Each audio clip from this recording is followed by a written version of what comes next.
Chapter 10-15. Seeing the scarlet lunar beast raise its head to look at him, Tang Zheng's lips curled up into a smile. He placed both of his hands on the crystal and a surge of energy immediately entered his body. The crystal turned transparent and Xuanin's beautiful figure immediately appeared. The scarlet lunar beast's eyes immediately widened. It bared its teeth and its eyes were burning with fire as if it had seen its nemesis.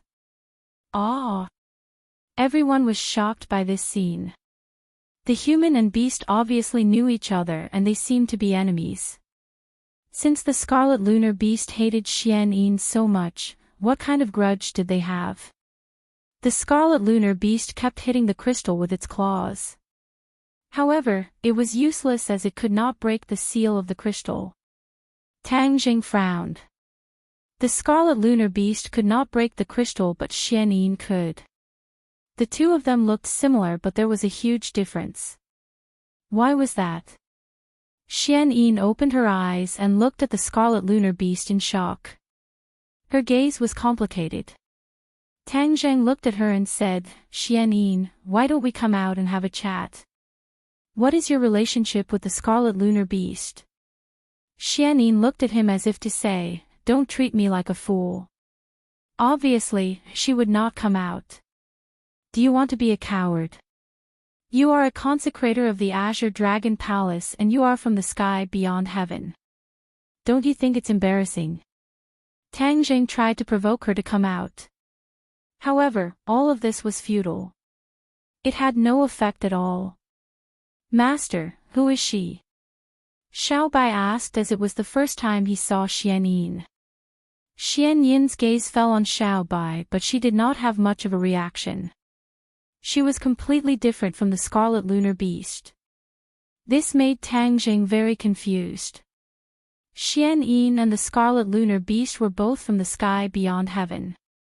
However, the scarlet lunar beast knew Xiao Bai. Why couldn't Xianyin recognize him? Tang Jing shook his head, feeling somewhat disappointed. Now, he could confirm that Xianyin and the scarlet lunar beast knew each other, and there was quite a bit of enmity between them. As for the specific details, only those involved would know. Seeing that the red lunar beast was getting more and more irritable, and its eyes were about to spit fire, Tang Jing said to Xianyin, "Since you want to be a coward, I'll let you be." With a wave of his hand, Xianyin was sucked back into Sumer world. Only then did the scarlet moon beast calm down. Its anger slowly subsided. However, it still looked at Tang Jing with a complicated expression. It was as if it was asking him to release it quickly. "You want to come out? I don't have a better idea. You can only regain your freedom after absorbing all the energy in this crystal," Tang Jing said helplessly as he knew what the red lunar beast was thinking. Initially, he was worried that the red lunar beast would be in trouble after it was freed. However, looking at its attitude towards Xiao Bai, his worries were obviously unnecessary. If Xiao Bai could intimidate the red lunar beast, then releasing it would solve a lot of mysteries. "I'll stay and cultivate." The Empyrean fairy looked at Tang Jing and immediately made a decision. Now that her cultivation was the highest, she would be able to absorb the energy in the crystal at the fastest speed. Tang Jing did not hesitate and nodded in agreement. "Xiao Bai, do you want to go back with me or stay here?" Tang Jing asked. Xiao Bai grabbed little Yu Yu and pulled it back from the crystal, saying, "Master, of course I'll go back with you.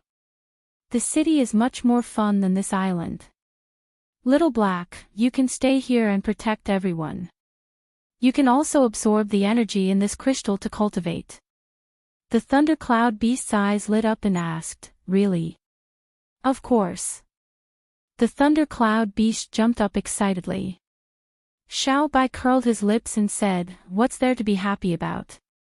Xiao Bai's cultivation was different from other beasts. It almost did not need to eat and every time it was about to break through, it would hibernate. It looked down on the crystal, but the thundercloud beast saw it as a treasure. Seeing that Xiao Bai was about to leave, the red lunar beast bowed to Xiao Bai as if it was sending it off. Xiao Bai did not appreciate it at all and did not even turn back. It rode on little Yu Yu and followed Tang Zheng as they left. On the other hand, little Yu Yu kept looking back as if it was thinking about something. After returning home from the teleportation array, and walked towards Tang Zheng in front of everyone and sat beside him gracefully. Her eyes were like limpid autumn water as she looked at him. Tang Zheng asked, "What's the matter?" And smiled and said, "After you left, I thought about it for a long time and finally found a problem." "What problem?" Tang Zheng looked at her suspiciously. "You gave out so many pieces of jewelry at once, and I did some research. Those pieces of jewelry are definitely not modern items, but ancient items. You definitely have more than that, right?" And looked as if she had seen through everything. Tang Zheng smacked his lips. He had to admit that a woman's intuition was sometimes frighteningly accurate. However, he did not figure out Anne's true intentions and asked, "So what if I did, and so what if I didn't?" And said confidently, "I knew you had more than that. You really did have a lot of jewelry. I won't ask where you got them, but what do you plan to do with them?" Seeing that she had guessed it, Tang Zheng did not deny it and said, "I haven't thought about it yet. I have a good idea." Tang Zheng looked at her quietly. She seemed to be encouraged and said impatiently, "I'll help you deal with these jewelry. They shouldn't be covered in dust and should shine with their own brilliance." Tang Zheng looked at her in surprise. As a princess of a country, how could she want to do this? And thought that he did not believe her, so she quickly took out a set of certificates and said, "I have specially studied. Look, this is the top International Jewelry Appraisal Qualification Certificate, and this is the EMBI certificate that I minored in when I was in school. I can really help you with this matter." Looking at the certificates, Tang Zheng did not doubt their authenticity. She disdained to fake, but he did not expect her to be so enthusiastic about this matter. He did not know Anne's thoughts. And never believed in the principle of being a good wife. She was a typical Western woman. She believed that a woman needed her own charm and career. Only by making herself more outstanding could she gain the favor of a man, especially an outstanding man. She was already outstanding enough, but she still thought that compared to Tang Zheng, she was a bit lacking. Especially after she took off the princess's clothing, so she must have her own career. This time, she just happened to come across these jewelry, so she had this idea. Moreover, in this way, she could openly spend more time with Tang Zheng. Other women would have nothing to say and could not stop it. Wouldn't her opportunity come? She thought that God had heard her prayer and given her such a good opportunity. How could she just watch it slip through her hands? "Why don't you say something? Do you agree?" And looked at Tang Zheng affectionately and asked, her eyes seemed to be able to speak. If an ordinary person was looked at by the princess like this, their soul would have flown away. Tang Zheng, on the other hand, had a strong immunity and began to ponder. He had enough jewelry. So much jewelry was a large sum of money. His business was so wide and there were too many places where he needed money. So these jewelry definitely could not be left idle. They had to be sold. He had not thought of a specific way to implement it at the moment. Originally, he was going to hand it over to Mu Hongyan, but now she was in Europe and couldn't get away. It just so happened that Anne had this suggestion. He couldn't help but be a little moved. He didn't doubt Anne's ability at all. He just asked, "What if there are a lot of jewelry? Can you sell them all? I've seen too much jewelry since I was a child. How much can you have? I have this confidence. No matter how much you have, I can sell it at a high price." And was full of confidence. Tang Zheng secretly nodded. What she said was reasonable. After all, she was a princess. What kind of big scene had she not seen? How many jewelry did she have? "Well, I'll leave this matter to you." Tang Zheng nodded and said. Anne's excitement was overflowing. She hurriedly expressed her position. Your decision is very wise. Where is the jewelry? Take them all out. I want to properly classify them. Let me tell you, this is a big field of knowledge. Ordinary people can't do it at all. Tang Jing nodded in agreement. He looked around and saw that everyone else looked like curious babies. He said, it's not suitable to put them in the hall.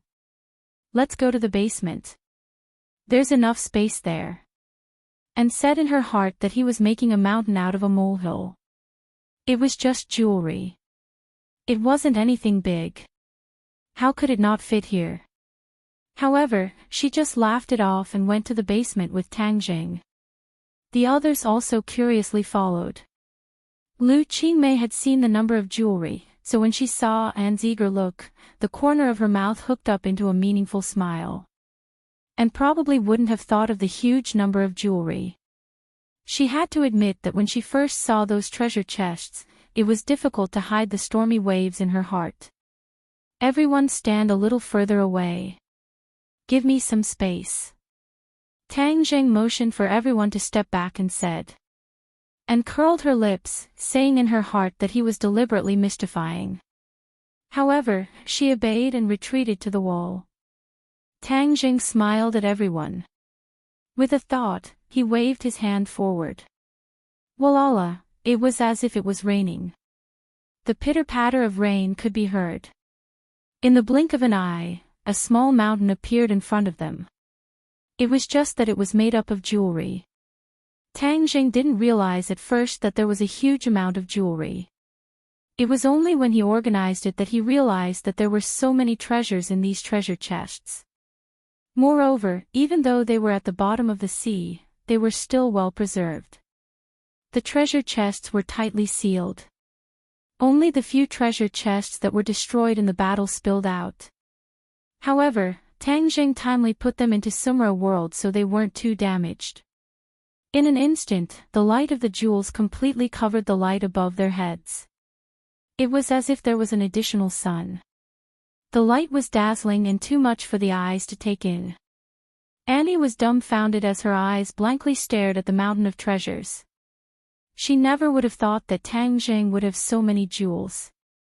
Even if she was a princess of the imperial family, she had never seen so many jewels. Chapter 10:16.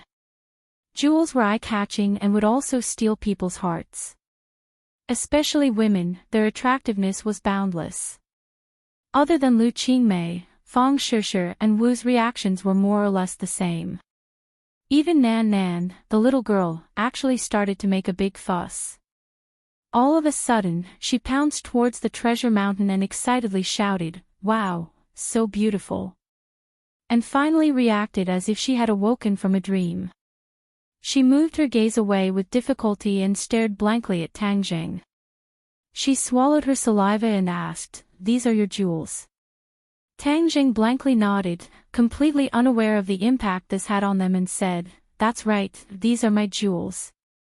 "This isn't a lot, right?"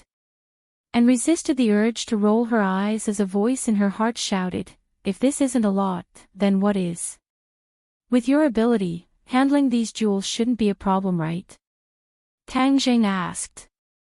And quivered and hesitated for a moment before firmly nodding her head, "Of course there's no problem." Although this exceeded her expectations, it was interesting to have a challenge. How could she, Princess Ant, be afraid of a challenge? She had already conquered countless storms and waves. She would definitely be able to conquer this treasure mountain. Definitely. She firmly repeated in her heart. But looking at this treasure mountain, a trace of worry flashed across her brows. "Don't force yourself." Tang Jing sensed her strangeness and reminded her. And took a deep breath and resolutely said, "I won't force myself at all. I will definitely let you see my ability." Tang Jing faintly smiled, "Then I will wait and see." "What are you going to do with them?" And muttered to herself for a moment before mysteriously saying, "Hua Xia has an old saying, mountains have their own plans." Tang Zheng shrugged his shoulders and did not ask any more questions. But, if there is a time when I need your help in the future, you must not refuse. After all, with so many jewels, I am working for you. And took the initiative to take precautions and find an excuse for their frequent contact in the future. Tang Zheng gladly agreed. If Yi Dingdang was here, she would definitely object loudly, but unfortunately, she was pulled back by Feng Xinyang. Feng Shishir, Wu, and Lu Qingmei were not as loud as Yi Dingdang, so they did not object. Once An accepted this task, she was fully loaded. She was so busy that she didn't have much free time to pester Tang Zheng. He was happy with the peace and quiet. Linger's concert was approaching, and she had already gone to rehearse. The other women in the family were busy with their careers, while the rest of them were focused on cultivation. During this time, Professor Qi Shaoan called to ask about the red lunar beast. Tang Zheng gave him a perfunctory answer. Before the truth was revealed, he did not want too many ordinary people to know about it. Otherwise, it would not do him any good. Seeing that school was about to start, Tang Zheng was also engrossed in his cultivation. His cultivation had improved by leaps and bounds. After reaching rank for Yuanying, he gradually consolidated his cultivation, especially after absorbing the energy from the crystals in the Sumer world. However, he could not absorb all the crystals that sealed Xianyin for the time being. With this, Qiyu was relieved. He had been worried that his heart's blood would be completely absorbed by Tang Zheng. If that happened, he would not be able to suppress the inner demons and would be in great danger. In fact, Tang Zheng knew this very well. That was why he stopped after absorbing a certain amount of heart's blood. He only absorbed a little occasionally to scare Qiyu and intimidate Qiyu and the inner demons. In the past, the two of them used to quarrel with each other. Recently, they seemed to have a tacit understanding. Tang Zheng was not used to this. In fact, they were mainly shocked by the trip to the bottom of the sea and the Scarlet Moon Beast. This was something they had never known before. In ancient times, they had always wanted to explore the outer heavens, but they could not. They never thought that as time passed, the outer heavens would sneak into the human world, and even all the cultivators in the human world would be expelled to the outer heavens. Especially the latter, they could not do it with their ability. How did Nura do it? They gradually figured out a little. Nura had received help from Xianyin, which meant that all of this was a conspiracy of the outer heavens. That was why Nura could have such ability. After the cultivators of the human world were expelled to the outer heavens, they must have had a hard time. Otherwise, the Devil clan would not be so eager to return to the human world. Now, the Scarlet Moon Beast was involved. The Scarlet Moon Beast had a grudge with Xianyin. What kind of grudge was it? Why did the Scarlet Moon Beast come to the human world? What were they for? What happened in the sea back then? There were too many unknown secrets in this. He had to unravel these secrets in order to perhaps see through the clouds and see the essence and truth of the matter. To the two of them, this was a huge blow because they were originally high and mighty, insufferably arrogant. Now it seemed that they were frogs at the bottom of a well. The enemy was not only the enemy of this world, but also the enemy from the unknown world of the outer heavens. Everything was confusing, causing them to fall into deep thought. Where should they go in the future? Master, I haven't seen the five-clawed golden dragon for a long time. I want to see it, is that okay? Xiao Bai jumped onto Tang Zheng's body and asked.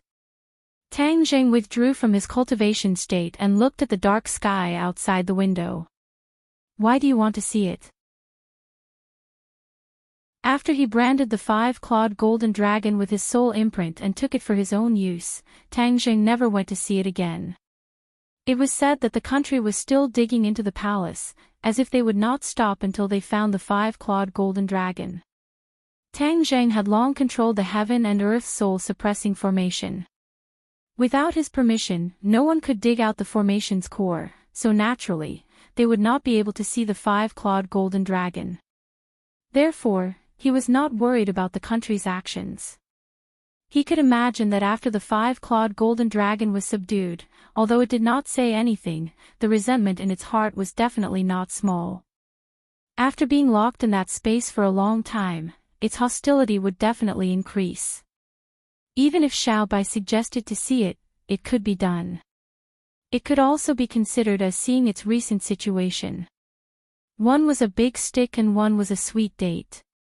The five-clawed golden dragon liked Xiao Bai very much, so it could let them see it. "Master, I beg you."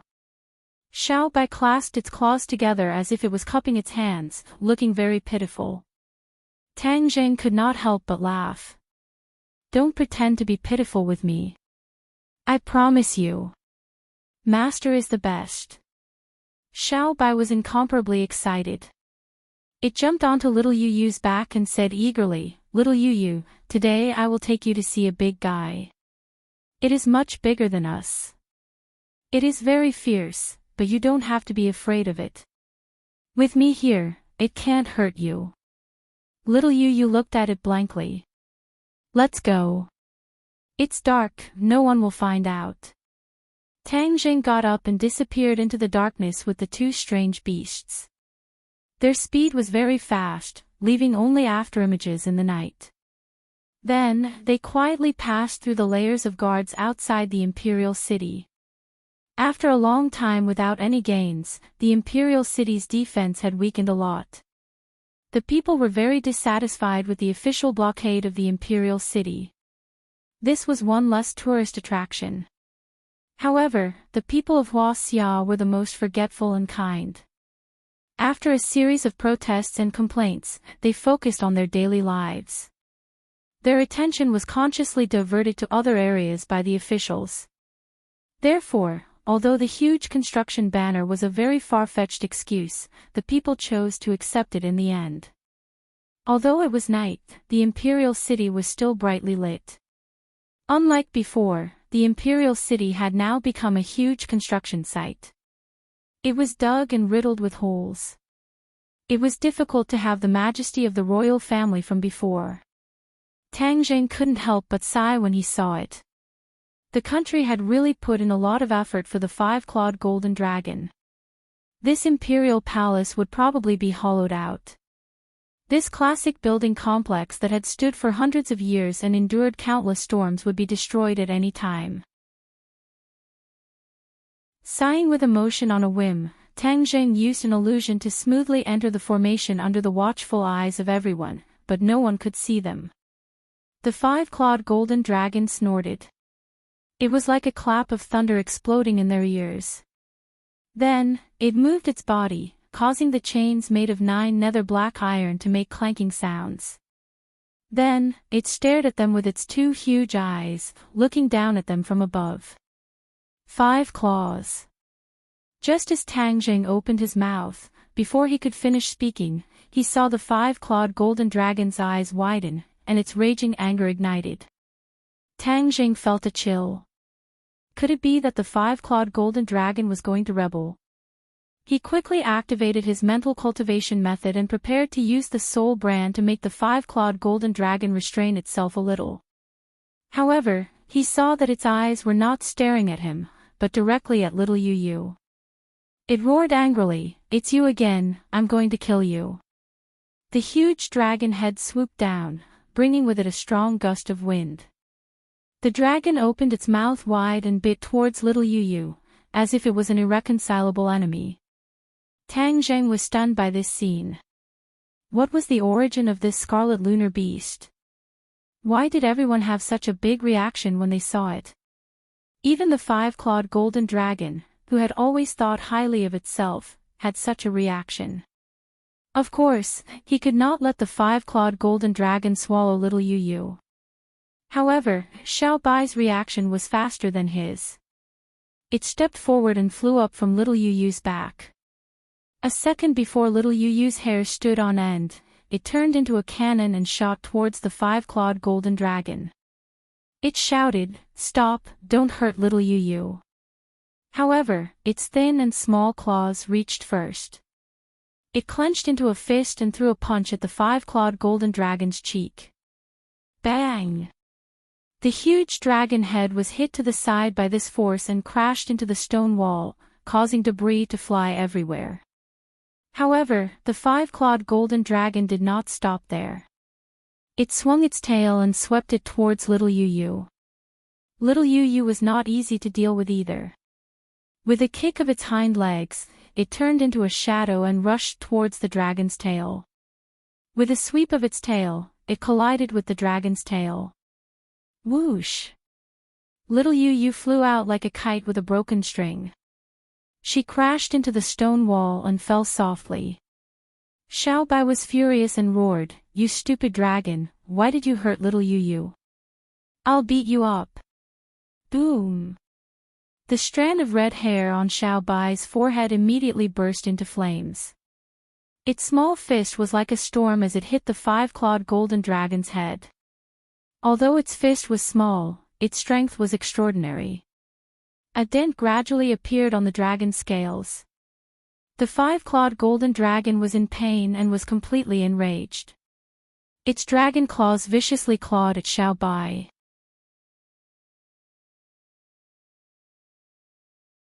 Chapter 10:17.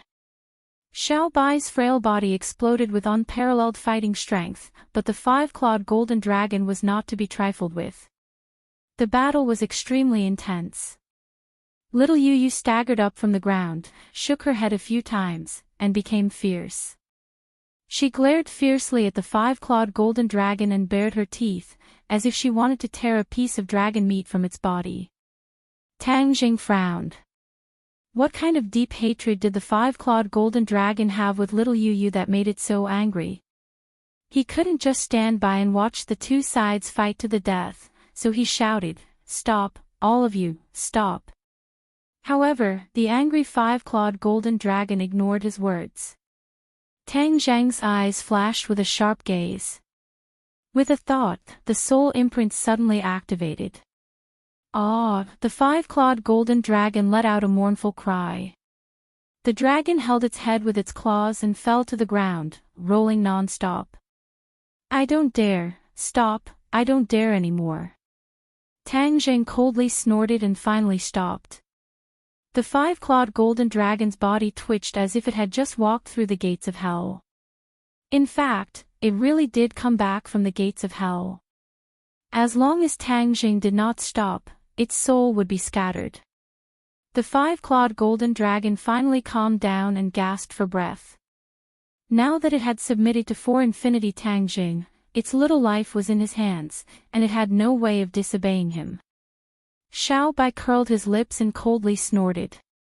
He ran over to check little Yu's body and kept asking, "Is there something wrong?" Little Yu shook her head. Xiao Bai grinned and patted its head in relief, saying, "Amazing, this stupid dragon is too bad. It actually attacked you indiscriminately." Little Yu grimaced and made a sound, as if agreeing with Xiao Bai's words. Tang Zheng was sure that there was a reason for this, so he walked to the five-clawed golden dragon's head. Although it was lying on the ground, the dragon's head was still bigger than Tang Jing, making him seem very small. However, when he stood in front of the five-clawed golden dragon, he seemed to have a very large image, and no one dared to underestimate him. The five-clawed golden dragon raised his eyelids and looked at Tang Jing with a complicated expression. His frustration was mixed with anger and helplessness. "Why did you attack little Yu?" Tang Zhang's face was as cold as ice as he asked.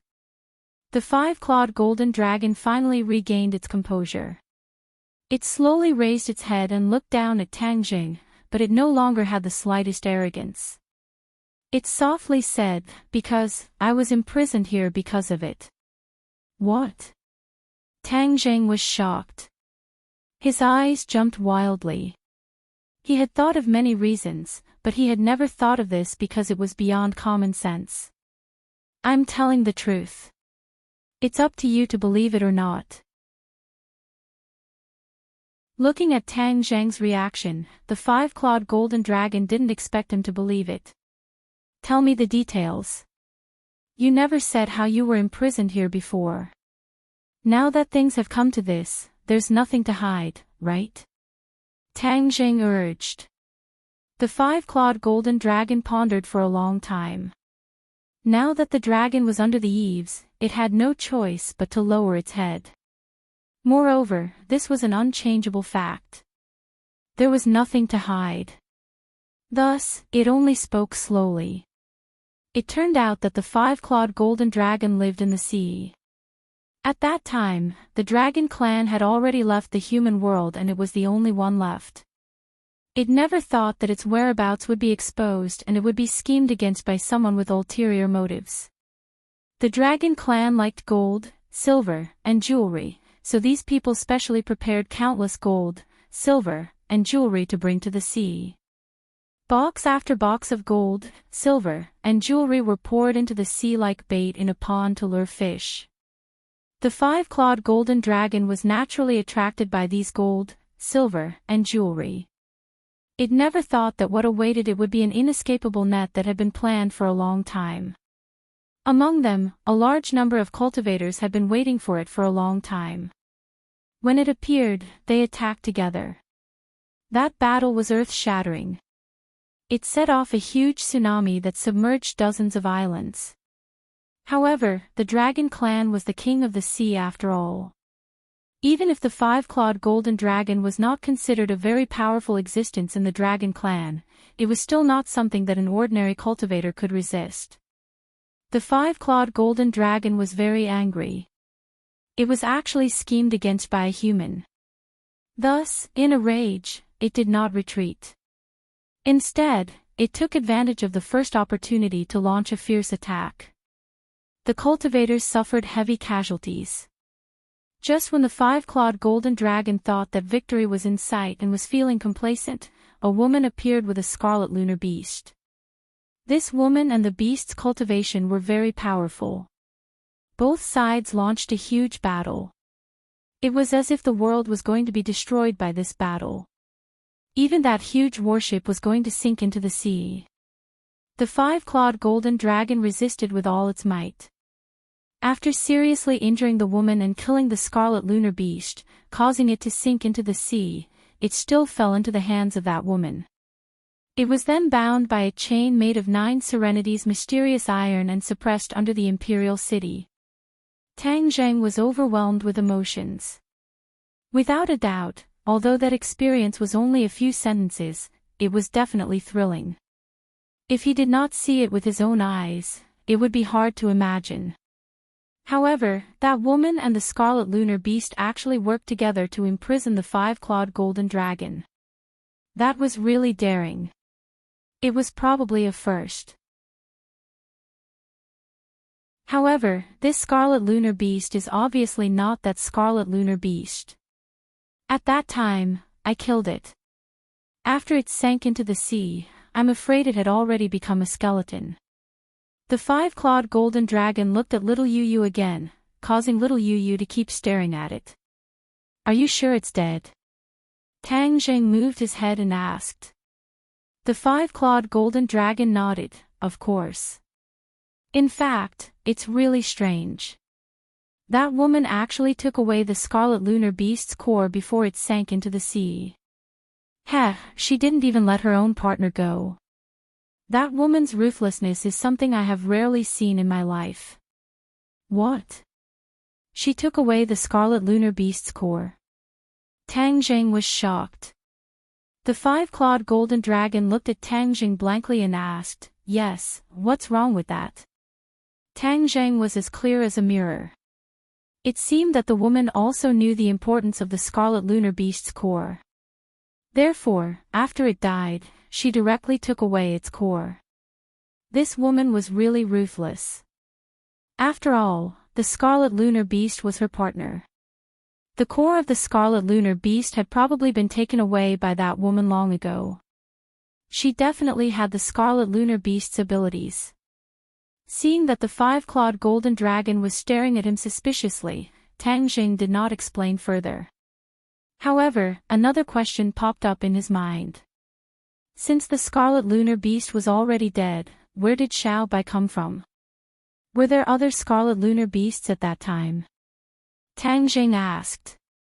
Definitely not, the Scarlet Lunar Beast said firmly. Tang Zheng looked at it deeply and chose to believe its words. However, the most important thing was, where did little Yu Yu come from? His intuition told him that little Yu Yu must be related to the Scarlet Lunar Beast. After all, it had always been living in the shipwreck site. Could it be that the Scarlet Lunar Beast was pregnant? Although it died and sank to the bottom of the sea, little Yu Yu broke out of its body and stubbornly survived. A thought flashed through his mind and he immediately thought of this possibility. This was the only possibility that could explain everything. He quickly looked at little Yu Yu. Little Yu Yu was also looking at him. The more he looked, the more certain he was that his guess was correct. Master, what's wrong? Xiao Bai looked at Tang Jing blankly and asked. Little Yu Yu, I finally know where you came from. You're the descendant of the Scarlet Lunar Beast from that time, Tang Jing said. Little Yu Yu cried out, but he did not understand what it meant. I really didn't expect this, Tang Jing could not help but sigh. The five-clawed golden dragon understood and looked at Xiao Bai in disbelief. Its eyes were burning with anger. You're the descendant of the Scarlet Lunar Beast from that time. I clearly killed it. I can't believe it left you alive. Seeing that it was about to attack again, Tang Jing coldly scoffed and said, What, do you still want to have a taste of what happened just now? The five-clawed golden dragon trembled and shook its head immediately. That's the previous generation's grudge. What does it have to do with you? Stop right now, do you hear me? Tang Jing reprimanded. Although the five-clawed golden dragon was unwilling, it did not dare to refute. After hesitating for a while, it helplessly lowered its head to show its obedience. The jewels that I found must have been left behind by the five-clawed golden dragon. I don't know how many jewels she collected at that time. There must be more of those that were scattered in the sea. I'm afraid that the woman did not know that the Scarlet Lunar Beast was pregnant. Otherwise, she would not have let its body sink into the sea so easily and let little Yu Yu escape. However, I'm not sure about the relationship between the Scarlet Lunar Beast and the woman. Based on my intuition, if the woman could be so cruel to the Scarlet Lunar Beast, I'm afraid that the two of them were not really partners who would go through life and death together. Tang Jing silently analyzed and the fog gradually dissipated in front of his eyes. However, a figure flashed in his mind, the Scarlet Lunar Beast in the crystal. The Swedish king once said that it flew from the sky and found it in a meteorite that landed in the world. Since then, the Scarlet Lunar Beast had never broken through the meteorite. If that was the case, it would be a contradiction. The Scarlet Lunar Beast could not break through the crystal but Xianyin could. There must be a secret behind it. Moreover, why did the Scarlet Lunar Beast and the meteorite come to the human world? How did the dead Scarlet Lunar Beast and the woman come to the human world? Moreover, what was their purpose of coming to the human world? Where did the woman go in the end? What was her real purpose of imprisoning the five-clawed golden dragon? Was it just to help the emperor absorb the dragon energy? She was from the Outland. Why would she put in so much effort to help the emperor? Tang Jing did not think that she was being merciful. People from the Outland must have a purpose for coming to the human world. Moreover, the emperor suffered a great loss. Although he absorbed the dragon energy, the heaven and earth soul suppression formation could only suppress the five-clawed golden dragon with the help of the country's luck. Therefore, the country's luck was damaged and the emperor's dynasty was declining day by day. Therefore, the woman might have an unspeakable secret.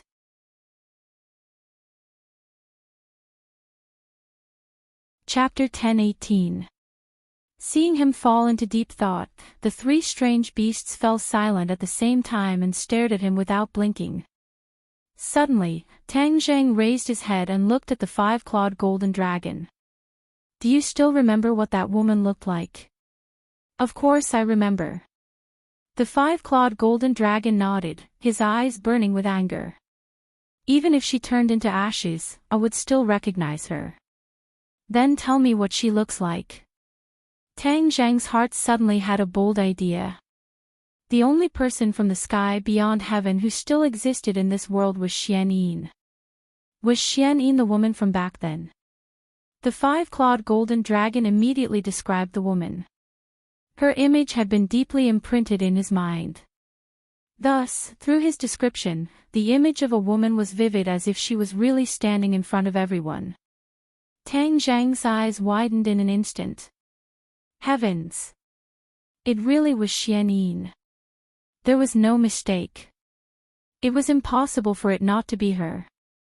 However, Tang Zhang did not take out the crystal stone and let the five-clawed golden dragon confront Xian Yin. In Sumra world, he could still suppress Xian Yin.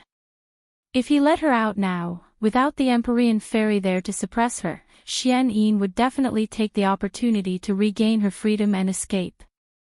Tang Zhang would never be willing to take this risk. Master, isn't it describing Xian Yin? Xiao Bai also understood and asked. Xian Yin. Yes, that's her name. Do you know her? The five-clawed golden dragon seemed to be stimulated and moved all over, causing the chains to clatter. At this point, Tang Zhang finally confirmed his guess. He stared at the five-clawed golden dragon for a long time, weighing the pros and cons. In the end, he decided to tell him the truth. There's something I have to tell you. The Xian Yin you mentioned is now in my hands. What? She's in your hands? The five-clawed golden dragon was shocked. Yes. How did you catch her? Her cultivation is very high. She's in the Mahayana realm. Mahayana realm.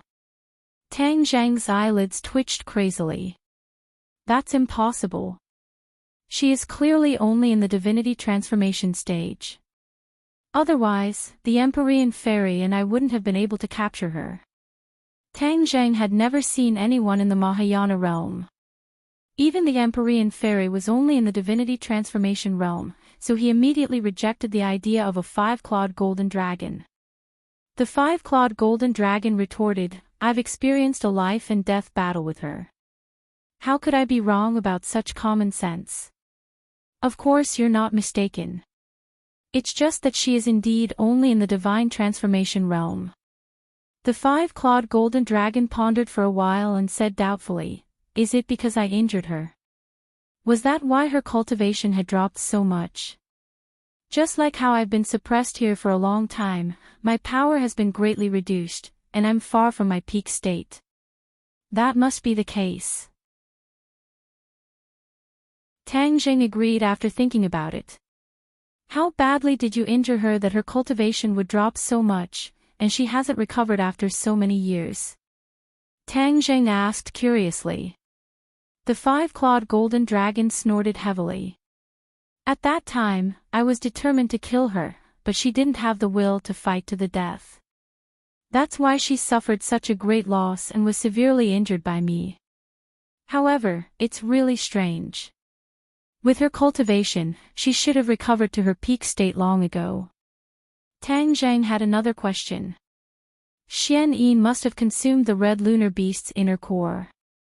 Then, her cultivation speed would be twice as fast with half the effort. How could she have stagnated at such a rapid pace? There must be some unknown secret behind this. Anyway, all in all, one thing was clear now. Xian Yin and the red lunar beast had joined forces with the emperor to capture the five-clawed golden dragon and suppressed it under the imperial city. As for her true purpose, no one knew why she had joined forces with New Hera to overthrow the emperor at that time. That was even more of a mystery. That's not right. Suddenly, Tang Zhang turned his head and looked at the stone room behind the five-clawed golden dragon. At that time, there was an old man's phantom guarding there. Didn't you say that he suppressed it here? How come it's Xian Yin suppressing it now? The five-clawed golden dragon rolled his eyes and said, What's wrong with that? That year, the battle at sea was indeed Xian Yin's doing. However, there was another expert in the Emperor dynasty. That old man was the imperial advisor. The imperial advisor oversaw the construction of the imperial city. So, in the end, he was also one of the people who suppressed me. In the end, he spent almost all of his time in this stone room. Even when he died, he left behind a phantom. How high was his cultivation? Tang Jing asked. Just barely at the threshold of the Mahayana realm. Tang Jing nodded. That made sense. The imperial advisor who was at the divine transformation realm was no match for the five-clawed golden dragon. So, he had to rely on Xian Yin to capture it. The only question now was why did Xian Yin's power not return to its peak after taking the red lunar beast's inner core? Even after hundreds of years, she still did not return to the Mahayana realm. If he knew the answer, he was afraid that he would really be able to see the clear sky. With a thought, he entered the Sumra world with his divine sense. Looking at the huge crystal, he could not help but feel helpless. Unless Xian Yin came out herself, this problem would always be bothering him. Since you've already caught Xian Yin, give her to me. I want to kill her. The five-clawed golden dragon strongly requested. Tang Jing smiled helplessly. If possible, I want you to kill her too. But now that she has sealed herself, we can't break the seal at all. What's going on? The five-clawed golden dragon was in disbelief. He was very emotional. He was so close to getting revenge, but he was told that there was nothing he could do. She sealed herself with the crystal. Unless we absorb all the energy of the crystal, we can't break the seal at all. Tang Jing said with a wry smile. The five-clawed golden dragon exclaimed, Crystal. How could she seal herself with a crystal? Is there such a spell in this world? He knew what a crystal was, but he had never heard of a spell that could seal people with a crystal. He could not help but look at Tang Jing suspiciously. Tang Jing calmly accepted it and looked into its eyes. In the end, the five-clawed golden dragon had to believe what he said, but he would not be satisfied until he saw it for himself. I want to see her. Tang Jing shook his head without hesitation. No, she can break the seal at any time. If I let her out, we can't stop her at all. I can. The five-clawed golden dragon vowed. Tang Jing still refused. It's better to be cautious. Looking at Tang Jing's firm attitude, the five-clawed golden dragon knew that he could not persuade him. Although he was unwilling, there was nothing he could do. Seeing this, Tang Jing comforted, since she is in my hands, then she definitely won't be able to escape, so you don't have to be anxious. She is extremely important. There are too many secrets on her body. We must squeeze out all of her secrets one by one, only then can we maximize her value. The five-clawed golden dragon snorted. Obviously, killing Xian Yin could resolve the anger and resentment in his heart. You had contact with Xian Yin in the past. Have you heard of her real purpose? How would I know? My intuition tells me that she was sent by the sky beyond heaven for a purpose. Humph, so what if it's not simple? I just want to kill her. The five-clawed golden dragon said angrily. Tang Jing looked at it and knew that it was in a bad mood, so he could not continue talking to it, so he said, although little Yu Yu's mother has a grudge with you, the past is like smoke, so this debt is written off. It is now following me, so don't have any ideas about it, otherwise, you will know the consequences. The five-clawed golden dragon looked at little Yu Yu unwillingly. Finally, he lowered his head to show that he understood. I used to think that you were very smart. Why do I feel that you are getting more and more stupid? Xiao Bei swaggered over and pointed a claw at the five-clawed golden dragon. The five-clawed golden dragon's eyes instantly widened. The pits on his head were still aching, and it would take some time for them to recover. Whitey's origin was too strange. Although its fist was small, its strength was strangely great. The key was that its speed was comparable to the speed of light, making it impossible for people to catch it. This gave the five-clawed golden dragon a headache. When facing Xiao Bai, his huge body was useless. Looking at Little White's appearance, Tang Zheng could not help but laugh, and the corner of his mouth hooked up into a smile. Seeing that the five-clawed golden dragon was speechless and almost had internal injuries from holding it in, he said, "Little White, speak less." Xiao Bai rolled his eyes. "That's right. This stupid dragon is not obedient at all. It just needs to be taught a lesson. It is much worse than little Yu Yu." "Master, what do you think about the taste of a roasted dragon?" "Roasted dragon?" Tang Zheng was flabbergasted. He really dared to think about it. If he really roasted a dragon and ate it, how shocking would that be? Speaking of which, what was the taste of dragon meat? Had anyone tried it before? In the end, he was also a person who was not afraid of anything. Yet, he was also thinking about random things.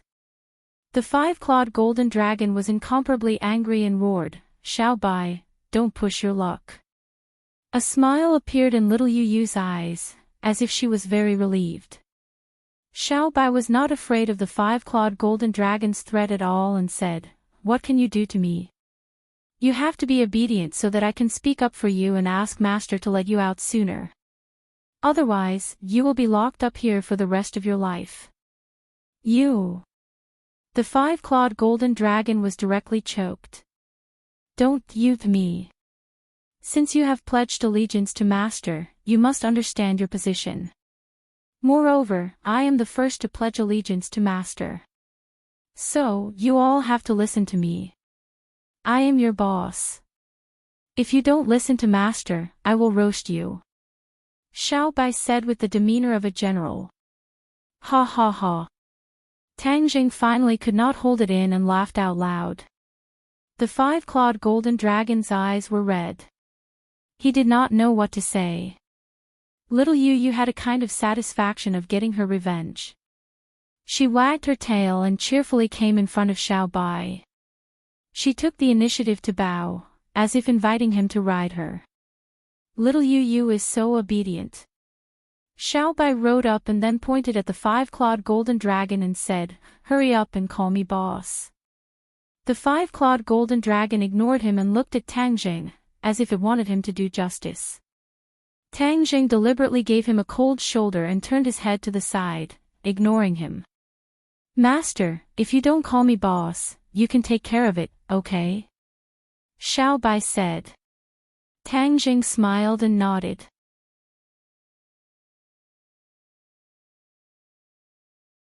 Chapter 10:19. A dragon under the eaves had no choice but to lower its head. Tang Jing knew when to stop and said, "This time I came to find you for another matter." The five-clawed golden dragon lowered his posture and asked humbly, "What is it?" "It's about the Langya Pavilion." Back then, when he ascended to the 5th level of the Langya Pavilion, he suddenly had an idea. When he looked out of the window of the Langya Pavilion, the area outside of the Langya Pavilion was vast and boundless. He did not know where it was and he had the urge to explore it. However, this matter was not a small matter, so it was better to ask the five-clawed golden dragon first. "I see that there is an endless area outside the Langya Pavilion. What is that place?" The five-clawed golden dragon was startled. He stared straight at Tang Jing and asked warily, "Why do you ask this question?" "I just happened to see it and suddenly had an idea. Before we enter the Langya Pavilion, we are told not to go to other areas except for the Langya Pavilion. I actually forgot to tell you about this," the five-clawed golden dragon said with lingering fear. "We can't go to those areas." "Why?" "I think that area is not small. Maybe there are other things." Tang Zheng asked puzzledly. "This is the rule of the Dragon Clan. All the Dragon Clan disciples must abide by it. Why do you ask so many questions?" The five-clawed golden dragon said with dissatisfaction. Tang Jing frowned and said in his heart, "What rule of the Dragon Clan? I'm not a Dragon Clan." The dragon clan was so afraid of this area, which meant that it was not simple. It seemed that this area was worth exploring. Seeing that he did not say a word, the five-clawed golden dragon's eyes changed slightly. He exclaimed, "You don't want to go to that area, do you? I'm telling you, don't take the risk. Since the dragon clan has this rule, it must be for our own good." Seeing that he was so strongly against it, Tang Zheng was even more certain that there was something fishy about it, so he said, "Has no one ever been there before? Anyway, I've never heard of it. Your dragon god's secret art has now been cultivated to the 5th level. You can climb to the 5th floor. Moreover, your cultivation has greatly increased and breaking through to the 6th level of the dragon god's secret art is just around the corner. Why do you want to think about those illusory things?" The five-clawed golden dragon said earnestly. Tang Zheng looked at the five-clawed golden dragon suspiciously. Why was he so agitatedly objecting? Could there be some hidden reason? In the final analysis, he didn't completely trust the five-clawed golden dragon in the bottom of his heart. That was why he had such concerns. He chuckled and said noncommittally, "It's been a month since I last entered the Langya Pavilion. I'll go in again now." After he finished speaking, he sat down cross-legged. Xiao Bai immediately stood guard beside him. He glared fiercely at the five-clawed golden dragon as if to say, "Don't you have any bad ideas? I'm here." Tang Zheng's consciousness had already entered the dragon seal. The towering Langya Pavilion was right in front of him. He raised his head and glanced at it. He didn't walk in. Instead, he turned around and walked in another direction. In the end, he still decided to explore this area. Apart from the Langya Pavilion, the other places seemed to be shrouded in fog. He couldn't see the specific appearance at all. Tang Zheng walked straight into the fog. He didn't know how long he had walked. He looked around and couldn't distinguish the direction. He leaped high into the air. He was dozens of meters high, but he still couldn't break free from the fog. The fog was still heavy in all directions. This was inside the dragon seal. He was just a wisp of consciousness. He couldn't fly on his sword. He could only continue to move forward. Suddenly, he stepped on air and fell down involuntarily. Ah! He couldn't help but scream. He was about to cast a spell to stop, but he found that he was falling too fast. He couldn't stop at all. Bang! With a muffled sound, he fell heavily to the ground. However, he didn't hurt himself. He quickly got up and looked around. There was no fog around him. Everything was very clear. But when he looked up, his whole body trembled. He looked at the scene in front of him as if he had seen a ghost. The Langya Pavilion. He couldn't help but shout, "Why am I back in the Langya Pavilion? I'm clearly falling down. The Langya Pavilion should be above me." He subconsciously looked up. The sky was gray, and he couldn't see anything. Only the Langya Pavilion in front of him was clear.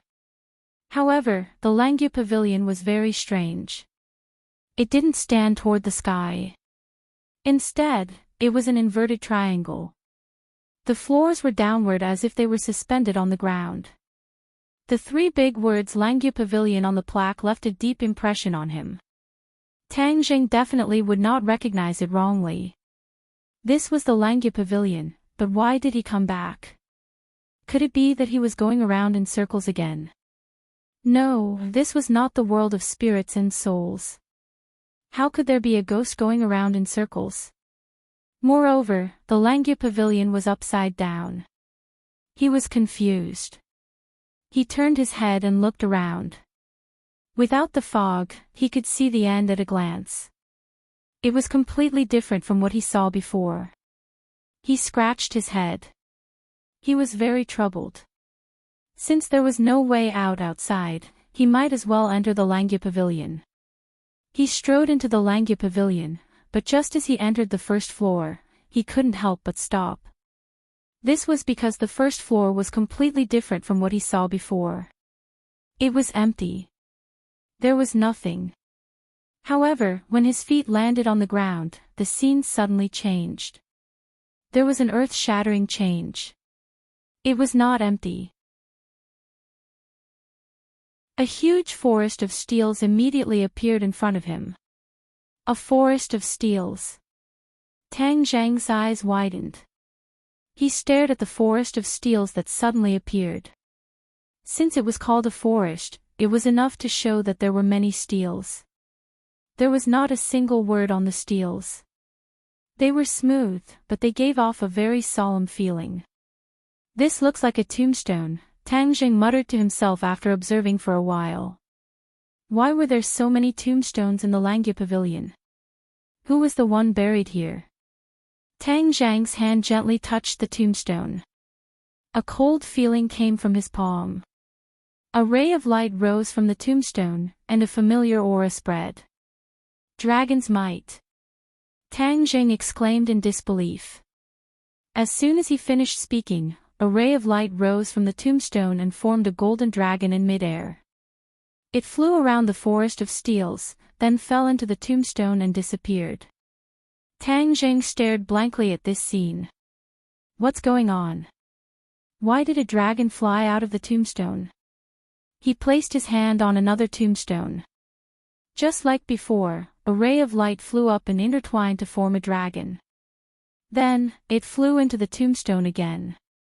Tang Zhang's breathing involuntarily quickened.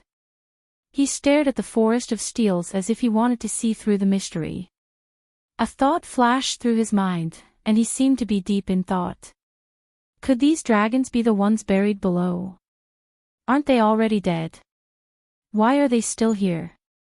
Are they dragon souls with remnant souls? Since so many dragons were buried here, he shouldn't disturb them. Thus, he quietly stepped onto the stairs that led to the second floor. After he stepped onto the stairs, the scene on the first floor changed. The forest of tombstones disappeared, and it became bare again. Looks like I have to be inside to see the forest of tombstones. Dragons have such a long lifespan, I didn't expect that so many of them would die. When he walked all the way down to the entrance of the second floor, it was still empty in front of him. However, when he stepped into it, everything changed again. It was still the forest of tombstones, but there were many fewer tombstones. This time, he didn't touch the tombstones, and let them rest here. Could it be that this whole building is a tomb, and countless dragons are buried here? He suddenly wondered, but no one answered his question. He went down to the third floor, and it was still the same tombstones. It was the same on the fourth floor. When he walked to the fifth floor, he finally found a special feature. The lower he went, the fewer tombstones there were. Especially when he reached the fifth floor, there were only about 100 tombstones. He stopped and looked at so many tombstones, and sank into deep thought. If it was a normal person, they would probably be very scared when they fell into so many tombstones. However, Tang Zheng didn't feel much fear. He just felt that it was very strange. Why would such a situation occur here? Although the two Langya Pavilion had the same name, the things inside were completely different. This was a tomb, but the ones buried inside were all dragons, unlike the prehistoric heavenly tomb that not only had humans, but also demonic beasts. He looked at the stairs leading to the sixth floor and directly walked over. Since he was here, he had to find out what was below. He couldn't give up halfway. Bang! However, when he walked to the front of the stairs and was about to step on it, he was bounced back by a strong force and staggered back. He quickly stabilized his body and looked at the Langya Pavilion in bewilderment. Could it be that this is the same as the Langya Pavilion? If the Dragon God method doesn't reach the corresponding level, it won't be able to reach the corresponding floor. Please, this is just a tomb. Why would there be such strict rules? He did not continue to try, nor was he in a hurry to go downstairs. There was nowhere to go outside, and there was only so much space in this space. Therefore, the problem that troubled him now was how to go back. With a thought, he tried to withdraw from the dragon seal, but found that there was no reaction at all. Why? When he was in the Langya Pavilion, he could come and go as he pleased. Now, it was as if his freedom was restricted. Could it be that you want to trap me here to death? Since there was no way out, he could only look for another way. His gaze turned and locked onto the stairs leading to the 6th floor. He remembered very clearly that when he tried to force his way to the stairs leading to the higher floors, he was bounced back by that huge force, and then he was forced out of the dragon seal. He wanted to imitate this method, so he circulated his internal energy. Like an angry lion, he rushed up the stairs with a whoosh. Bang! He was once again bounced back and fiercely crashed into the wall. His bones seemed to be about to fall apart, but he still did not retreat. He didn't know whether to laugh or cry. What was going on? Why didn't this method work? Could it be that it could only be done in that Langya Pavilion? He rolled his eyes speechlessly, but now that he couldn't leave, could it be that he was trapped here to death? No, every time I come to the Langya Pavilion, there is a time limit. As long as the time is up, I can definitely leave automatically. He had a flash of inspiration and finally thought of this. Therefore, he was not in a hurry. He simply sat down, glanced at the tombstone, and then began to cultivate without any distractions. Cultivating in the Langya Pavilion was twice the result with half the effort, so he could not let go of this good opportunity. Moreover, waiting was very boring. He silently circulated his power, especially the Dragon God method, which was circulating on its own. The 5-clawed golden dragon and his glabella began to dance.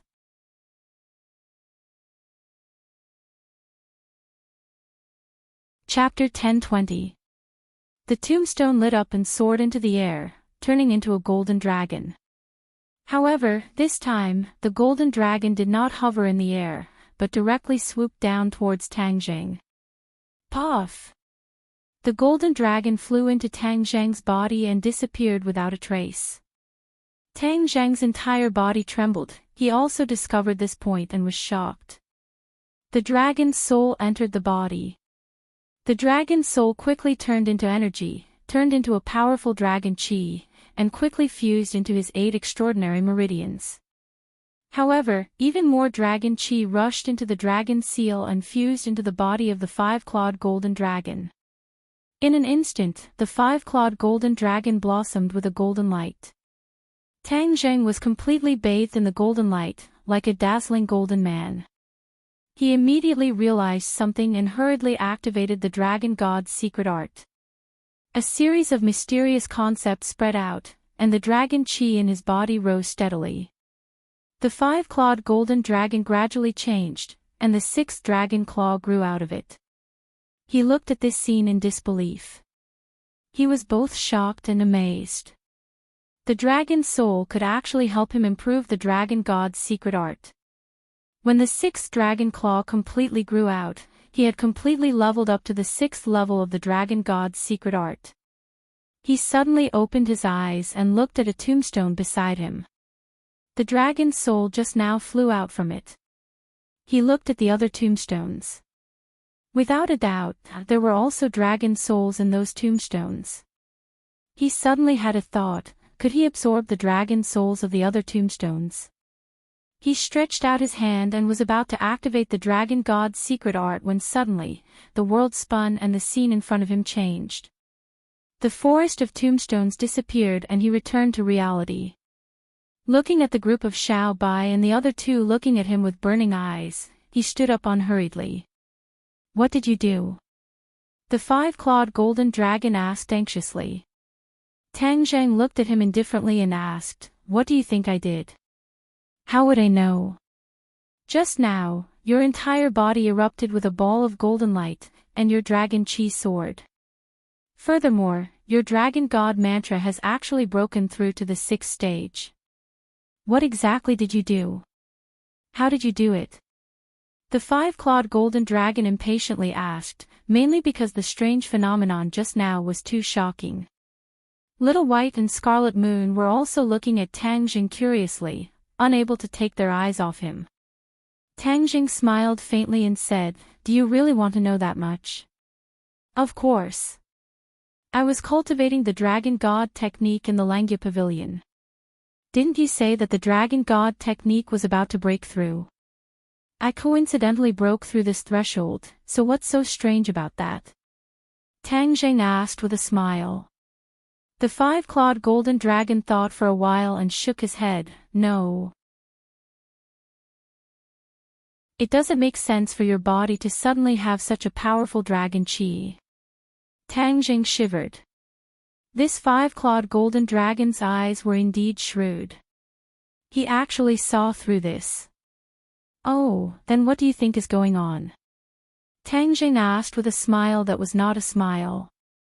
The five-clawed golden dragon thought for a long time.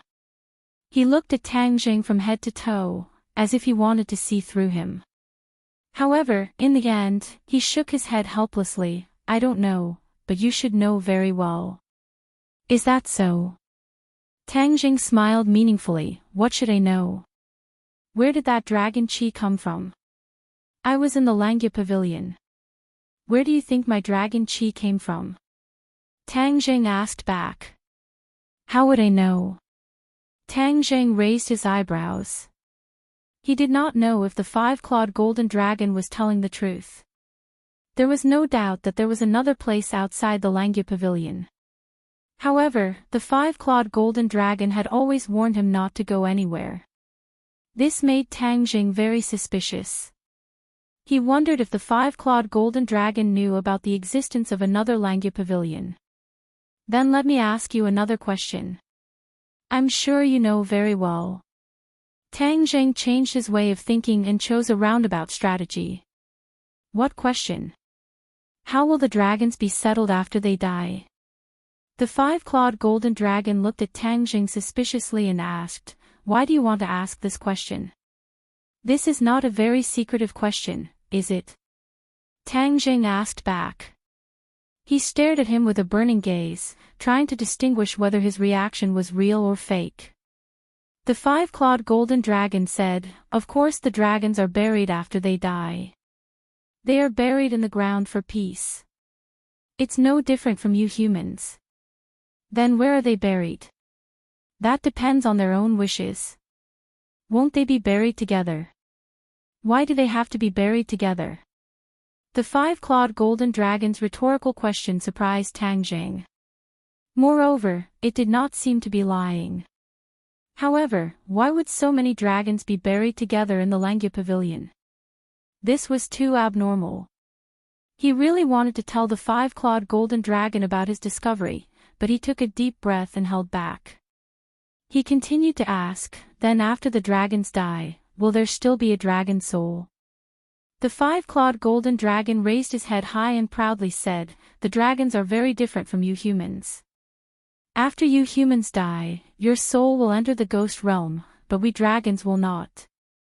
Our dragon's soul will not be destroyed, but after we are buried, the dragon's soul will be buried together in the cemetery to rest in peace." Tang Jing was suddenly enlightened, and his heart gradually understood. So that was how it was. The dragon's souls on the tombstones were the souls of the dragons buried there, but the dragon's souls were not destroyed, and were also buried there. But why could he absorb those dragon souls? Could it be that everyone could absorb dragon souls? He thought for a while and asked, "I guess there must be a lot of dragon chi in the dragon soul, right?" "Of course." The five-clawed golden dragon nodded. "The dragons can absorb dragon chi to improve their cultivation, right?" The five-clawed golden dragon was about to nod when he suddenly froze.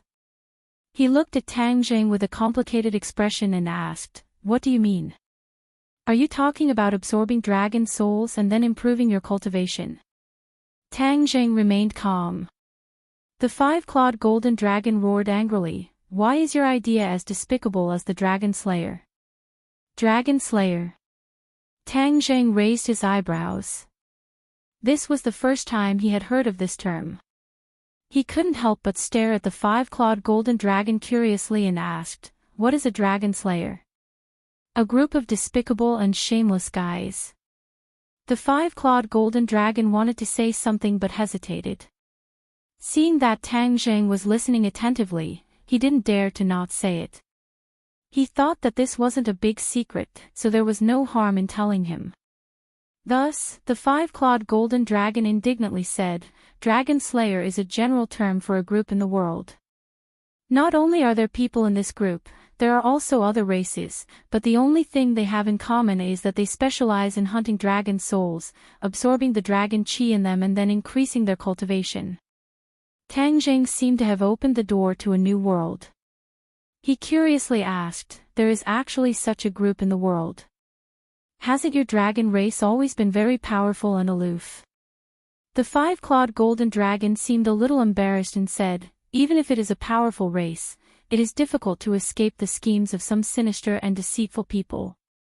Especially these dragon slayers. Not only do they work together to slay dragons, what is even more despicable is that they actually absorb the dragon souls of the buried dragons." Tang Zheng couldn't help but blush. Didn't he also absorb the dragon souls? He was the despicable person that the five-clawed golden dragon said. He coughed twice to cover up the embarrassment in his heart and said, "Then how do you usually deal with these dragon slayers?" "Of course we cut them into 8 pieces." The five-clawed golden dragon said fiercely. Tang Zheng felt a chill run down his spine, but he pretended to be calm and said, "Where are these dragon slayers?" "The dragon slayers are very cunning. In the past, it was because we were unwilling to be disturbed that a portion of our dragon race left our homeland to find a new place to live. I came to this world with the other clansmen, but in the end we found out that this was not our paradise, so we naturally left." The five-clawed golden dragon said regretfully. However, Tang Zheng's heart jumped wildly. He grasped a key point and asked, "You said that the dragon slayers forced you to leave your homeland. Then how strong are they? Even stronger than your dragon race? How is that possible?" Panic flashed through the five-clawed golden dragon's eyes as he denied it. "The dragon race is the strongest. In short, the dragon slayers are very hateful. If I were to meet them, I would definitely tear them into 10,000 pieces. Since the dragon soul is so dangerous, haven't you thought of a way? For example, if you hit the dragon's soul in a certain place and then protect it, wouldn't you be able to prevent it from being taken away by the dragon slayers?" Tang Zheng asked deliberately. The five-clawed golden dragon looked at Tang Zheng in surprise and said, "You are really smart. You actually thought of the same method as us back then. However, the dragon slayers are too cunning. No matter where they hide, they can find them like a cat stealing a fish. In the end, because many dragon souls were gathered together, they took advantage of them and their strength increased greatly. It is precisely because of this incident that the dragon slayer's strength increased greatly and posed a huge threat to our dragon race." The five-clawed golden dragon did not finish his sentence. It was precisely because they adopted this strategy that they were wiped out by the dragon slayers. As a result, a large number of dragon souls were taken away and the dragon slayer's strength reached a peak state. They were actually able to threaten the existence of the dragon race, so the dragon race had no choice but to find another place to live. Of course, these secrets would be too embarrassing for the dragon race, so it was impossible for the five-clawed golden dragon to not say it. But what kind of person was Tang Zheng? He could see the big picture from the small details.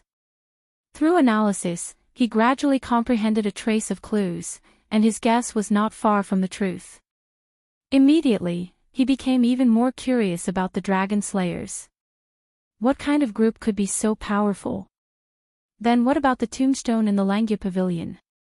Could it be that it was also a place for the dragon race to settle down?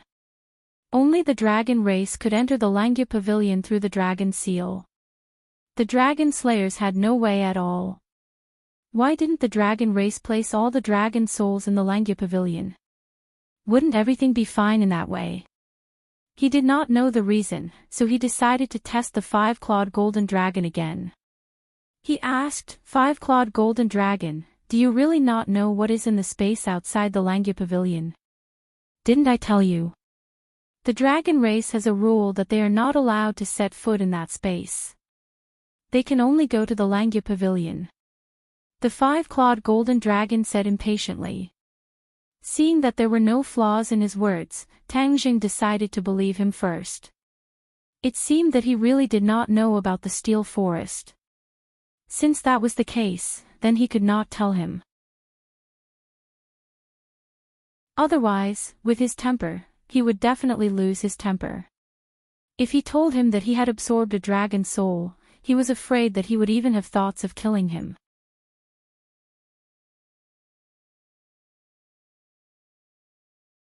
Chapter 10:21. In order to avoid arousing the suspicions of the five-clawed golden dragon, Tang Jing brought Xiao Bai and little Yu Yu out of the imperial city. The harvest this time was quite bountiful, allowing him to come into contact with a brand new world. The legend of the Dragon Slayer made his heart surge, so there was actually such a powerful person in this world.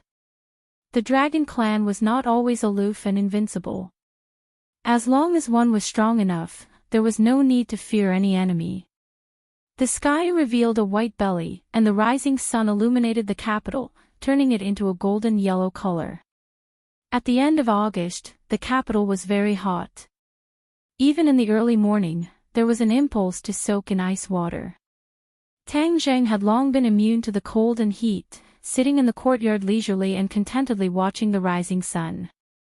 Xiao Bai rode little Yu Yu back and forth in the courtyard, as if patrolling his own territory. Fang Shishir went to school to prepare for the new students. Lu Qingmei went to work. And went out early in the morning to work on the jewelry.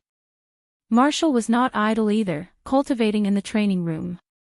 Speaking of the training room, this was something that the women had fiddled with. They had tidied up a basement and then transformed it into a training room. There were many weapons in it, and there was also a battle room. The women would occasionally have a battle practice on a whim. Tang Zheng had seen it once, and could not help but admit that women were really valiant in battle, especially women against women. They did not have much tenderness for the fairer sex. In their words, the practice should be like actual combat, real swords and real spears, so that they could display their proper level in the face of battle. It was precisely because of this that the passion of the women in training surged, because everyone wanted to win in the practice. If they failed, they would definitely think of a way to get back their face next time. Looking at their tenacity, Tang Zheng praised them a few words, causing the women to be even more motivated.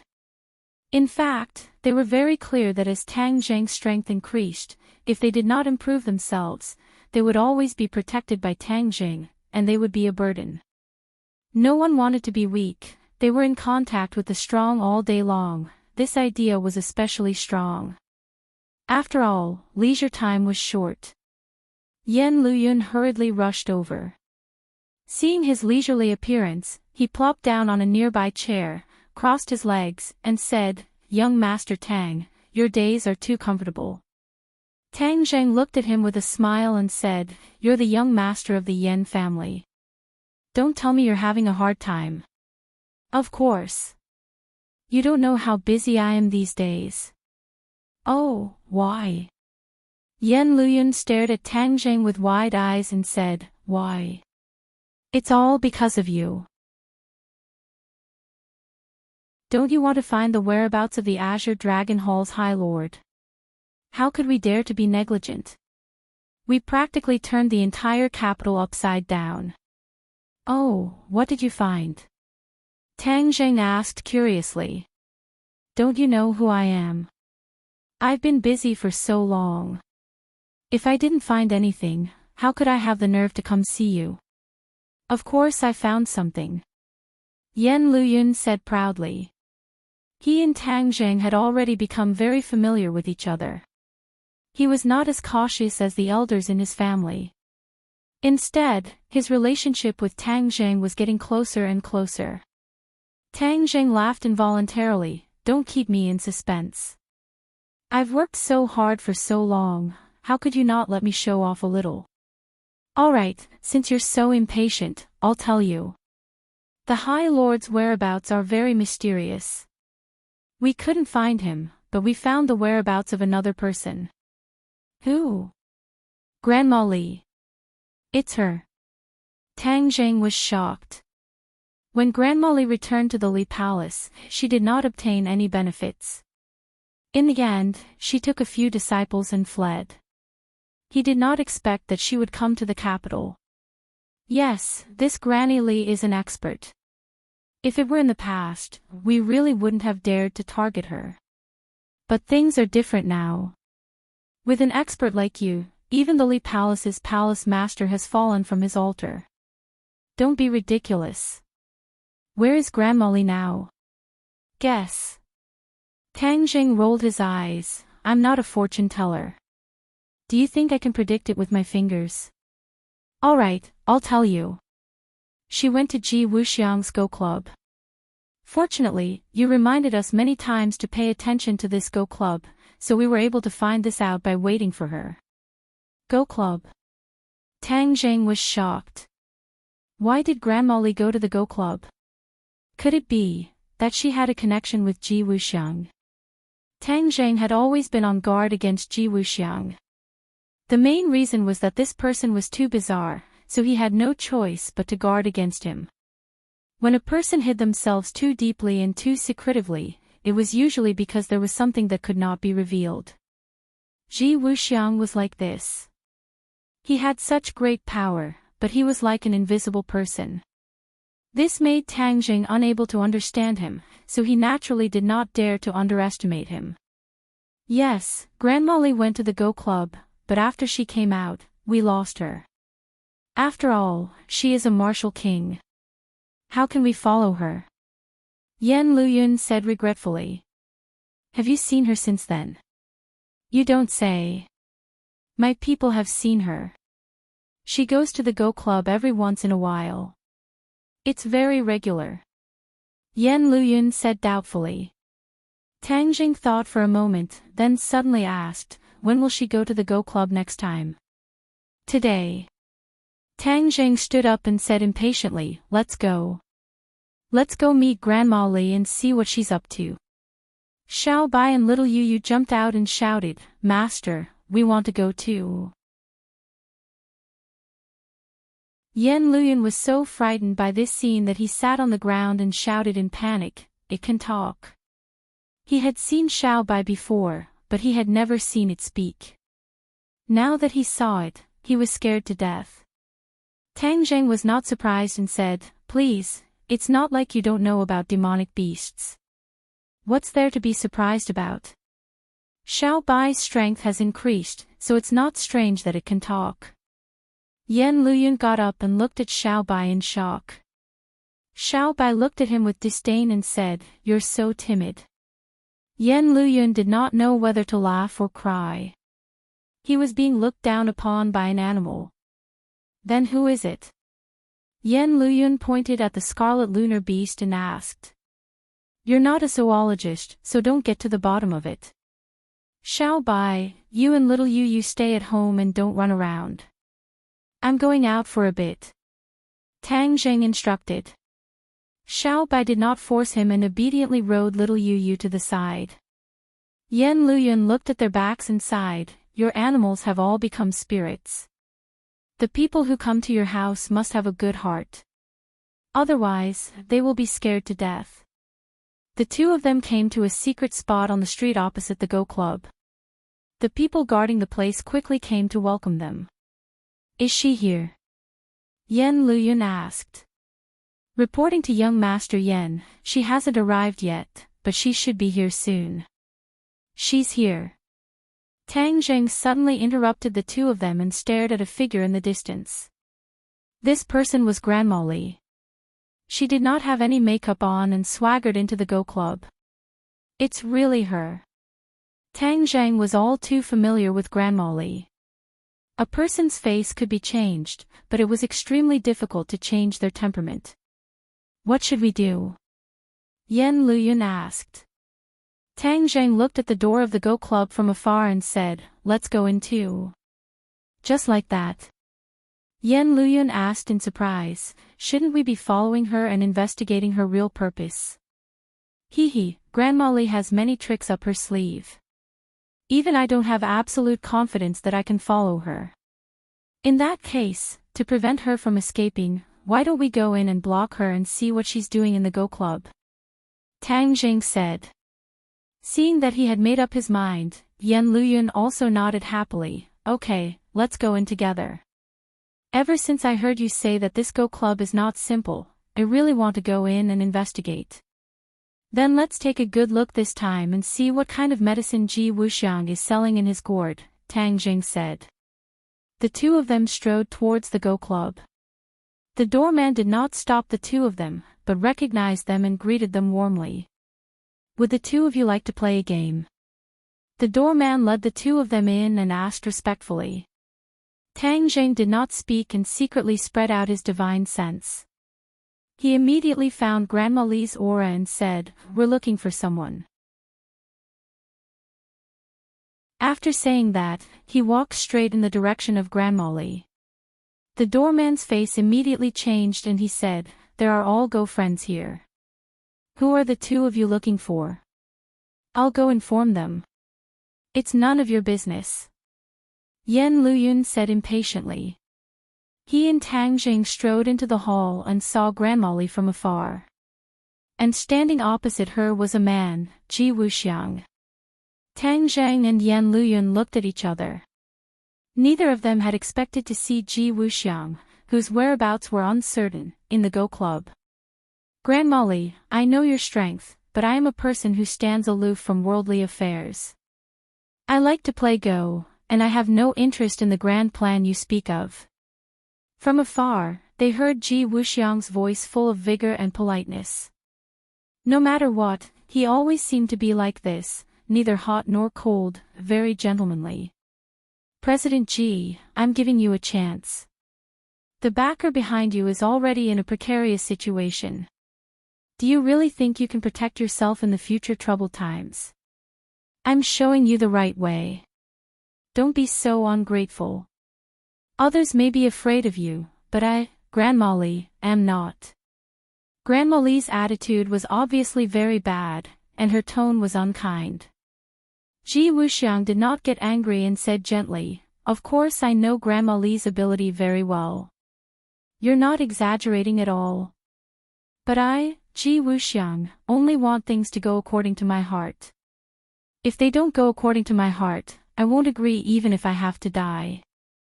Grandma Li sneered, "Go according to your heart. You have a backbone. If you die, let's see how your heart will go. I am a person who is afraid of death, but I also want to follow my heart. Isn't there a way to get the best of both worlds?" Ji Wuxiang sighed and said helplessly. Grandma Li's face became ferocious, and she said, "How can there be such a good thing in the world? I've come to find you time and time again because I thought you were a smart person. I wanted to save your life and point out a clear path for you. Now it seems that you refuse to realize your error, so don't blame me for being ruthless."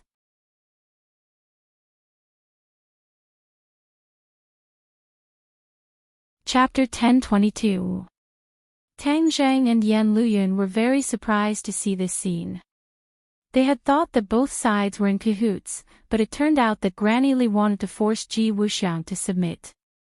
There was no doubt that Ji Wuxiang had a lot of power, and Granny Li probably wanted to take his resources for her own use. After all, Li Palace was no longer the same as before, and she was almost a commander without an army.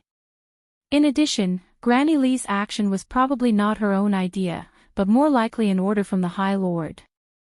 The High Lord must have some ulterior motive and needed Ji Wuxiang's help. No matter what the other party's purpose was, Granny Li must be stopped.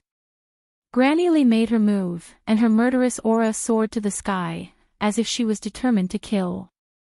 Ji Wuxiang was locked on by Granny Li's aura, so he could not escape.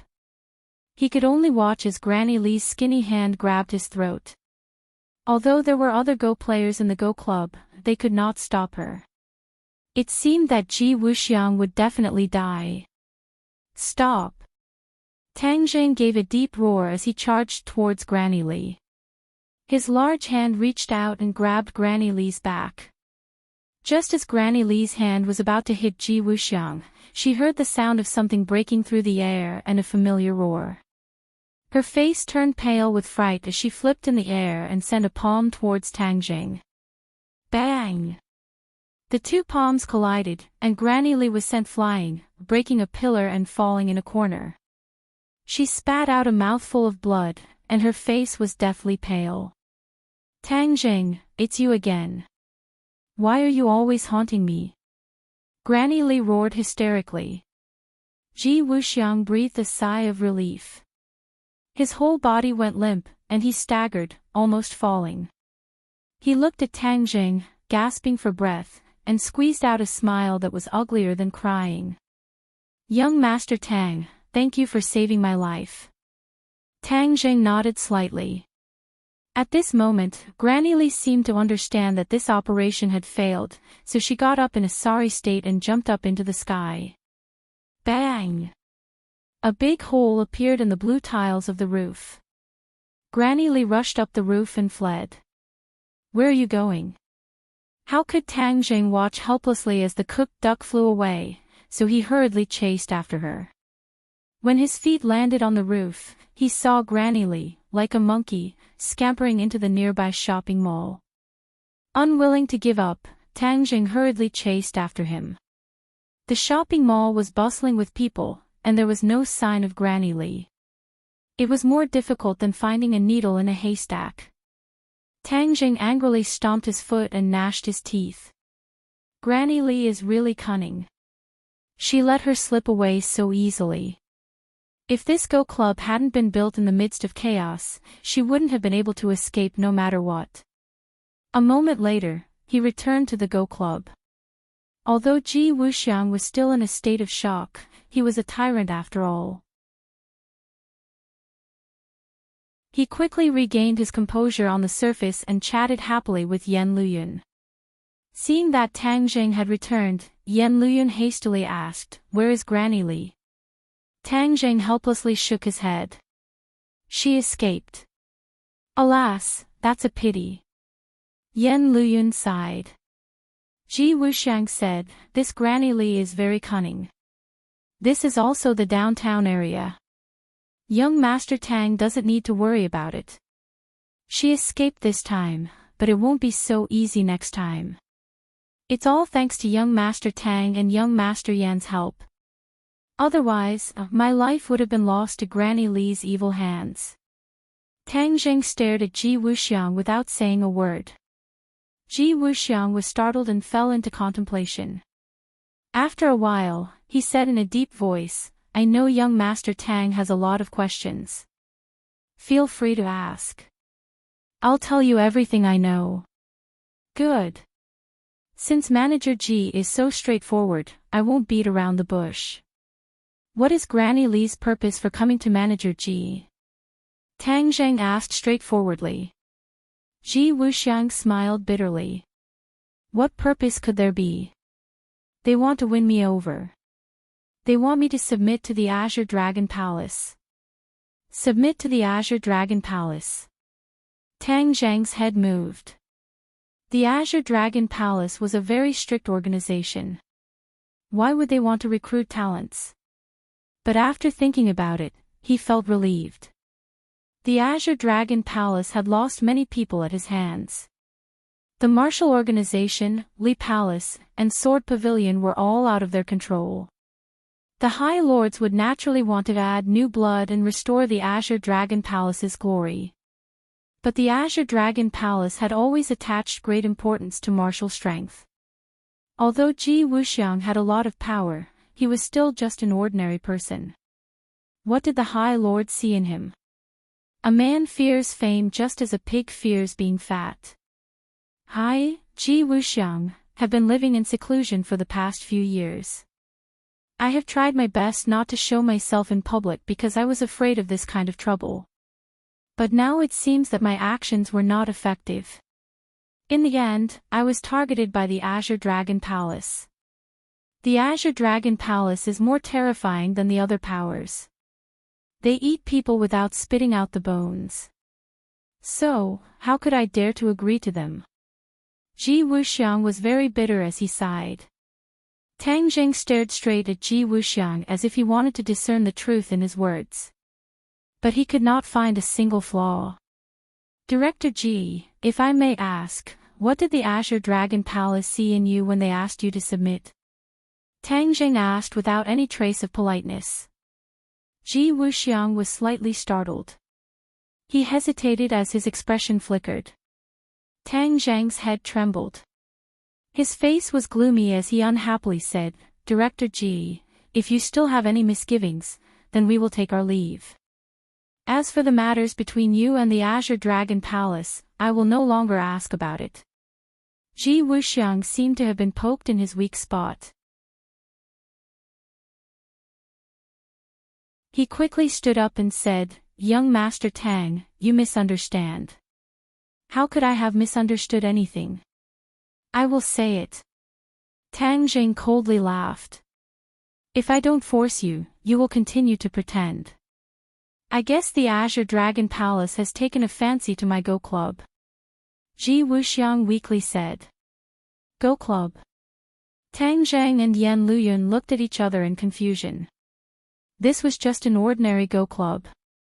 Why would the Azure Dragon Palace take a fancy to it? Ji Wuxiang smiled and said, I did not tell you two the truth before. Actually, this Go Club is not as simple as you think. What you see is only the surface. Oh, then I am interested to hear more. Tang Zheng's sword-like eyebrows rose as he said with interest. I don't know if you two still remember the words I said last time. The world is a Go game. Ji Wuxiang asked.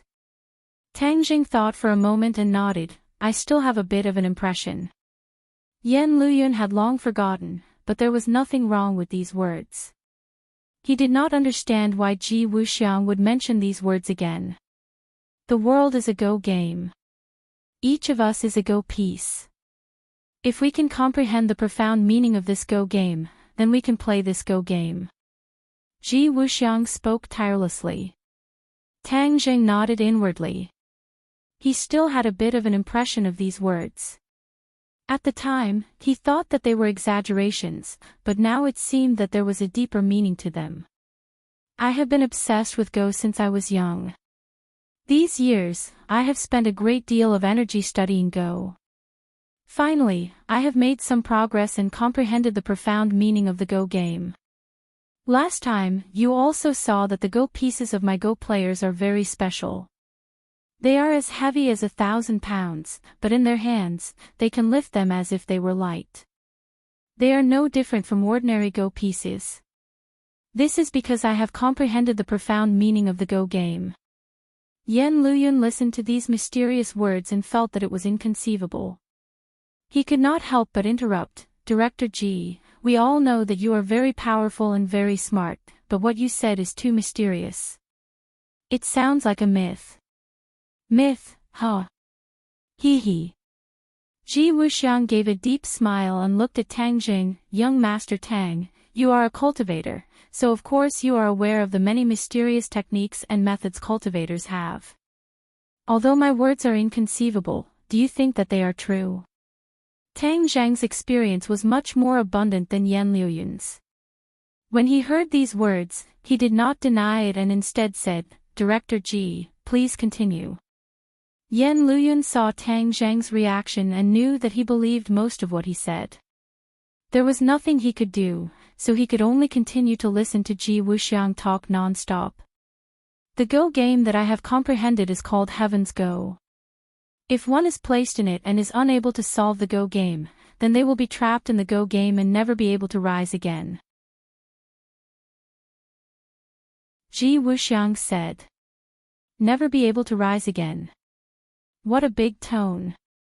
Yan Luyun disapprovingly curled his lips. Tang Zheng's head moved. Could it be that Ji Wuxiang really created this kind of Go game? If the power was as he said, then it was really terrifying. The Heaven's Go game is very complicated and cannot have the slightest mistake. Otherwise, the slightest mistake will lead to a huge error. Only someone who is very familiar with Go games can set up this Go game, and in this world, only I can do it. I don't know how the Azure Dragon Palace got this information, so I guess they came for this Heaven's Go game. Since you have this kind of method, why didn't you resist? Could it be that you want me to just watch as Granny Li kills you? Tang Jing asked. Ji Wuxiang smiled bitterly. How could I resist? The Heaven's Go game is very difficult to set up. It is not something that can be completed in a day or night. How could I have expected that Grandma Li would be so cruel and merciless? She actually wanted to take my life without saying a word. Tang Zheng had been thinking about the flaws in Ji Wuxiang's words. Suddenly, he had a flash of inspiration and noticed the surrounding Go players. Those heavy Go pieces were as light as a feather in their hands. Could it be that they were also proficient in Heaven's Go? Tang Zheng immediately asked. Ji Wuxiang gave Tang Zheng a thumbs up and sincerely praised, "Young Master Tang is really meticulous. You actually thought of this point. You were partly right and partly wrong." "Oh, then I want to hear what was right and what was wrong." Without a doubt, Tang Zheng's curiosity was completely aroused by Ji Wuxiang. Those Go players are indeed proficient in the way of Heaven's Go, but they are not proficient in it. They only know a part of it. Only by gathering everyone together and coordinating them under my command can I complete the Heaven's Go game. I am the core of the Heaven's Go game. These Go players are the ones I have nurtured for many years. They practice the Heaven's Go game every day so that they can play a role in the future when I set up the Heaven's Go game. Hearing this, Tang Zheng and Yan Luyun couldn't help but look at those Go players with calm expressions. Every Go player needed to be calm when playing, so that they could deal with possible dangers and not lose the game because of their emotions. These Go players were even more so.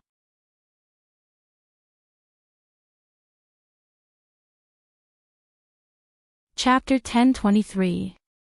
In the eyes of Tang Zheng and Yan Luyun, these seemingly mediocre and powerless chess players immediately grew in stature. Of course, they couldn't help but look at Ji Wuxiang, who had created this opportunity, in a new light. They finally understood why the Azure Dragon Hall was so eager to rope in Ji Wuxiang. The High Lord probably also understood that he was no match for Tang Jing, so he placed his hopes on this heavenly chess. Fortunately, they had already arranged for people to be stationed at the Go Club.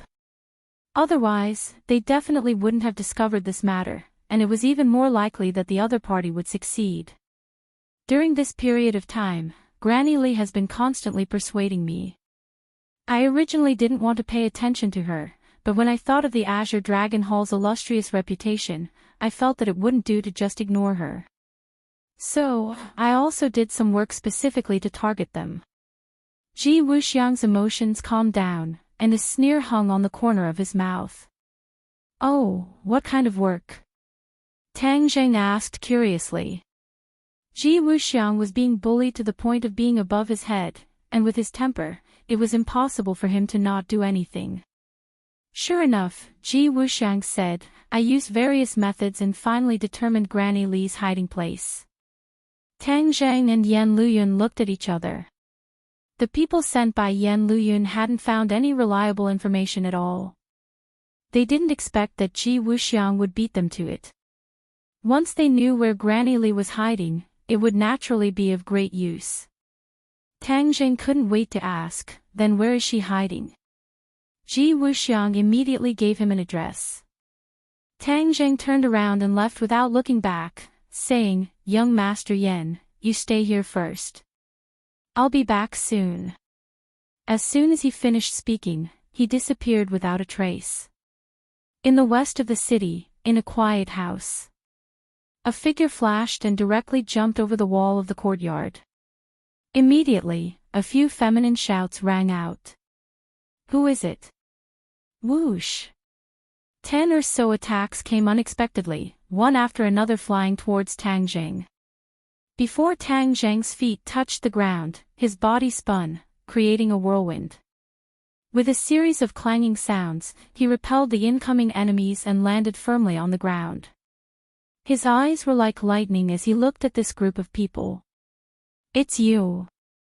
Cries of surprise rang out again. The 10 or so pretty girls all stared at Tang Jing. They were both shocked and angry. So it was Li Xiaotian's Xiaobai face. That slut took over the magpie's nest, betrayed the palace master, and seized the Li Palace. Now you actually dare to deliver yourself to my doorstep. Where's that slut Li Xiaotian? Was she here as well? Tell her to come out and hide in the back like a coward.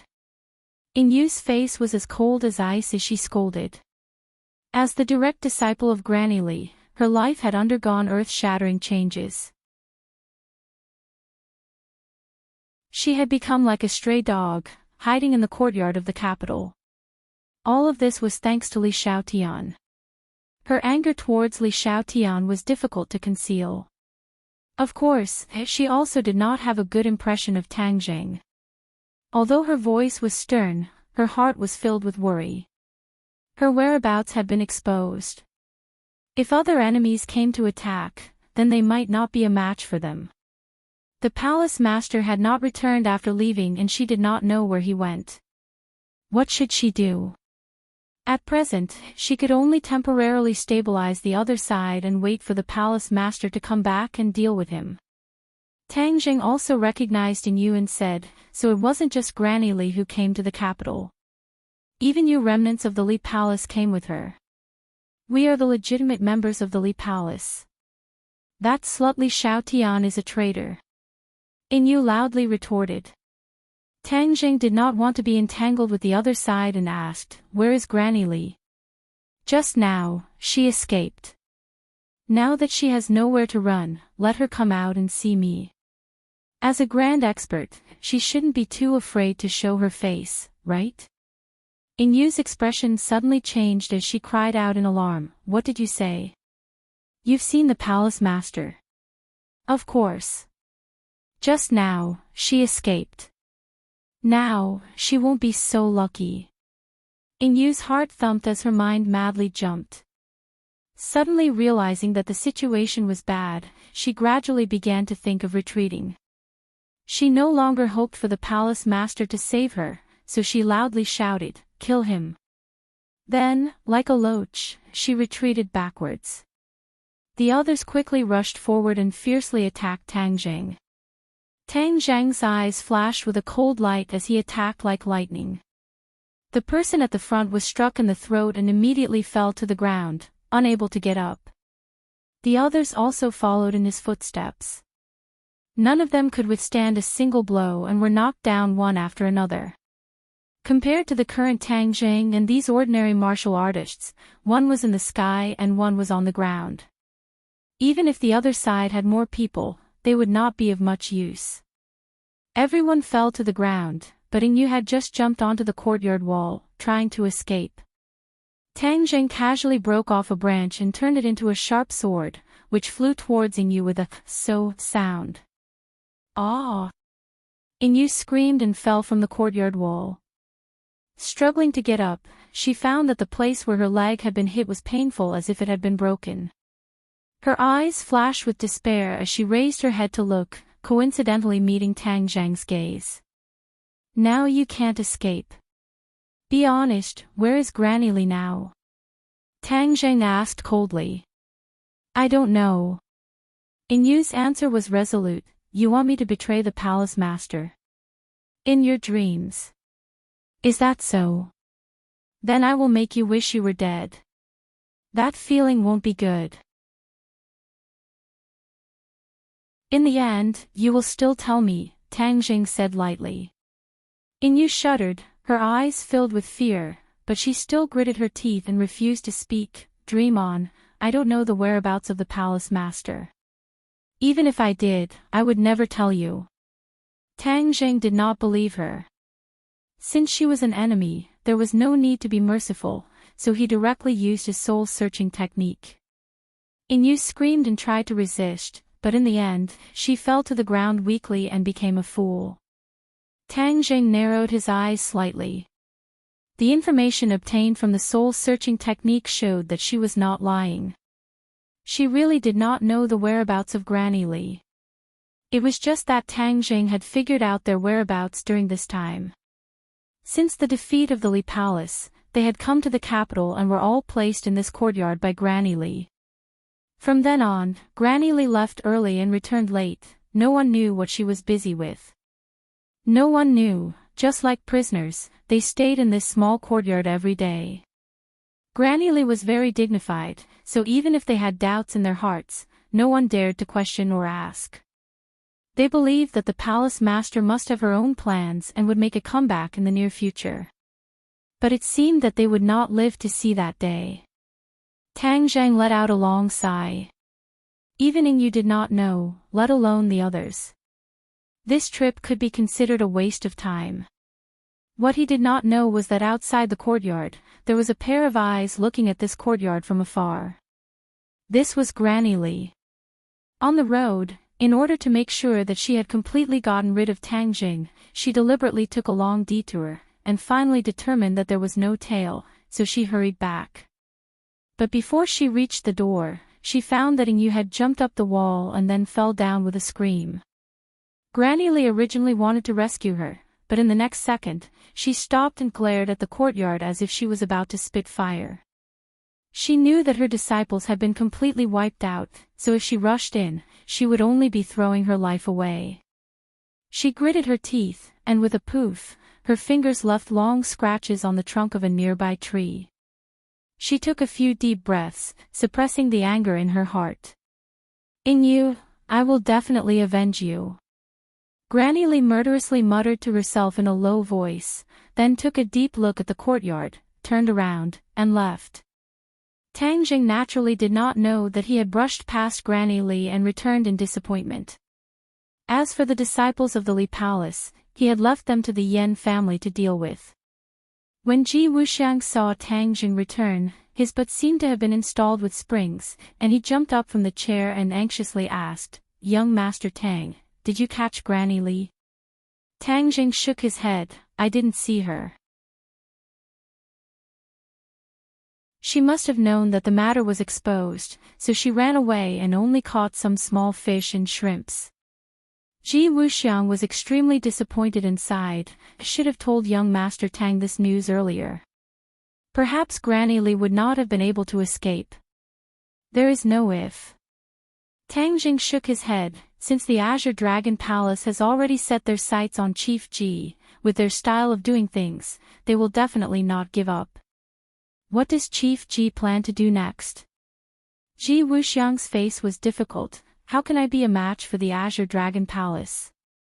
Although I have the celestial chess, it is very complicated to set up this chess game.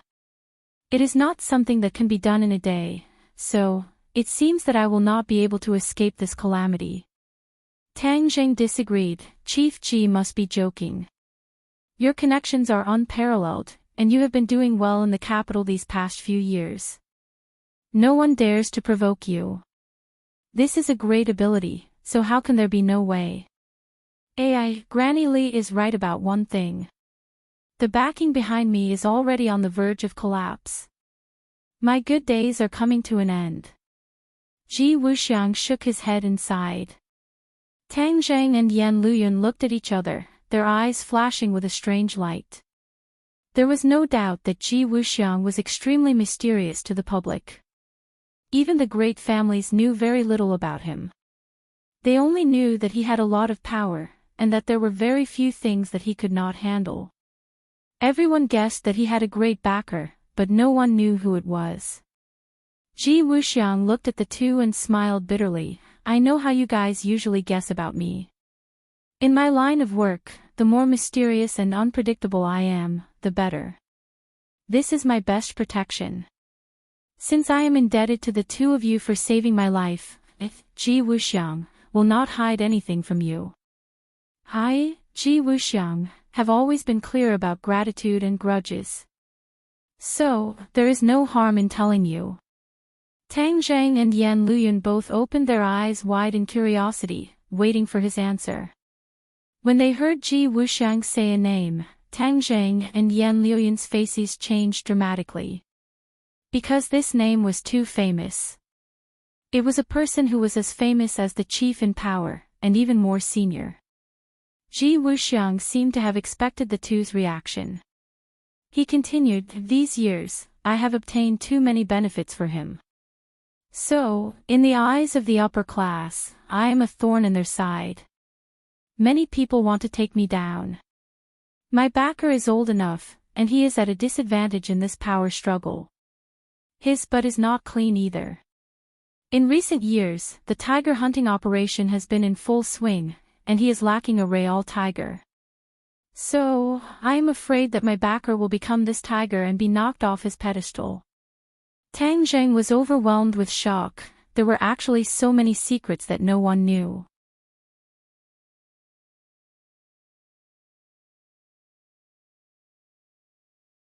Chapter 1024. In order to avoid arousing the suspicions of the five-clawed golden dragon, Tang Zheng brought Xiao Bai and little Yu Yu out of the imperial city.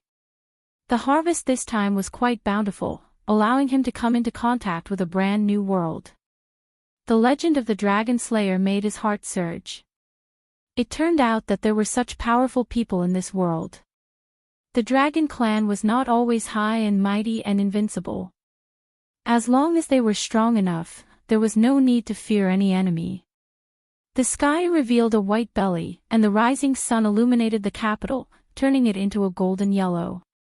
At the end of August, the capital was very hot. Even early in the morning, there was an impulse to soak in ice water. Tang Zheng had long been immune to the cold and heat. He sat in the courtyard and watched the rising sun. Xiao Bai rode little Yu Yu back and forth in the courtyard, as if he was patrolling his own territory. Fang Shishir went to school to prepare for the new students. Lu Qingmei went to work. And went out early in the morning to work on the jewelry. Marshall was not idle either. He was cultivating in the training room. Speaking of the training room, this was something that the women fiddled with. They tidied up a basement and then transformed it into a training room. There were many weapons in it, and there was also a battle room. The women would occasionally have a battle practice on a whim. Tang Zheng had seen it once and could not help but admit that when women fought, they were really valiant. Especially when women fought against women, they did not have much tenderness for the fairer sex. In their words, practice should be the same as actual combat, with real swords and real spears. Only then would they be able to display their full potential. It was precisely because of this that the women's passion for training was high. Because everyone wanted to win in the training. If they failed, they would definitely think of a way to get back at them next time. Looking at their tenacity, Tang Zheng praised them a few times, causing the women to be even more motivated. In fact, they were very clear that as Tang Zheng's strength increased, if they did not improve themselves, they would always be protected by Tang Zheng. If they were powerless, they would be a burden. No one wanted to be weak. They were in contact with the strong all day long, so this idea was especially strong. After all, leisure time was short. Yan Luyun hurriedly rushed over. Seeing his leisurely appearance, he sat down on a nearby chair and crossed his legs. "Young Master Tang, your days are too comfortable." Tang Zheng looked at him with a smile and said, "You're the young master of the Yan family. Are you having a hard time?" "Of course. You don't know how busy I've been these days." "Oh, why?" Yan Luyun stared wide-eyed at Tang Zheng and said, "Why? It's all because of you. Didn't you want to find the whereabouts of the Azure Dragon Hall's High Lord? How could we dare to be negligent? We practically turned the entire capital upside down." "Oh, what did you find?" Tang Zheng asked curiously. "Don't you know who I am? I've been busy for so long. If I didn't find anything, how could I have the nerve to come see you? Of course I found something." Yan Luyun said proudly. He and Tang Zheng were already completely familiar with each other. He was not as cautious as the elders in his family. Instead, he was getting closer and closer to Tang Zheng. Tang Zheng laughed involuntarily. Don't keep me in suspense. I've worked so hard for so long. How could you not let me show off a little? Alright, since you're so impatient, I'll tell you. The High Lord's whereabouts are very mysterious. We couldn't find him, but we found the whereabouts of another person. Who? Grandma Li. It's her. Tang Zheng was shocked. When Grandma Li returned to the Li Palace, she didn't get any benefits. In the end, she took a few disciples and fled. He didn't expect her to come to the capital. Yes, this Granny Li is an expert. If it was in the past, we really wouldn't have dared to target her. But things are different now. With an expert like you, even the palace master of Li Palace has fallen from the altar. Don't be ridiculous. Where is Grandma Li now? Guess. Tang Zheng rolled his eyes. I'm not a fortune teller. Don't tell me I can figure it out with my fingers. Alright, I'll tell you. She went to Ji Wuxiang's Go Club. Fortunately, you reminded us many times to pay attention to this Go Club, so we were able to find out. Go Club. Tang Zheng was shocked. Why did Grandma Li go to the Go Club? Could it be she had a connection with Ji Wuxiang? Tang Zheng had always been on guard against Ji Wuxiang. The main reason was that this person was too bizarre, so he couldn't help but be on guard. When a person hid themselves too deeply and too secretively, it was usually because there was something that couldn't be revealed. Ji Wuxiang was like this. He had such great power, but he was like a transparent person. Tang Zheng couldn't figure him out, so he naturally didn't dare to underestimate him. Yes, Grandma Li went to the Go Club, but we lost track of her after she came out. After all, she's a martial king. How can we follow her? Yan Luyun said regretfully. Have you seen her since then? You don't say. My people have seen her. She goes to the Go Club every once in a while. It's very regular. Yan Luyun said doubtfully. Tang Zheng thought for a moment, then suddenly asked, then when will she go to the Go Club next time? Today. Tang Zheng stood up and said impatiently, let's go. Let's go meet Grandma Li and see what she's up to. Xiao Bai and little Yu Yu jumped out and shouted, Master, we want to go too. Yan Luyun was so frightened by this scene that he sat on the ground and shouted in panic, it can talk. He had seen Xiao Bai before, but he had never seen it speak. Now that he saw it, he was really scared to death. Tang Zheng was used to it and said, please, it's not like you don't know about demonic beasts. What's there to be surprised about? Xiao Bai's strength has increased, so it's not strange that it can talk. Yan Luyun got up and looked at Xiao Bai in shock. Xiao Bai looked at him with disdain and said, so cowardly. Yan Luyun didn't know whether to laugh or cry. He was being looked down on by an animal. Then who is it? Yan Luyun pointed at the scarlet lunar beast and asked. You're not a zoologist, so don't get to the bottom of it. Xiao Bai, you and little Yu Yu stay at home and don't run around. I'm going out for a bit. Tang Zheng instructed. Xiao Bai didn't force him and obediently rode little Yu Yu to the side. Yan Luyun looked at their backs and sighed, the animals in your house have all become spirits. The people who come to your house must have a good heart. Otherwise, they'll be scared to death. The two of them came to a secret spot on the street opposite the Go Club. The people who were waiting there quickly came to welcome them. Is she here? Yan Luyun asked. Reporting to young Master Yan, she hasn't arrived yet, but I think she'll be here soon. She's here. Tang Zheng suddenly interrupted the two of them and stared at a figure in the distance. This person was Grandma Li. She didn't put on any makeup and swaggered into the Go Club. It's really her. Tang Zheng was all too familiar with Grandma Li. A person's face could be changed, but it was extremely difficult to change their temperament. What should we do? Yan Luyun asked. Tang Zheng looked at the door of the Go Club from afar and said, "Let's go in too." Just like that? Yan Luyun asked in surprise. Shouldn't we be following her and then investigating her real purpose? Grandma Li has many tricks up her sleeve. Even I don't have absolute confidence that I can follow her. In that case, in order to prevent her from slipping away, why don't we go in and block her and see what she's doing in the Go Club? Tang Zheng said. Seeing that he had made up his mind, Yan Luyun nodded happily. Okay, let's go in together. Ever since I heard you say that this Go Club isn't simple, I really want to go in and explore it. Then let's take a good look this time and see what Ji Wuxiang is selling in his gourd. Tang Zheng said. The two of them strode towards the Go Club. The doorman didn't stop them, but recognized them and greeted them warmly. Would you two like to play a game? The doorman led the two in and asked respectfully. Tang Zheng didn't speak and secretly spread out his divine sense.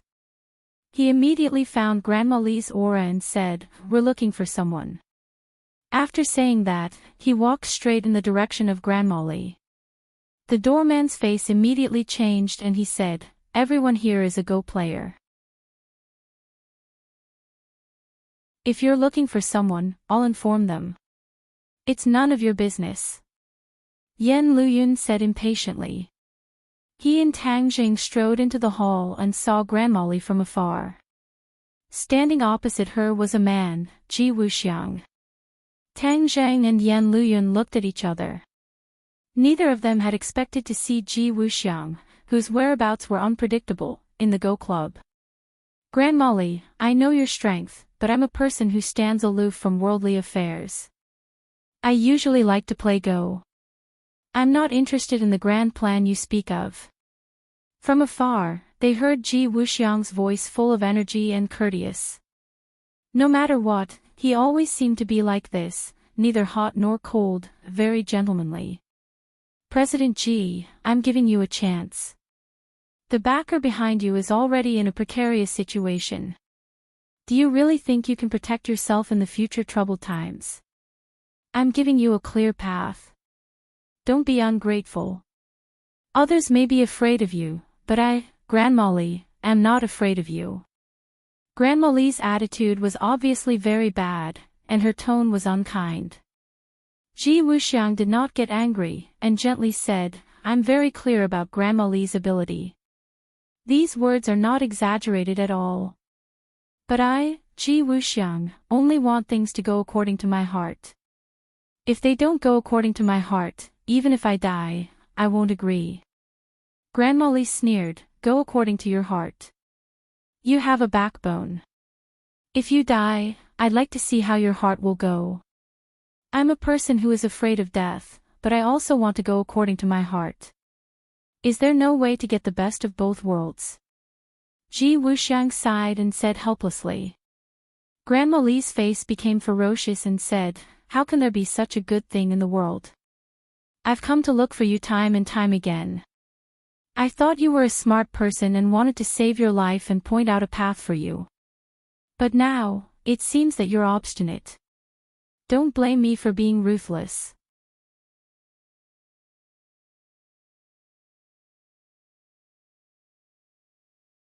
Chapter 1025. Tang Zheng and Yan Luyun were surprised by this scene. They had thought that the two sides were in cahoots, but it turned out that Granny Li wanted to force Ji Wuxiang to submit. There was no doubt that Ji Wuxiang had a lot of power, and Granny Li probably wanted to take his resources for her own use. After all, Li Palace was no longer the same as before, and she was almost a commander without an army. In addition, Granny Li's action was probably not her own idea, but more likely an order from the High Lord. The High Lord must have some ulterior motive and needed Ji Wuxiang's help. No matter what the other side's purpose was, Granny Li's action must be stopped. Granny Li made her move, and her murderous aura soared to the sky, as if she was determined to kill. Ji Wuxiang was locked on by Granny Li's aura and could not escape. He could only watch as Granny Li's skinny hand reached for his throat. Although there were other Go players in the club, they could not stop her. Ji Wuxiang seemed to be dead for sure. Stop! Tang Jing gave a deep roar as he charged towards Granny Li. His large hand reached out and grabbed Granny Li's back. Granny Li's hand was about to hit Ji Wuxiang when she heard the sound of something breaking through the air and a familiar roar behind her. She turned pale with fright and flipped in the air, her palm striking at Tang Jing. Bang! The two palms collided and Granny Li was sent flying, crashing into a pillar and falling in a corner. She spat out a mouthful of blood and her face was deathly pale. Tang Jing, it's you again, why are you always haunting me? Granny Li roared hysterically. Ji Wuxiang breathed a sigh of relief. His whole body went limp and he staggered, almost falling down. Panting, he looked at Tang Jing and squeezed out a smile that was uglier than crying. Young Master Tang, thank you for saving my life. Tang Jing nodded slightly. At this moment, Granny Li seemed to understand that the operation had failed, so she got up and leaped into the sky. Bang! A big hole appeared in the blue tiles of the roof. Granny Li jumped up and fled. Where are you going? How could Tang Jing watch helplessly as the cooked duck flew away, so he hurriedly chased after her. When his feet landed on the roof, he saw Granny Li, like a monkey, scampering into the nearby shopping mall. Unwilling to give up, Tang Jing hurriedly chased after him. The shopping mall was bustling with people, and there was no sign of Granny Li. It was more difficult than finding a needle in a haystack. Tang Jing angrily stomped his foot and gnashed his teeth. Granny Li is really cunning. She let her slip away so easily. If this Go Club hadn't been built in the midst of chaos, she wouldn't have been able to escape no matter what. A moment later, he returned to the Go Club. Although Ji Wuxiang was still in a state of shock, he was a tyrant after all. He quickly regained his composure on the surface and chatted happily with Yan Luyun. Seeing that Tang Jing had returned, Yan Luyun hastily asked, "Where is Granny Li?" Tang Jing helplessly shook his head. "She escaped." "Alas, that's a pity." Yan Luyun sighed. Ji Wuxiang said, "This Granny Li is very cunning. This is also the downtown area. Young Master Tang doesn't need to worry about it. She escaped this time, but it won't be so easy next time. It's all thanks to young Master Tang and young Master Yan's help. Otherwise, my life would have been lost to Granny Li's evil hands." Tang Jing stared at Ji Wuxiang without saying a word. Ji Wuxiang was startled and fell into contemplation. After a while, he said in a deep voice, "I know young Master Tang has a lot of questions. Feel free to ask. I will tell you everything I know." "Good. Since Manager Ji is so straightforward, I won't beat around the bush. What is Granny Li's purpose in coming to Manager Ji?" Tang Jing asked straightforwardly. Ji Wuxiang smiled bitterly and said, "What other purpose could there be? They are trying to bribe me. They want me to submit to the Azure Dragon Palace." "Submit to the Azure Dragon Palace?" Tang Zhang's head moved. The Azure Dragon Palace was a very strict organization. Why would they want to recruit talents? But after thinking about it, he felt relieved. The Azure Dragon Palace had lost a lot of people at his hands. The martial organization, Li Palace, and Sword Pavilion were all out of their control. The High Lords would naturally want to add new blood and restore the Azure Dragon Palace's glory. But the Azure Dragon Palace had always placed great importance on martial strength. Although Ji Wuxiang had a lot of power, he was still just an ordinary person. What did the High Lord see in him? A man fears fame just as a pig fears being fat. Ji Wuxiang had been living in seclusion for the past few years. I have tried my best not to show myself in public because I was afraid of this kind of trouble. Now it seems that my actions were not effective. In the end, I was targeted by the Azure Dragon Palace. The Azure Dragon Palace is more terrifying than the other powers. They eat people without spitting out the bones. So, how could I dare to agree to them? Ji Wuxiang was very bitter as he sighed. Tang Zheng stared straight at Ji Wuxiang as if he wanted to discern the truth in his words. But he could not find a single flaw.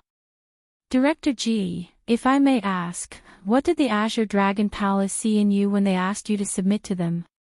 Tang Zheng asked without any trace of politeness. Ji Wuxiang was slightly startled. He hesitated as his expression flickered. Tang Zheng's head trembled. His face was gloomy as he unhappily said, Director Ji, if you still have any misgivings, then we will take our leave. As for the matters between you and the Azure Dragon Palace in the future, I will no longer ask about it. Ji Wuxiang seemed to have been poked in his weak spot.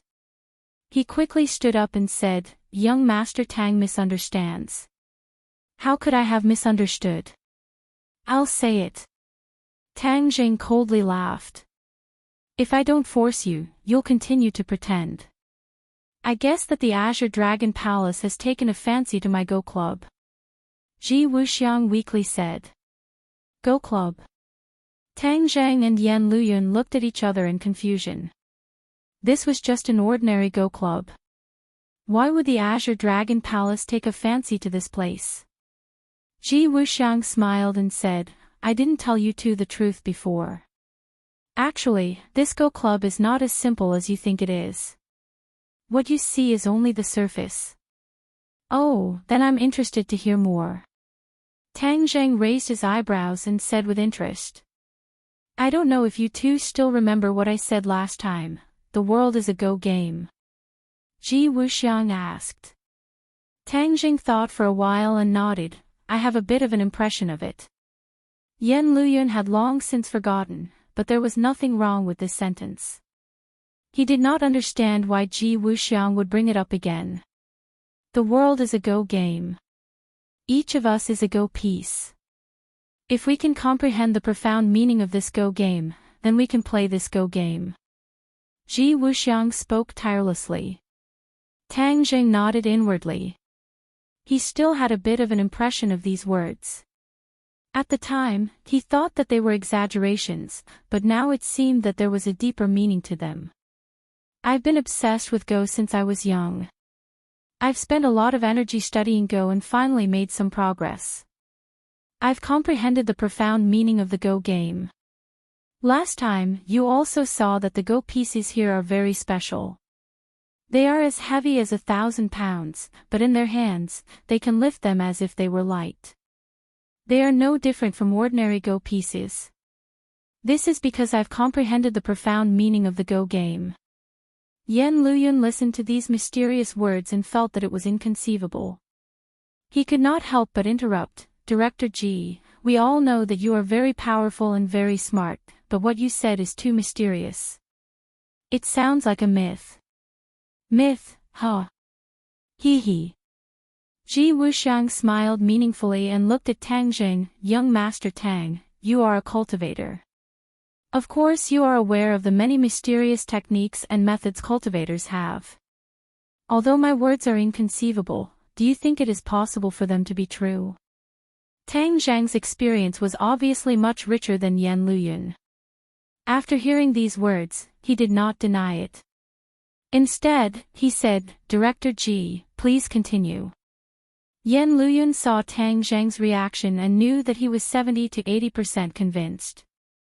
There was nothing he could do, so he could only continue to listen to Ji Wuxiang talk non-stop. The Go game that I've comprehended is called Heaven's Go. If you are placed in it and are unable to solve the Go game, then you will be trapped in the Go game forever. Ji Wuxiang said. Forever unable to turn over, what a big tone. Yan Luyun disapproved as he curled his lips. Tang Zheng's head moved.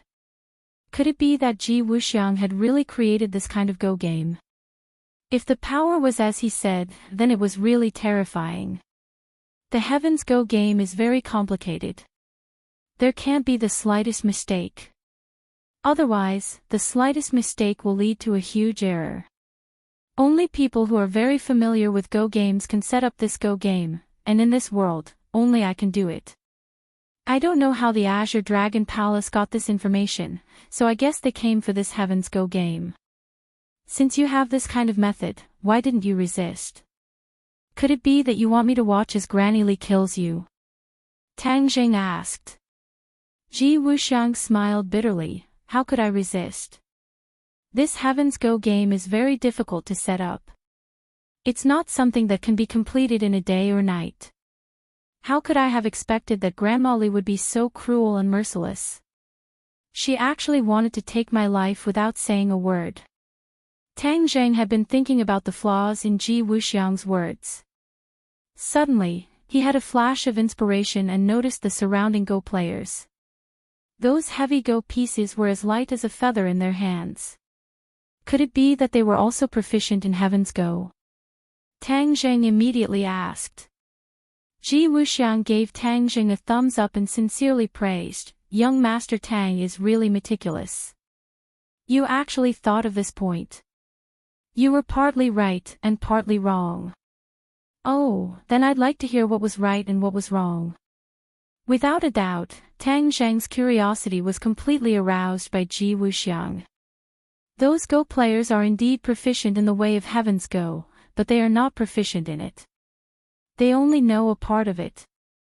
Only by gathering everyone together and coordinating them under my command can I complete the Heaven's Go game. I am the core of the Heaven's Go game. These Go players are the ones I have nurtured for many years. They practice the Heaven's Go game every day so that they can play a role in the future when I set up the Heaven's Go game. Hearing this, Tang Zheng and Yan Luyun couldn't help but look at those Go players with calm expressions. Every Go player needed to be calm when playing, so that they could deal with possible crises and not lose the game because of their emotions. These Go players were even more so.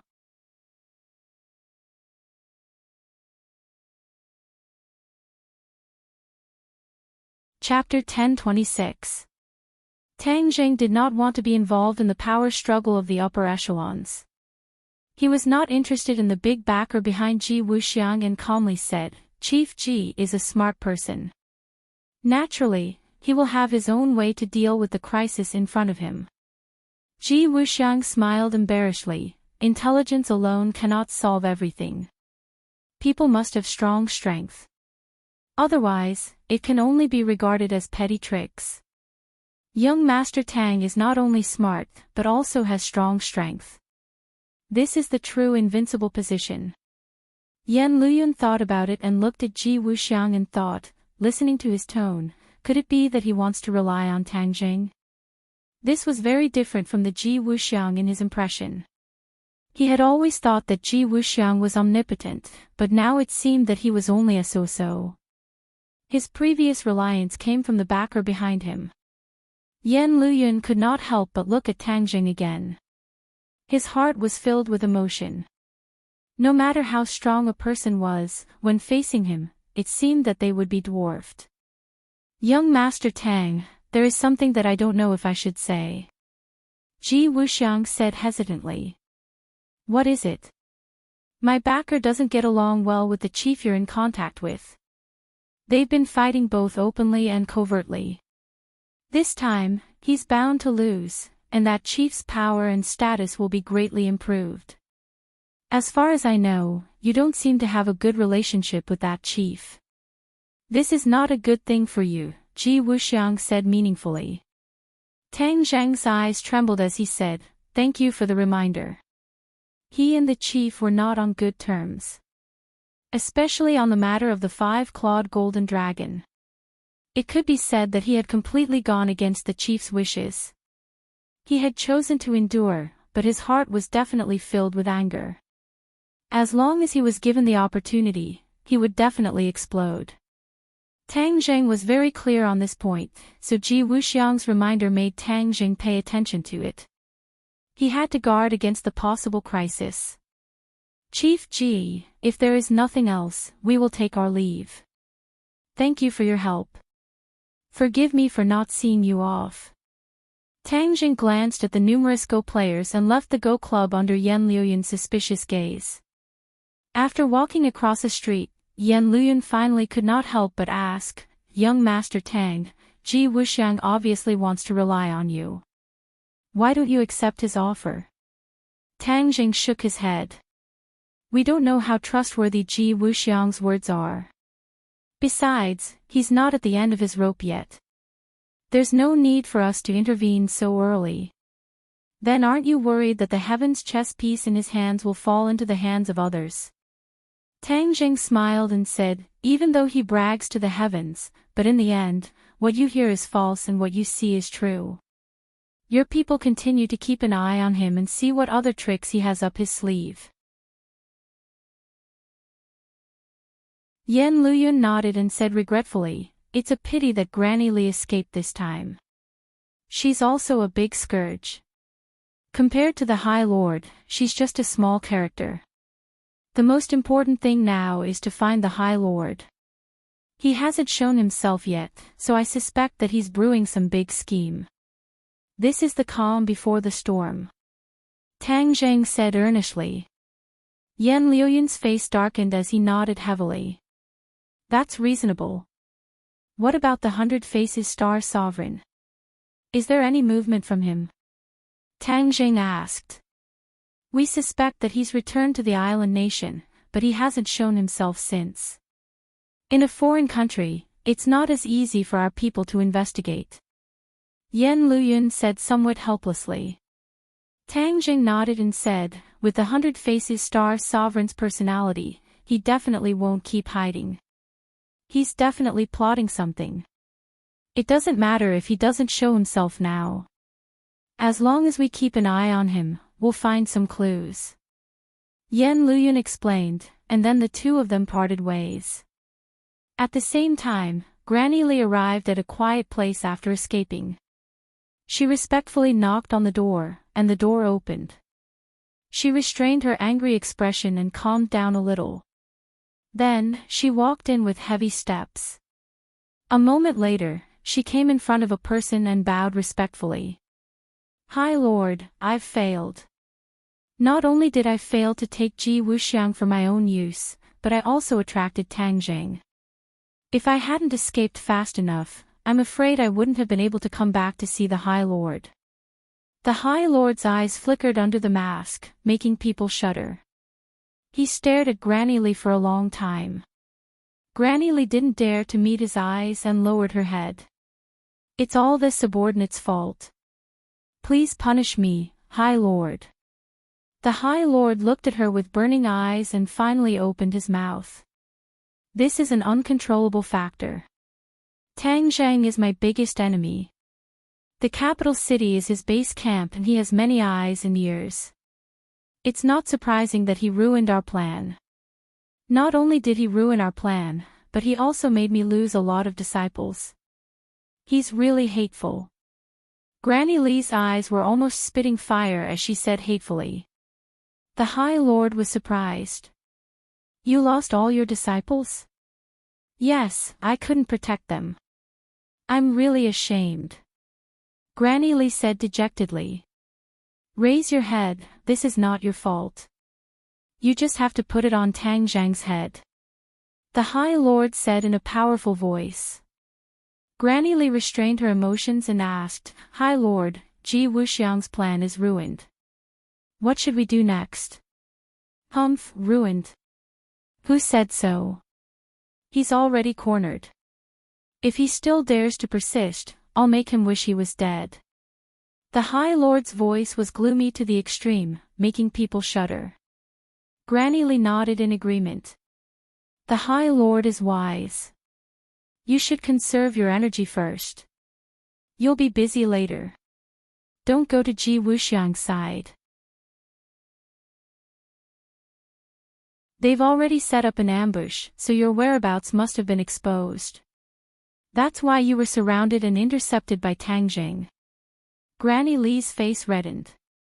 I did notice people following me a few times, but I thought they were Ji Wuxiang's men. In the end, I successfully shook them off, so I didn't take it to heart. I didn't expect Tang Zhang's men to be among them. Why would he send people to watch the Go Club? Could it be that he also knew about the celestial chess? That's not it. Tang Zhang has always been on guard against Ji Wuxiang. With Tang Zhang's cautious style, it's impossible for him not to be on guard against such a mysterious existence. It's just that the time you went was too coincidental and you were discovered by Tang Zhang's men. With just a few words, the High Lord had actually guessed the whole story. It had to be said that enemies often understood each other better. High Lord, after Song Yu left with the remnants of the Sword Pavilion, he still hasn't contacted you? Granny Li asked on a sudden whim. Now that the Azure Dragon Hall's manpower was sharply reduced, Granny Li would pay attention to people like Song Yu. If it were before, Song Yu wouldn't even enter his eyes. The High Lord laughed. His laughter penetrated through the mask and was somewhat strange. Song Yu is truly worthy of being the young master of the Song family. Not only is he meticulous, but he's also extremely cunning and ambitious. I've really underestimated him before. If he dares to play tricks in front of the High Lord, I'll directly take his little life. Granny Li said fiercely. The High Lord pondered for a long time before slowly saying, "You don't need to worry about Song Yu. He can't escape from my grasp. I'm just waiting to see what kind of tricks he can play in the end and whether he can give me a little surprise." Hearing him say this, Granny Li didn't dare to say anything else and respectfully retreated. In the courtyard house, the bureau chief was sitting at his desk going through documents. During this period, he was in high spirits. The matter of the Imperial City and the five-clawed golden dragon had originally left him in a terrible fix and even became a stain on his opponent's attack. However, nothing was absolute. In the end, under the guidance of the High Lord, he actually turned defeat into victory and defeated his opponent. Although his opponent hadn't fallen yet, he was already at death's door. He believed that as long as he released his trump card, his opponent would definitely not have a chance to breathe and fall off the altar, becoming a sacrificial lamb. Winner takes all, it had always been like this. Thinking of this, he couldn't help but hum an old song. This was his favorite song when he was young. When he went to the countryside to cut the queue, he liked this song. Suddenly, a gust of wind swept past and a person appeared in front of him. The bureau chief wasn't surprised. He had long been used to the other party's mysterious appearance.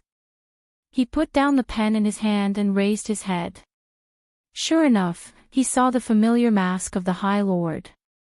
He was very wary of the High Lord in the beginning and used each other. However, now that the Azure Dragon Palace had suffered a great loss in the hands of Tang Jing, the bureau chief was surprised but also had an unexpected surprise. That was, the High Lord, who was at his wit's end, actually helped him greatly.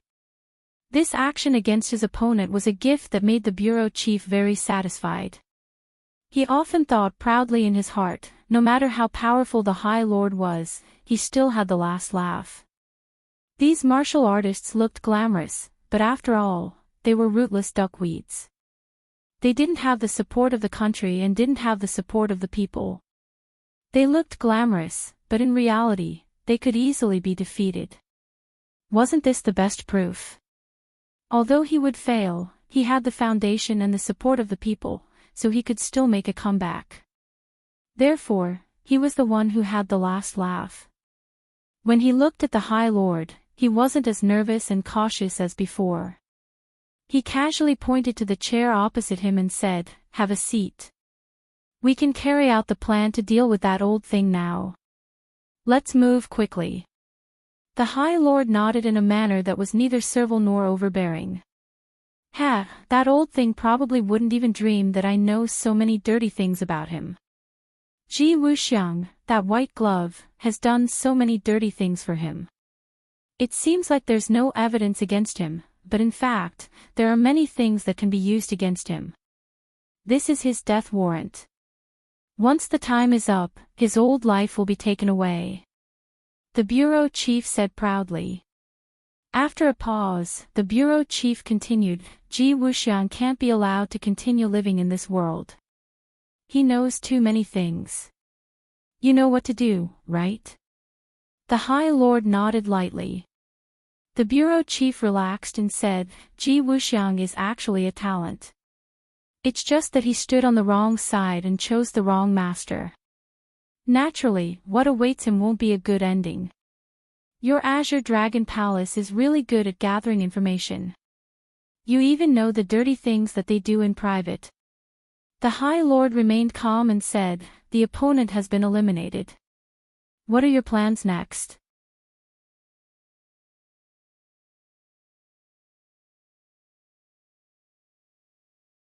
Chapter 10:27. The Great Lord stared at the bureau chief and asked, What do you think? Do you still remember the 100 Faces Star-Lord? I heard that you had dealings with him in the 100,000 Mountains, the bureau chief asked. The Great Lord nodded and looked at the bureau chief in confusion. The bureau chief enjoyed the feeling of not being able to see through him. It was a wonderful feeling to be in control of everything. That's all in the past. I hope you don't take it to heart. Now, the 100 Faces Star-Lord has taken root in the island nation and is very close to the royal family. This is really unexpected, the bureau chief said emotionally. The Great Lord remained silent. He didn't know what the bureau chief was up to. The bureau chief looked at him with a smile and revealed the answer. The royal family of the island nation has sent a message that they want to cooperate with us. The island nation used to be a dog that wagged its tail and begged the Atlantic Empire. Now that the Atlantic Empire no longer has the Rockefeller family, its power has decreased sharply. This dog naturally wants to find a new master. The rise of Hua Xia is unstoppable, and we are so close to the island nation. Naturally, they want to rely on us. The Great Lord was silent for a while, as if digesting this news. After a long time, he said, the island nation is ambitious. Moreover, they invaded Hua Xia and have a long-standing feud with us. Cooperating with them is tantamount to plotting against a tiger. The bureau chief shook his head and looked at the Great Lord mockingly. This is an old idea from decades ago. Our ideas must keep pace with the times to be the best. There are no eternal enemies in this world, only eternal benefits. This is especially important for us, the rulers. You're not an official, so naturally, you won't understand this. After all, the courage of an ignorant man doesn't have much practical use in this society. As he spoke, the bureau chief bent his finger and knocked on the table. Dong, dong, dong. The crisp sound seemed to remind the Great Lord. The Great Lord's eyes didn't change at all. He said softly, understood. The bureau chief knew when to stop and continued, we can use the island nation's resources to deal with Tang Zheng. Tang Zheng has many experts around him. It's not so easy to deal with him, the Great Lord reminded. The bureau chief pursed his lips and said disapprovingly, no matter how strong an individual is, there is a limit. It's the new era now. How can we still use those old ideas to deal with things? Tang Zheng's business was so big, and this was his weakness. If the government made a move, it would be criticized by others, thinking that they were deliberately suppressing him. But if it's a threat from the outside world, then no one can say anything. The Great Lord's gaze turned cold. He stared at the bureau chief and said thoughtfully, that makes sense. But what was the breakthrough point? We have to find a place to bite, only then can we kill him. He has already delivered a breakthrough for us. Oh, what breakthrough? They've recently developed a new drug, and they're bragging about it. They're sending it for approval. If there's a problem at this time, then we can break through their layers of protection. Of course, this kind of thing is best left to the people of the island nation. How do I operate it? The bureau chief smiled mysteriously and said, "There are specializations in every field. The people of the island nation are the best at scheming. They will naturally think of a specific solution. We just need to provide them with a breakthrough point." The great lord didn't ask further. The sun shone brightly in Beijing in September. Yenching University was bustling with people, and there were many new faces. It was time for the students to return to school. For Tang Zhang and the rest, they had already advanced from university rookies to second-year veterans. Their dresses were fluttering in the wind. Pairs of fiery eyes were searching for a target in the crowd. Fire, theft, and seniors. This group of seniors who were welcoming new students naturally wouldn't miss this opportunity, because this was a rare opportunity to get rid of being single. Tang Jing didn't want to join in the fun at first, but he couldn't resist Yi Dingdang and Fang Shishi's persuasion and was dragged to school. Looking at the lively new faces, Tang Jing couldn't help but think of the time when he first entered the school. At that time, he was just like them, the only difference was that his goal was more clear, or it could be said that he was more free and easy. One on the left and one on the right, two beauties accompanied each other, occasionally accompanied by some intimate actions. Without a doubt, this scene immediately attracted the attention of many people. Especially the freshmen, all of them looked at him as if he was a monster. Whether it was Fang Shishi or Yi Dingdang, they were undoubtedly top-grade beauties, each with their own merits. As long as one could get the favor of one, then his life wouldn't be in vain, let alone two. The key was that the relationship between the three was too intimate, and it made people's imaginations run wild. "Senior, who is that person, so awesome?" A quick-witted freshman pulled the senior aside and asked, his eyes constantly wandering between Fang Shishi and Yi Dingdang. He was indignant and wanted to poach them. The senior rolled his eyes and looked at the junior like he was looking at an idiot. He patted him on the shoulder and said, "Don't say that I didn't take care of you. The first thing you should do after entering school is not to know who the principal is, but to know the person in front of you." The junior disagreed. "Senior, you're exaggerating. Who is he, so awesome? You just have to remember that he's called Tang Jing. Stay as far away from him as you can, and don't provoke him." The senior warned earnestly. Tang Zhang's fame in school was unmatched, and he was simply a living legend. The junior stared at Tang Zhang for a while, but he couldn't see anything different. He thought to himself, "Senior isn't lying to me, right? Or maybe Senior is interested in these two beauties, so he deliberately wants me to back off, so that there will be one less strong competitor like me." Just as this junior was daydreaming, a black Mercedes-Benz and a white luxury limousine drove over at lightning speed. A few students who were dragging their suitcases screamed in fright and were almost hit by the limousine. They were battered and exhausted. But a thin boy didn't dodge in time and was hit by the RV and fell to the ground. Too hateful, driving so fast in school. They don't care about other people's lives at all. It's simply murder. Someone was filled with righteous indignation. Bang bang bang bang. The sound of the door opening and closing rang out. Four strong men in black suits got out of the Mercedes-Benz and looked like bodyguards. They quickly moved to the door of the RV and respectfully opened the door. Ding ding ding. The crisp sound of high heels hitting the ground rang out, and a tall beauty walked out. Immediately, everyone was attracted by this beauty, and the angry voices came to an abrupt stop. "Wow, beauty! Who is this? Why does she look like a man-made beauty? Hey, you don't say, the more I look at her, the more she looks like our neighbor from Korea. She's definitely a man-made beauty. Look at her nose, it's definitely been done. She even had double eyelids and a sharp chin. Although I can't see her chest through her clothes, it's most likely fake. Brother, you have sharp eyes, you're an expert.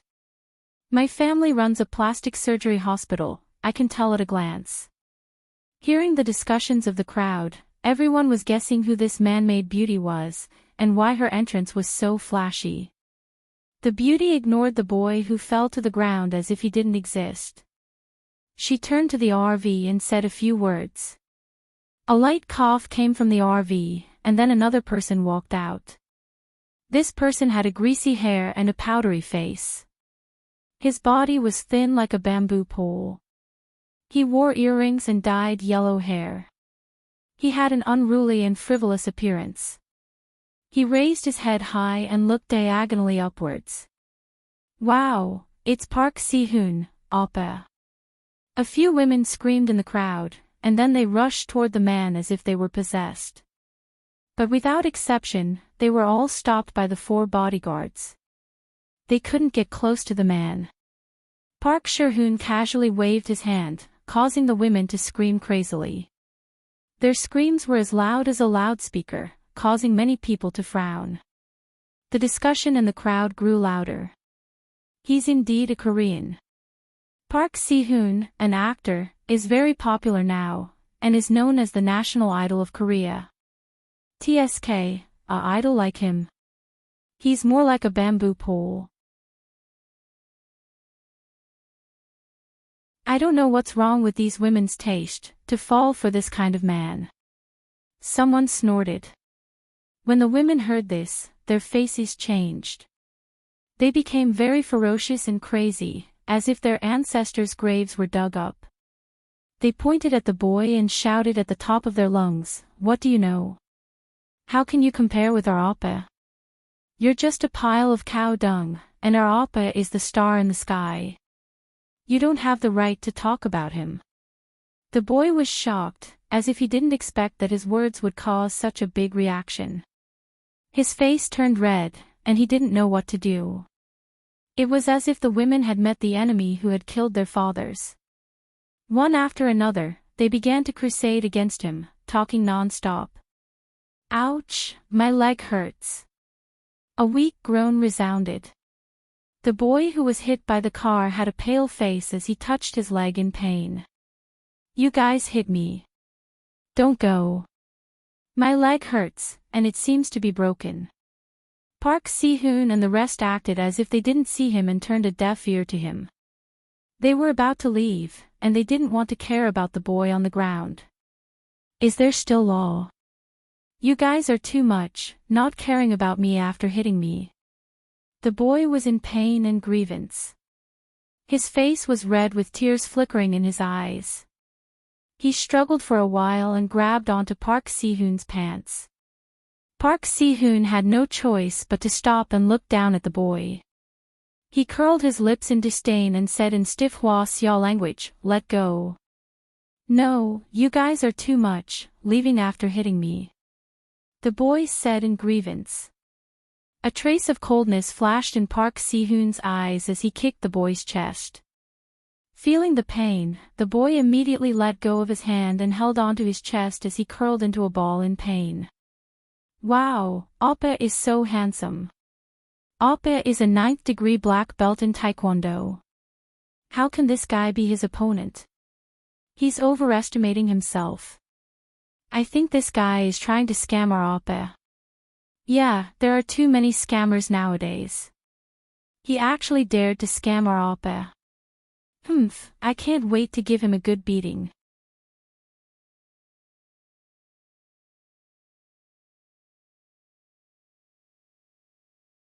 Chapter 10:28.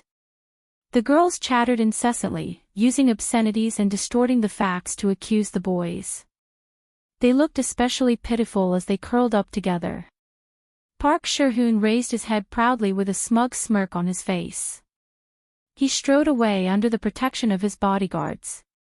The girls' attention was immediately attracted by him and they screamed, "Oppa, I love you.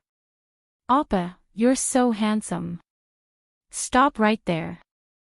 Suddenly, a loud and resounding shout rang out, and a person blocked their path. They had no choice but to stop. Park Si-hoon frowned and asked, "What are you doing?" Tang Zheng stared at them coldly. To be honest, he had not been so angry for a long time. He was not even this angry when he faced the Lord of Glory or the Hundred Faces Star-Lord. His anger did not only come from these people's disregard for others, but also from those girls. They were Huaxia people, but they did not care about the safety of their fellow countrymen for the sake of a few Koreans. They even used foul language and slandered and hurt their fellow countrymen. This kind of contempt for his fellow countrymen pierced Tang Zhang's heart. He still loved this country deeply. He despised and was angry at such behavior, so he had no choice but to stand up for them. The girls were freshmen and did not know Tang Zhang at all. They were enraged when they saw him. Before Park Shi-hoon could say anything, they rushed over impatiently and shouted, "Who are you? Since when do you have the right to tell us what to do?" Tang Zhang looked at them pitifully. Yes, these girls were pitiful. They had lost their roots and souls as Huaxia people. They were empty shells without souls. However, a pitiful person must have something to hate, so he did not sympathize with them. "Are you guys still Huaxia people?" Tang Zhang asked. The girls were stunned and shouted, "Of course I'm Huaxia." "Then what are you doing?" "A Korean ran into one of our fellow countrymen, but you're helping the tyrant and denouncing your fellow countrymen. Are you guys blind? Is your heart crooked?" Tang Zhang's voice was as loud as a great bell, so loud that even the deaf could hear. When the girls heard this, they trembled and froze on the spot. But after a while, they came back to their senses as if they had been greatly humiliated. They said, "Who do you think you are? What qualifications do you have to educate us? In front of our oppa, you are just a pile of cow dung." The sneer on Park Shi-hoon's lips deepened as he crossed his arms and looked at this scene with interest. He started to chat with the woman beside him in Gaoli as if there was no one else around. The woman also looked at Tang Zhang and the girls mockingly, covering her mouth and sneering. Tang Zhang didn't understand what they were saying, but he guessed that it wasn't anything good. He coldly swept his gaze over the two. The two actually raised their heads arrogantly and looked at Tang Zhang provocatively. Fang Shishir walked over and said, "Tang Zhang, they're saying nasty things." Fang Shishir was a straight-A student since she was young, so she knew a thing or two about Korean. Thus, she could understand the conversation between the two. Sure enough, Tang Zhang said before he asked, "What did they say?" They said that Huaxia is indeed a lowly race that only knows how to fight amongst themselves, and that they can't even compare to a 10,000th of the Korean race. Fang Shishir said indignantly. She rarely got angry, but when she heard those words, she was so angry that her voice started to tremble. Those words were like a fuse that ignited the suppressed anger in the crowd. They all roared, Koreans, how dare you come to our country and scold us? Get out of our country." A trace of panic flashed through Park Shi-hoon's eyes, but he quickly calmed down and regained his arrogance. The woman beside him immediately put on a straight face and said in fluent Huaxia language, "That's slander. We didn't say those words. Move aside, we still have to report." Tang Zhang and Fang Shishir did not move. A trace of viciousness flashed through the woman's eyes as she shouted in Korean. The bodyguards immediately moved and tried to grab Tang Zhang. Fang Shishir couldn't help but make the first move. Her fair hand grabbed onto the bodyguard's wrist and pushed, causing the bodyguard's arm to bounce back. Bang! The bodyguard's hand hit his chest and he was sent flying back like a cannonball, knocking into the bodyguards behind him and causing them to fall to the ground together in a sorry state. "Ah!" The crowd immediately cried out in alarm. No one had expected that the seemingly weak and powerless Fang Shishir would actually have such great strength. Yi Dingdang, who was already filled with righteous indignation, also made a move. However, she didn't aim at the bodyguards, but at the boy on the ground. The girls blocked her way. Yi Dingdang shouted, "Are you worthy of being Huaxia people?" Slap, slap, slap, the girls were slapped in the face. They spun around like spinning tops before falling to the ground. The boy was humiliated. Suddenly, he saw a vigorous and valiant beauty rushing over. For a moment, he seemed to have forgotten the pain. There was only this figure left in his eyes. Even many years later, this figure would often reverberate in his mind. "How are you?" Yi Ding-dang helped the boy up and saw that his ankle was swollen. The boy was dumbfounded. He looked at Yi Ding-dang with a red face and was speechless. "Is it very painful?" Hiss. The boy finally woke up from his dream. He sucked in a breath of cold air and heavily nodded. "Don't worry. With us here, this group of bullies won't be able to escape," Yi Ding-dang resolutely said. The boy hesitantly nodded. "Tang Jing, how is his injury?" Yi Ding-dang shouted. Tang Jing walked over. This time, no one stopped him. He bent down to check the injury. He frowned and said, "It's dislocated. Bear with it for a while. I'll set your bone right now. It'll be fine in a moment." Oh. The boy was a bit confused and didn't know what to do. Just at this time, he suddenly felt a piercing pain. He wanted to scream, but he found that a warm feeling wrapped around the injury and the pain immediately disappeared. "Why don't you try it now?" The boy seemed to wake up from a dream as he blankly looked at his leg. The place that was swollen just now had actually recovered. He was incredulous as he couldn't believe his eyes. He stammered, "What's going on?" As he spoke, he moved his legs and tried to walk 2 steps with Yi Ding-dang's help. "It doesn't hurt anymore." The boy cheered.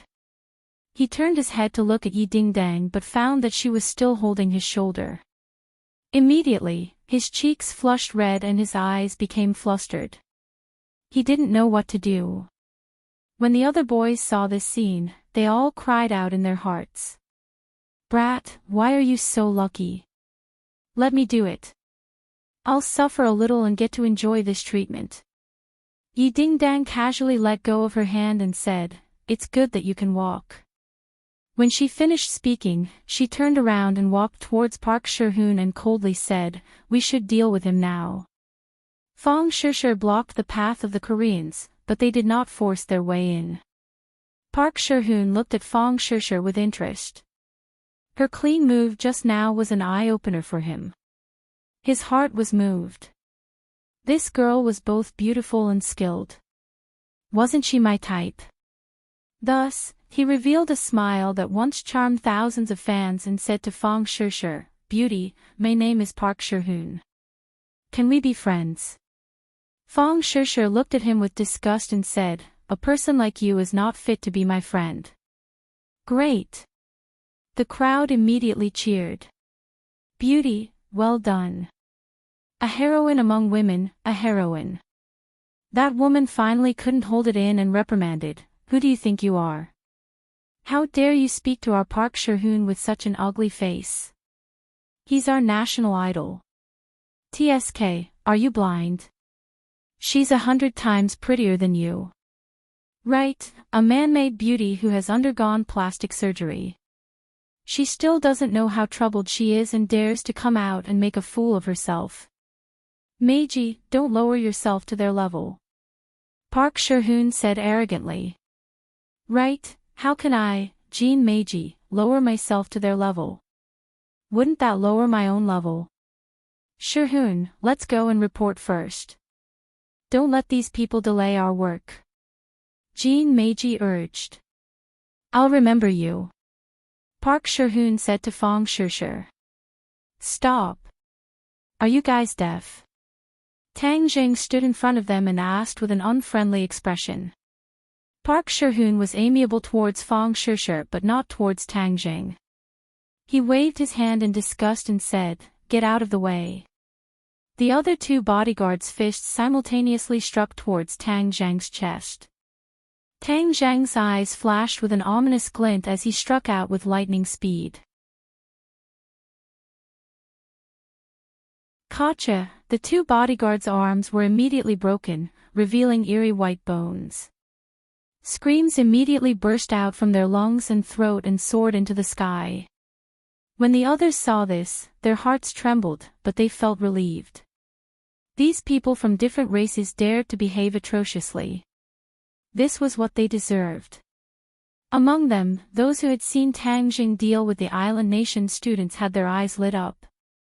They knew that there was a good show to watch. This group of Koreans didn't know the immensity of heaven and earth. They actually dared to provoke Tang Jing. This time, they really couldn't bear the consequences. Seeing that the Gaoli people were unlucky, they all felt proud and elated. In an instant, they had a backbone and looked at Tang Jing with burning eyes. Park Shi-hoon looked at Tang Jing in astonishment. He couldn't see through Tang Jing's strength, so he was surprised by his skills. However, he thought highly of himself and didn't put Tang Jing in his eyes.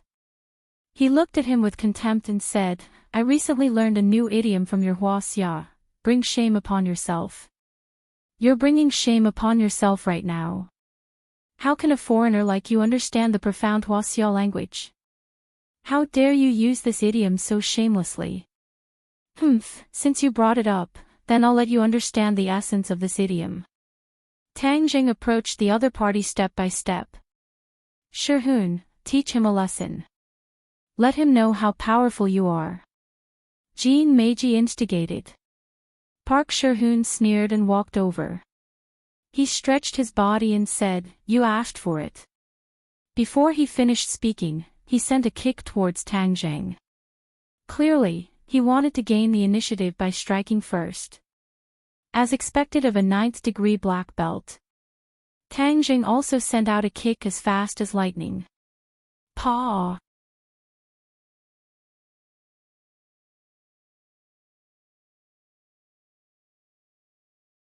Chapter 1029. A heart-wrenching scream filled the air as Park Shi-hoon's face made contact with the ground. 2 streams of blood spurted out from his nostrils, making him look battered and exhausted. Good.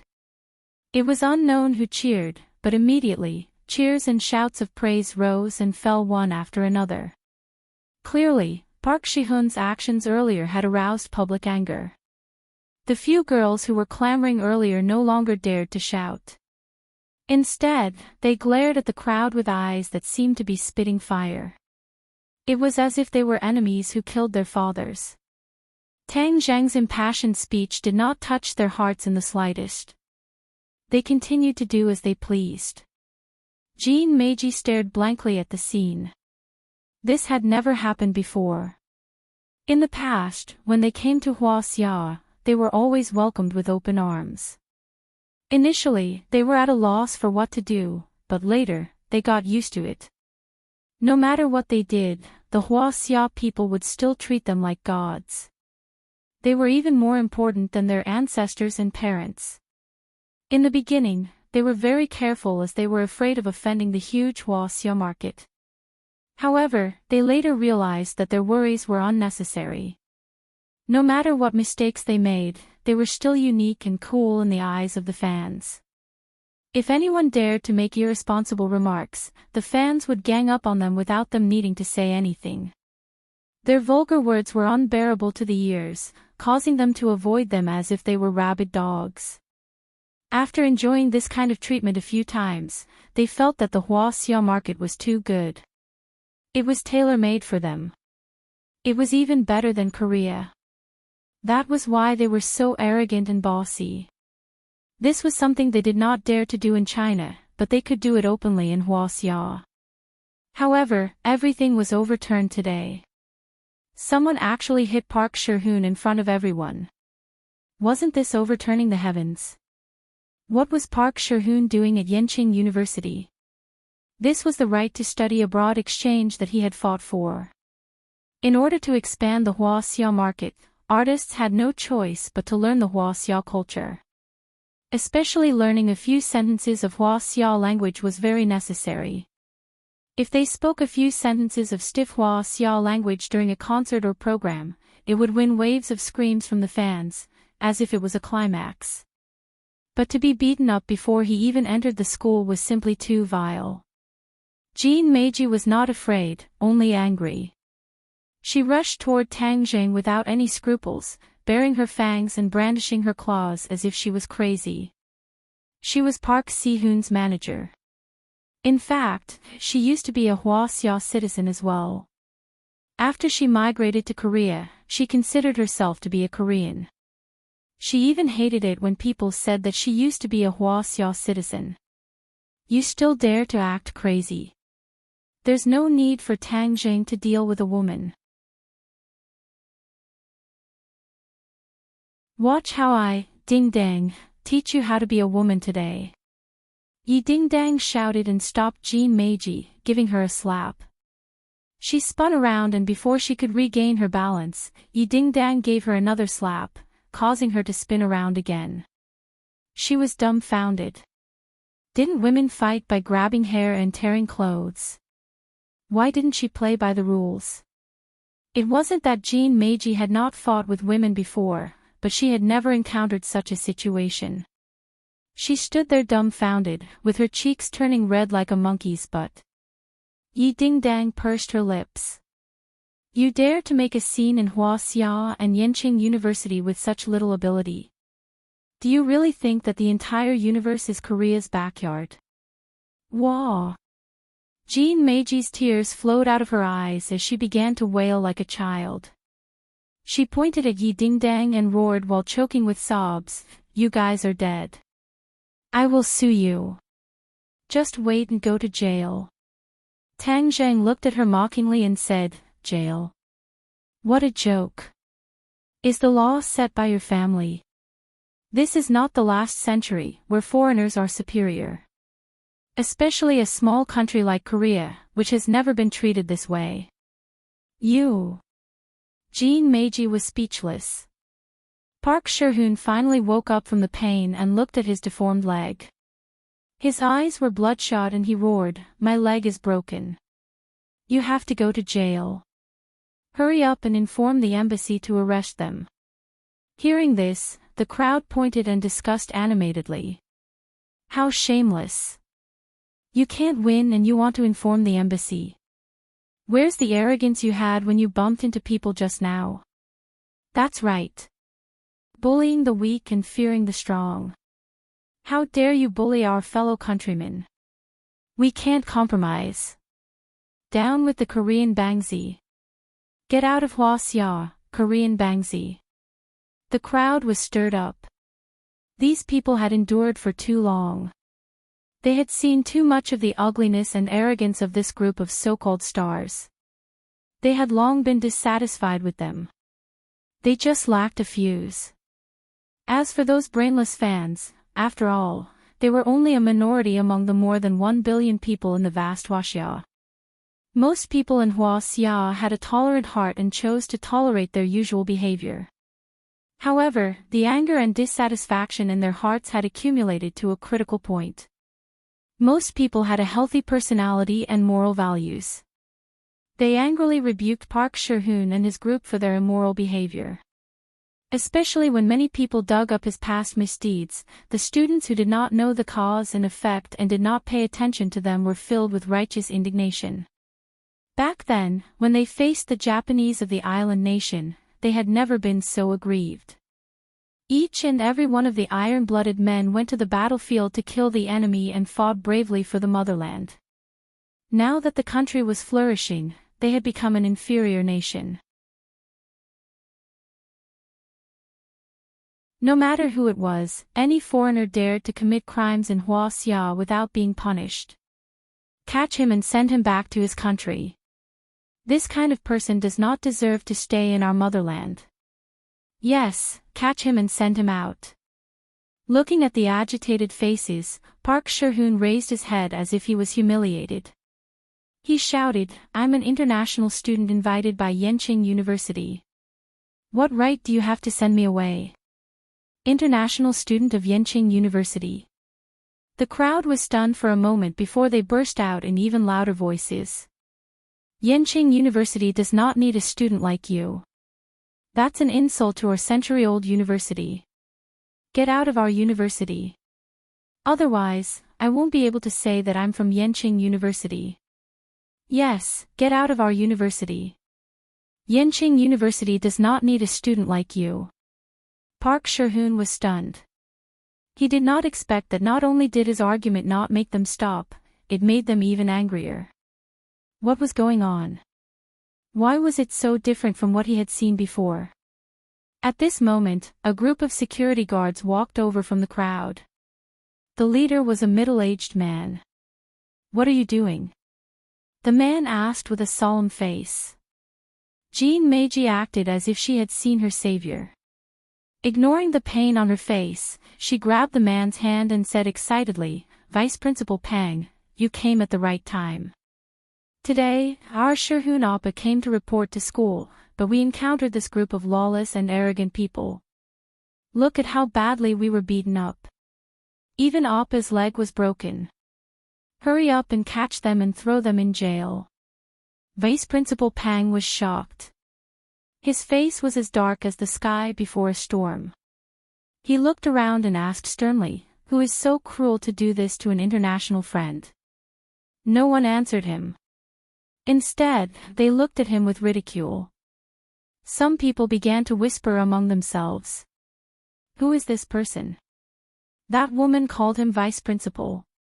I don't think there's such a person in our university. You're ignorant. I'm in the student union.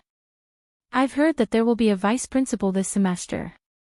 I heard that he's a returnee from overseas.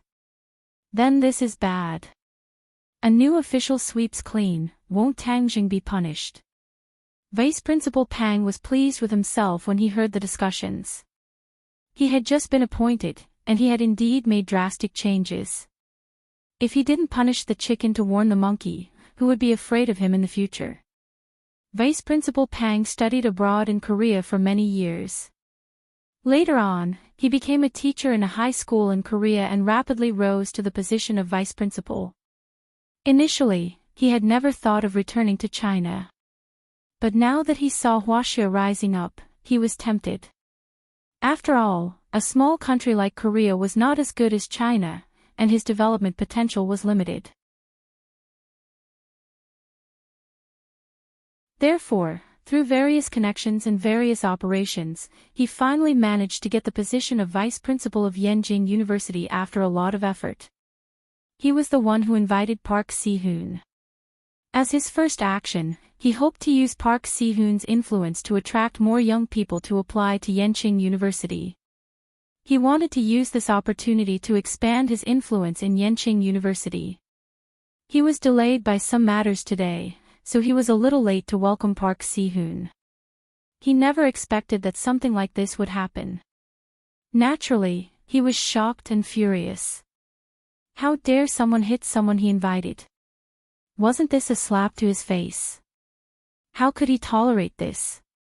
He had to punish the chicken to warn the monkey. Wasn't this just a chicken? Who hit him? Come out! Vice Principal Pang roared with his hands on his waist and his belly bulging. I hit him. Tang Zheng took a step forward and said indifferently. He didn't take a new principle to heart. Moreover, everything was about reason. These Koreans were clearly in the wrong, so why should he be afraid of them? Vice Principal Pang was arrogant as he coldly looked at Tang Jing and said, "You don't have the slightest bit of remorse for hitting someone, and you're still so arrogant. Which class are you from?" "I'm a second-year student of Yenching University's Archaeology Department, Tang Zheng." Tang Jing replied without batting an eyelid. Archaeology Department, second year. Humph, how arrogant. How did Yenching University produce a student like you?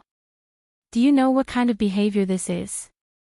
I just beat up a few self-righteous Koreans who dare to not treat Chinese people as people on Chinese soil.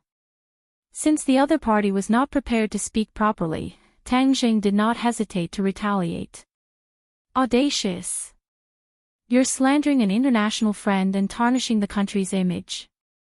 Can you bear this responsibility? Vice Principal Pang had seen his fair share of storms and did not place Tang Jing in his eyes at all. Even though the other was indifferent, in his heart, as long as he flipped out and put a big hat on the other, he would teach the other a lesson. Then, the other would definitely be uneasy and kneel down to beg for mercy. Tang Zheng flung his lips and snorted, "You think you're worthy of mentioning the country's image?"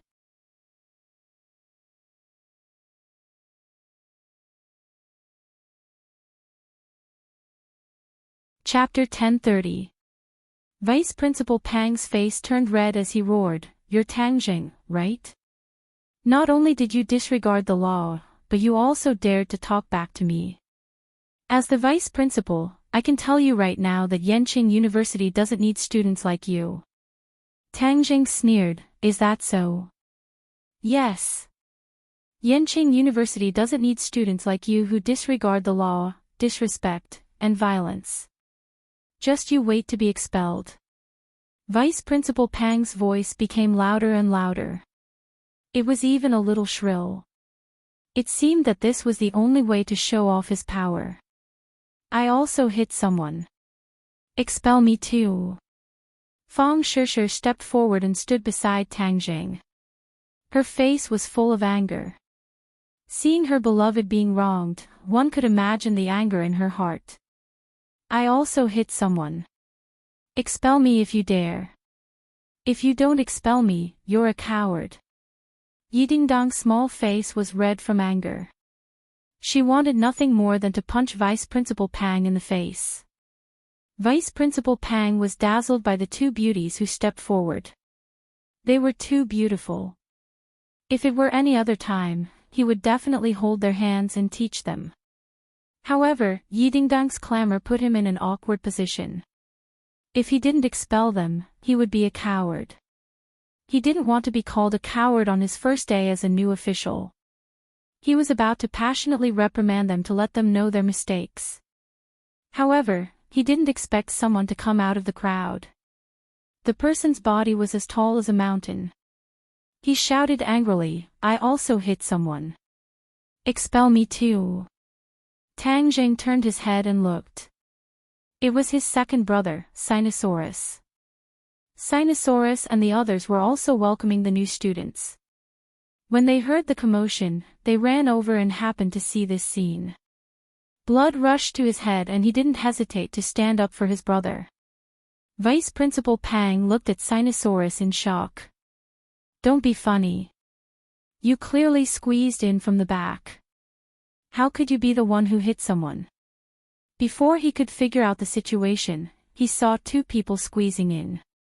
Wang Shiji and Zhou Yan had a tacit understanding and said in unison, "I also hit someone, you should fire me too." Vice Principal Pang's face darkened. He finally understood that these people were in cahoots with Tang Zheng. They were here to kick up a fuss and embarrass him. Who was Vice Principal Pang? How could such a scene scare him? Therefore, he said in a deep voice, "All right, since you've admitted it, then wait for the school's punishment. Yenqing University doesn't need students like you." As soon as his voice fell, a few more people squeezed in, but they were all beautiful girls. Each of them was like a fearless warrior, standing behind Tang Zheng without hesitation, and said in a loud and resonant voice, "I also hit people, you should fire me too." Tang Zheng looked at them gratefully. They were Yidingdang's roommates. The few of them nodded encouragingly at Tang Zheng. His actions today had won their respect and recognition. Vice Principal Pang was at a loss. Just who was this brat? Why did so many people stand out for him? These people must be in cahoots. That's why they're so united. If it was anyone else, they would definitely admit defeat. But I've seen all sorts of storms. You guys are too inexperienced to play such tricks in front of me. Vice Principal Pang snorted in disdain. All right, since that's the case, I'll fulfill your wishes. Vice Principal Pang roared majestically. He felt as if he was an ancient emperor who ruled over the life and death of others. It felt great. The other students looked at each other with red eyes. Even the girls stood out for injustice. Could it be that they, as grown men, were not as brave as the girls. The students clenched their fists. Suddenly, a person took a few steps forward and stood behind Tang Zheng. He said fearlessly, "I also hit people, you should fire me too." Vice Principal Pang was stunned. He stared at the fearless fellow with a murderous gaze and said in his heart, "I'll fulfill your wishes." But before he could say anything, he saw students one by one walk behind Tang Zheng, loudly shouting, "I also hit people, you should also expel me." The crowd was stirred up, and their voices rose and fell one after another. This was the most sincere expression of emotion as a student, an instinctive support, but often many people would scoff at it and disdain it. But seeing hundreds of people working together to support Tang Zheng, one would know who was right and who was wrong, and what was the will of the people. When the new students reported in, there were many parents accompanying them. When they saw this scene, they couldn't help but feel excited. It was as if they had returned to their youthful days. The edges and corners that had been worn away by life over the years seemed to have grown back. With a red face, they said to their children, "Do you see? This is the spirit of the university. Learn from your seniors." Many of the new students were boiling with passion. They threw down their suitcases and rushed behind Tang Zheng. They shouted, "I also hit people, you should fire me too." When the parents saw their children's actions, they didn't blame them. Instead, they revealed gratified expressions. Most Huaxia people had such genes and blood in their bones. They just needed an opportunity to trigger it. There was no doubt that this accidental incident had become a trigger, arousing their long-hidden hot blood. Vice Principal Pang was dumbfounded. He looked at the scene in disbelief. He never expected the students to be so united. This kind of strength made his heart tremble. He felt a long-lost fear. However, he immediately suppressed this absurd thought. His face darkened, and he thought to himself, fanning the flames, "These students can't be allowed to stay. The law doesn't punish the majority of the people. As long as I tell them the pros and cons, these people will naturally know to be afraid." But he couldn't see the people behind him. His voice couldn't be heard. Suddenly, he had an idea.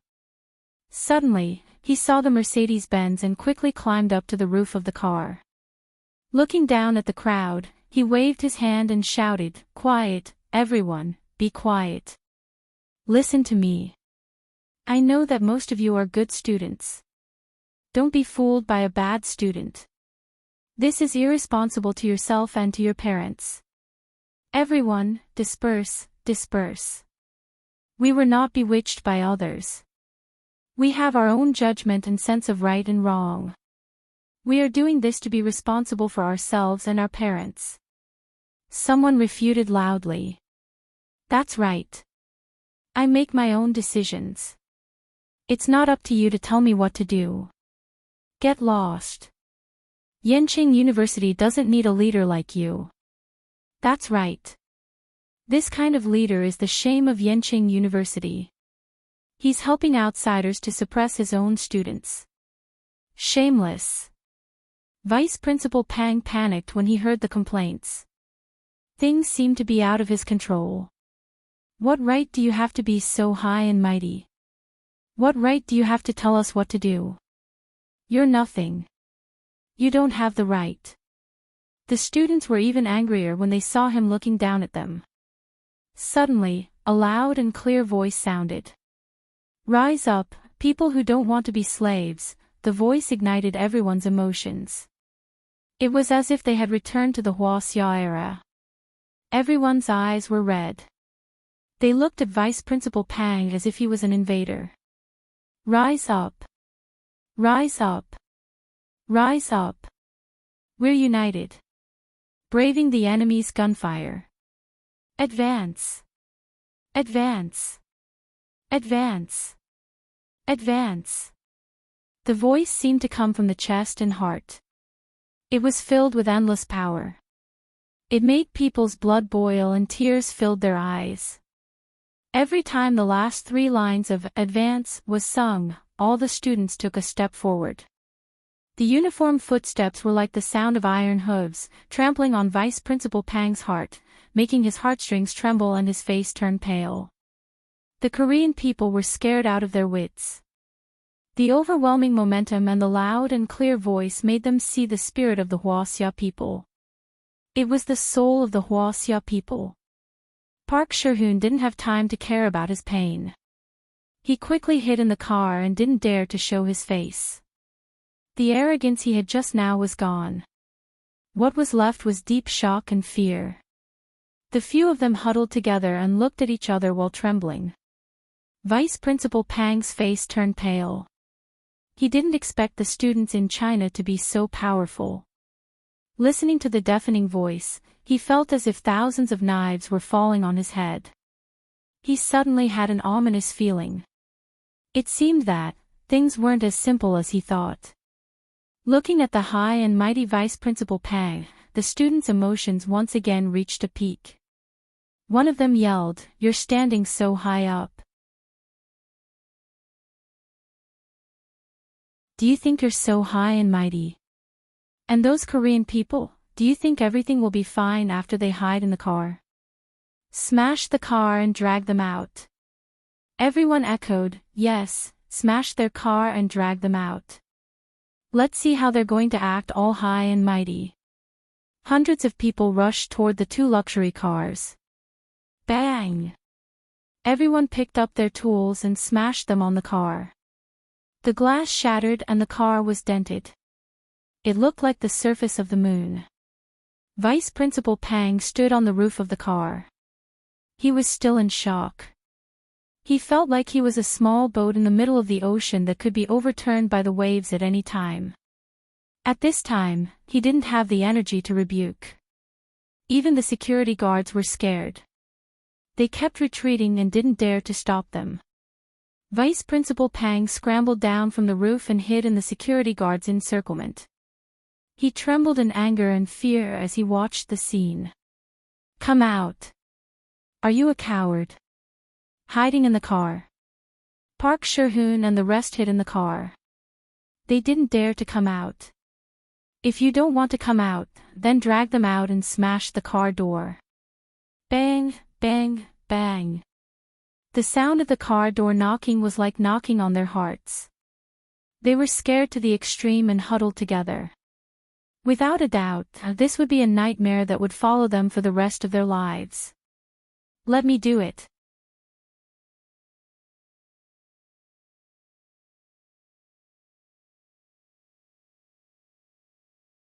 Chapter 1031. Park Seo-hoon and the rest were dragged out of the car. Then, huge fists rained down on them. They only had time to clench their fists and huddle together. They were no longer as arrogant as before. Seeing this, Vice Principal Pang was so scared that he shouted, "Run!" He tried to leave this place under the protection of the security guards. However, the eyes of the crowd were sharp. Immediately, someone shouted, "Don't let him escape." Sinosaurus dashed forward and pushed the security guards away.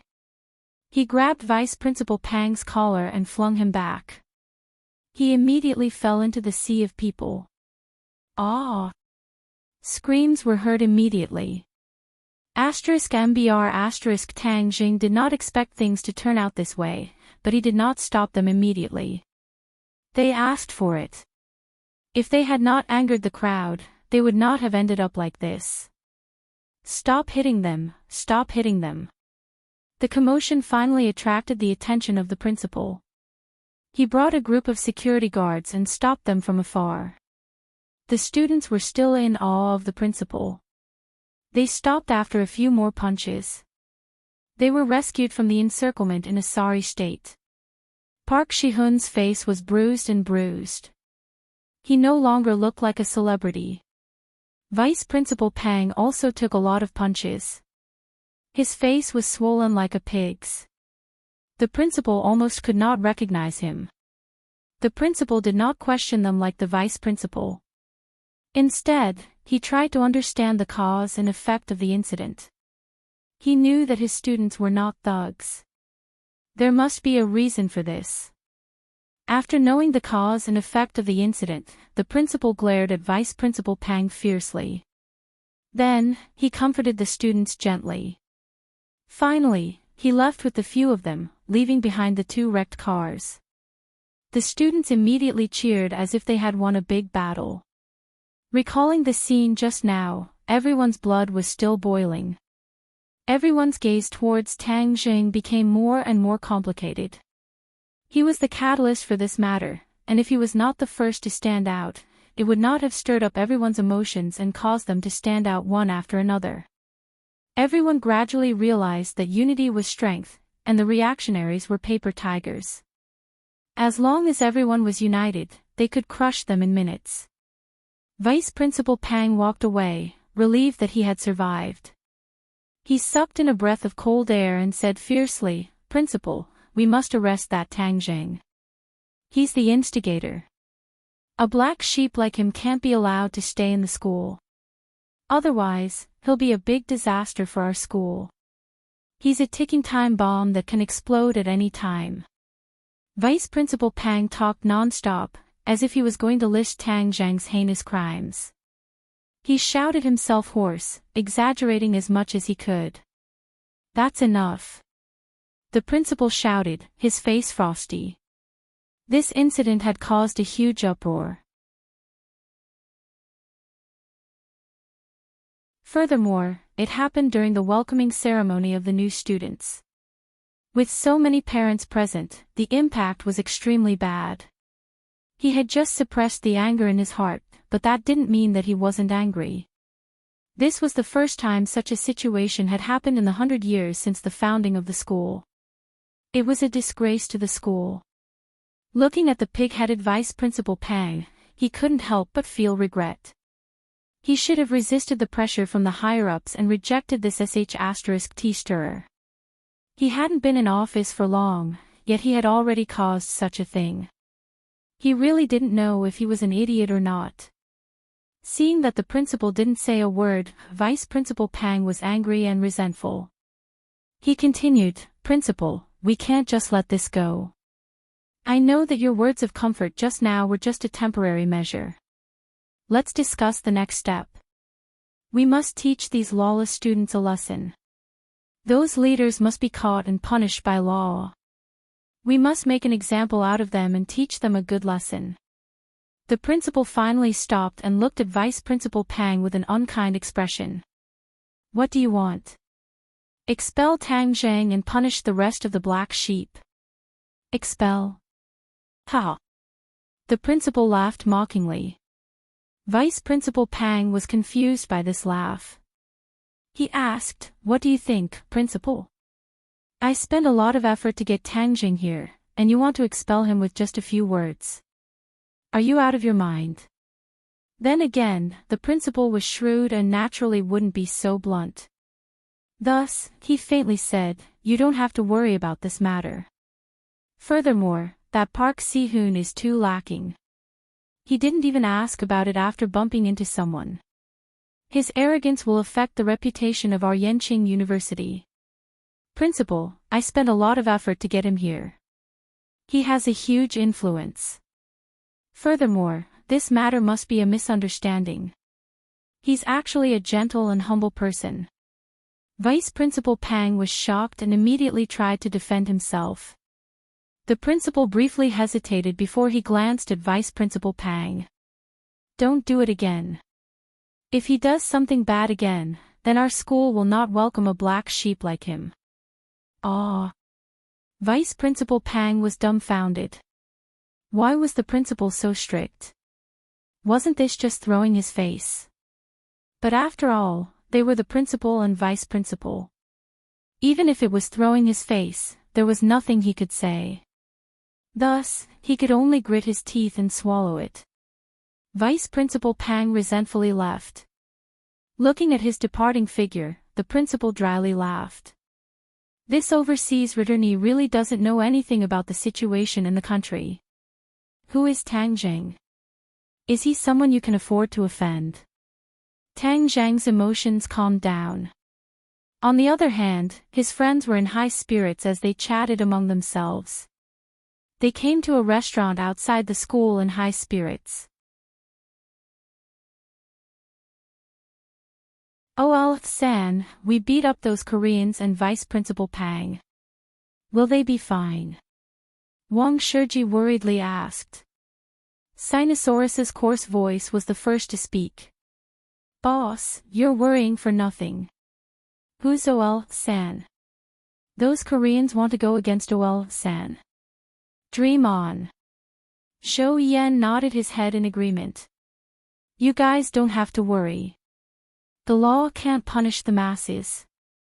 Furthermore, they were the ones in the wrong, so it's impossible for them to trigger us.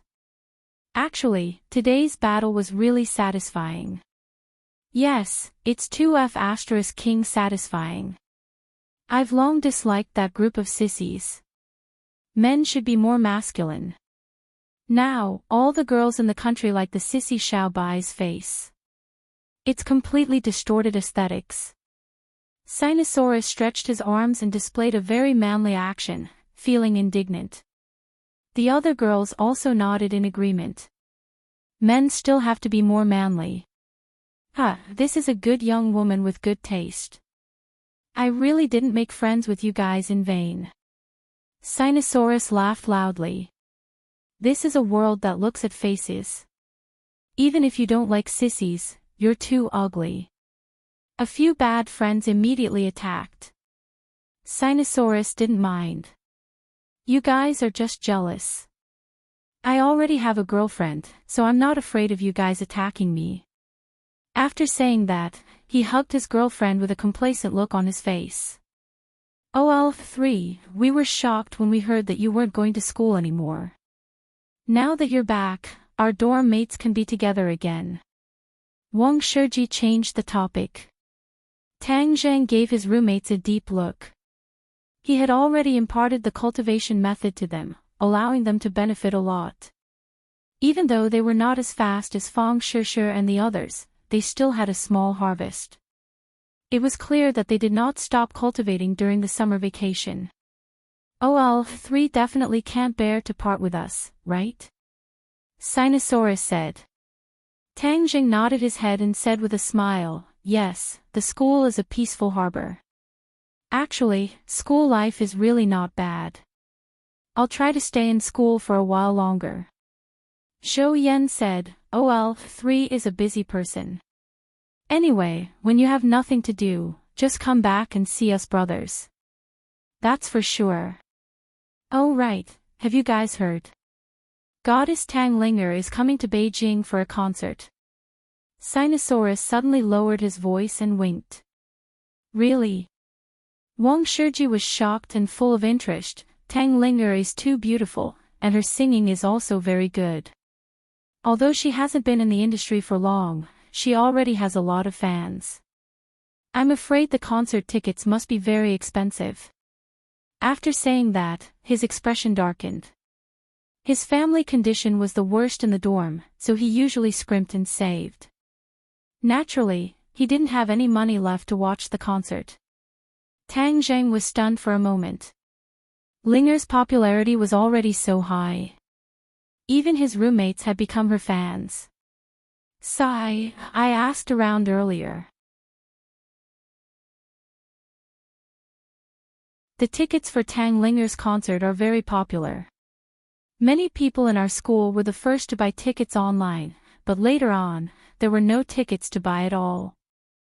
I heard that they could only buy tickets at a high price." Sinosaurus said with a face of disappointment. Shou Yan thought for a while and said, "I'll think of a way to see if I can get a few tickets, but I don't dare to make any guarantees. We want to see it too." The other girls joined in the fun. "There are so many beautiful girls at the concert. We can't let you boys go alone. Otherwise, those girls will be too dangerous." Shou Yan had a difficult expression on his face. "Now that the tickets are so tight, I can't guarantee that I can get so many tickets." "3, are you going?"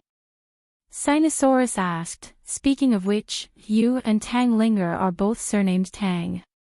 500 years ago, you were even a family. Yi Dingdang and Fong Shishir looked at each other. Yi Dingdang was about to speak, but was stopped by Fong Shishir with her eyes. The relationship between Tang Zheng and Tang Linger was not known to many people, so there was no need to make it public. Yi Dingdang swallowed her words.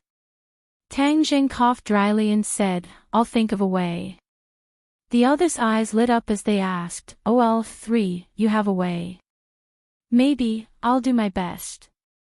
Tang Zheng did not know if there were still tickets for the concert, so he could only call Linger later to ask. Haha, that's great. OL3's methods are wild, so he definitely has a way. The excitement of the few of them was beyond words. OL3, let me tell you, Tang Linger is very beautiful, just like Ding Dang and Shishir. They are all great beauties, just different types.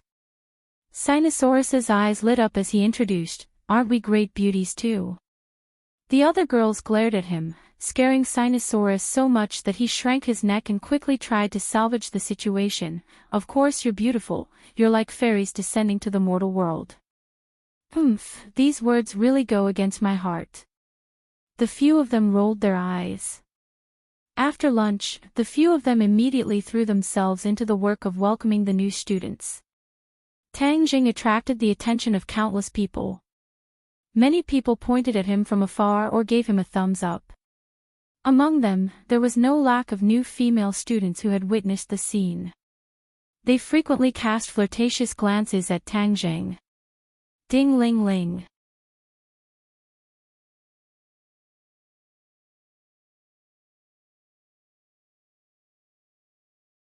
Chapter 1032. It was Du Qifeng who called him.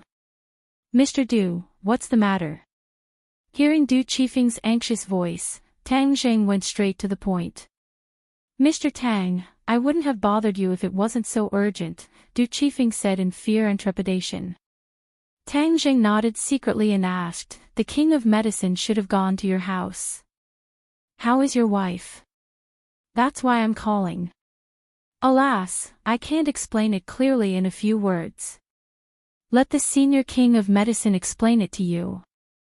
Du Qifeng sighed and said wearily. "Master." The King of Medicine's voice came. Tang Zheng had been used to this cheap apprentice's name.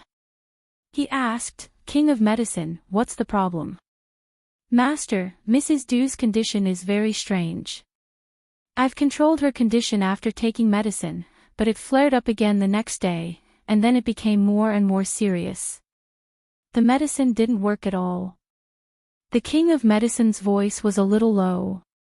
He was very interested in difficult and complicated diseases, and he had conquered many difficult and complicated diseases.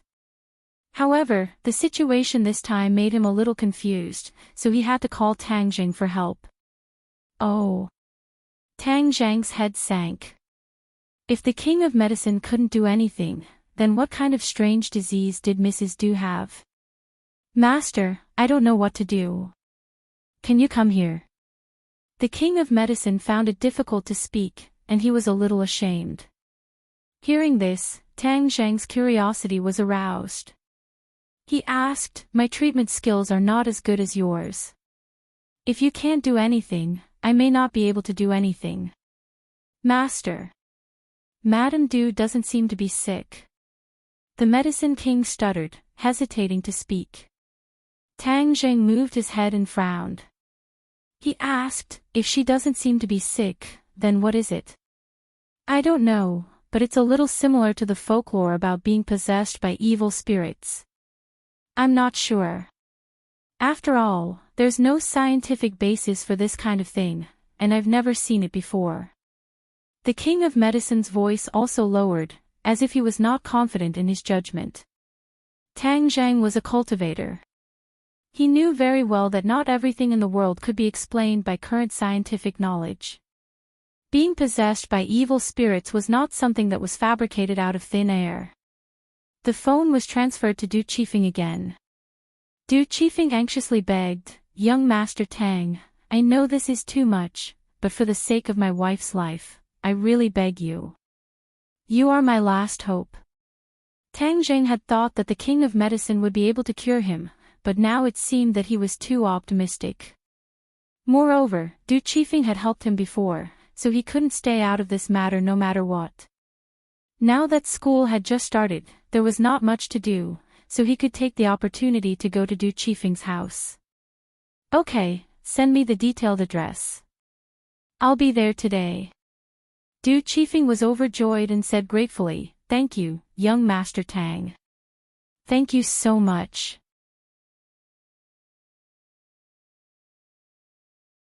I'll book a plane ticket for you right away. You don't have to book a plane ticket. I have a way to get there. Tang Zheng declined Du Qifeng's kindness.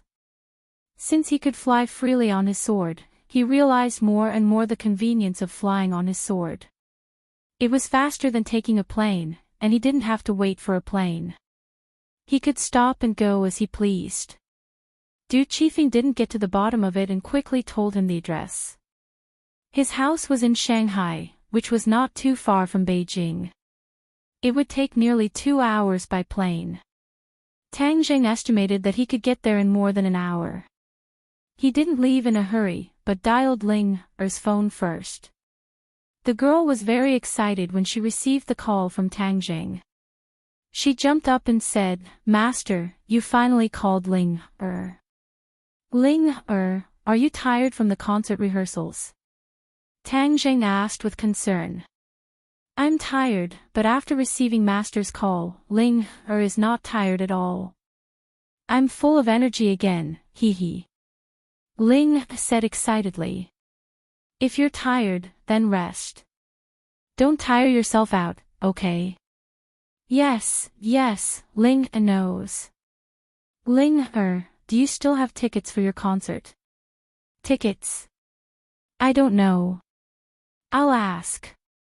After saying that, her voice came from the phone, "Sister Aimi, do you still have tickets for my concert?" "My lady, the tickets for your concert are selling like hot cakes. The tickets online have long been sold out," Aimi said happily. Ling Er's mouth flattened and said, "Is there no other way? Do you have a friend who needs tickets?" "Master does." Aimi quivered and quickly said, "Yes, of course." What a joke. If her boss doesn't have tickets, then she doesn't need to work anymore. Ling Er beamed with joy, "Thank you, Sister Aimi Master, I still have tickets." The corner of Tang Zheng's mouth raised as he gave a knowing smile and said, "I heard it. Just remember to leave me a few. When the time comes, I will go to your concert." "Really?" Ling Er was surprised and happy. "Master, don't worry. Ling Er will practice harder. I won't disappoint Master." Tang Zheng said a few more words of concern and hung up the phone. He said goodbye to his family and went to the suburbs. He flew to Shanghai on his sword. After passing through the thick clouds, Shanghai was right below him. He landed in the suburbs. He took a taxi and went straight to Du Qifeng's house. This was a seaside villa area. The scenery was very charming. When Du Qifeng received Tang Zheng's call, he was very surprised because it had only been an hour since he called. Even a plane wouldn't be that fast. Could it be that Tang Zheng was already here? When he saw Tang Zheng standing in front of him alive, he couldn't help but feel deeply shocked. He couldn't believe his eyes and asked, "Young Master Tang, how did you get here so quickly?" Tang Zheng didn't answer and asked, "Where is the patient?" Du Qifeng woke up from his dream and felt a little more confident.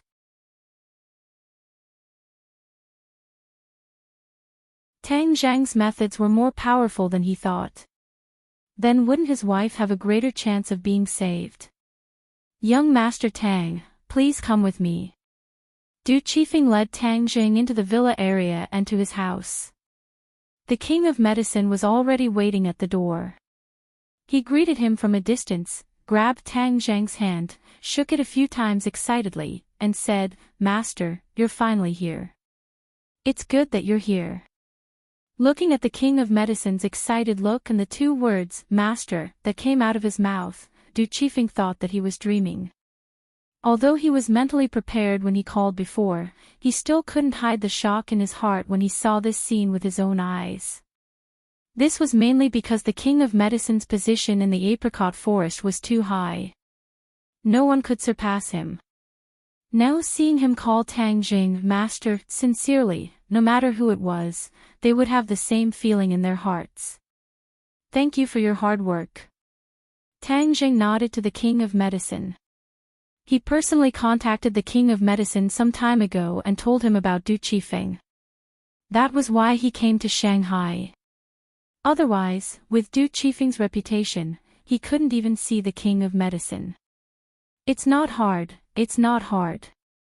The King of Medicine quickly shook his head and said bitterly, "I'm ashamed.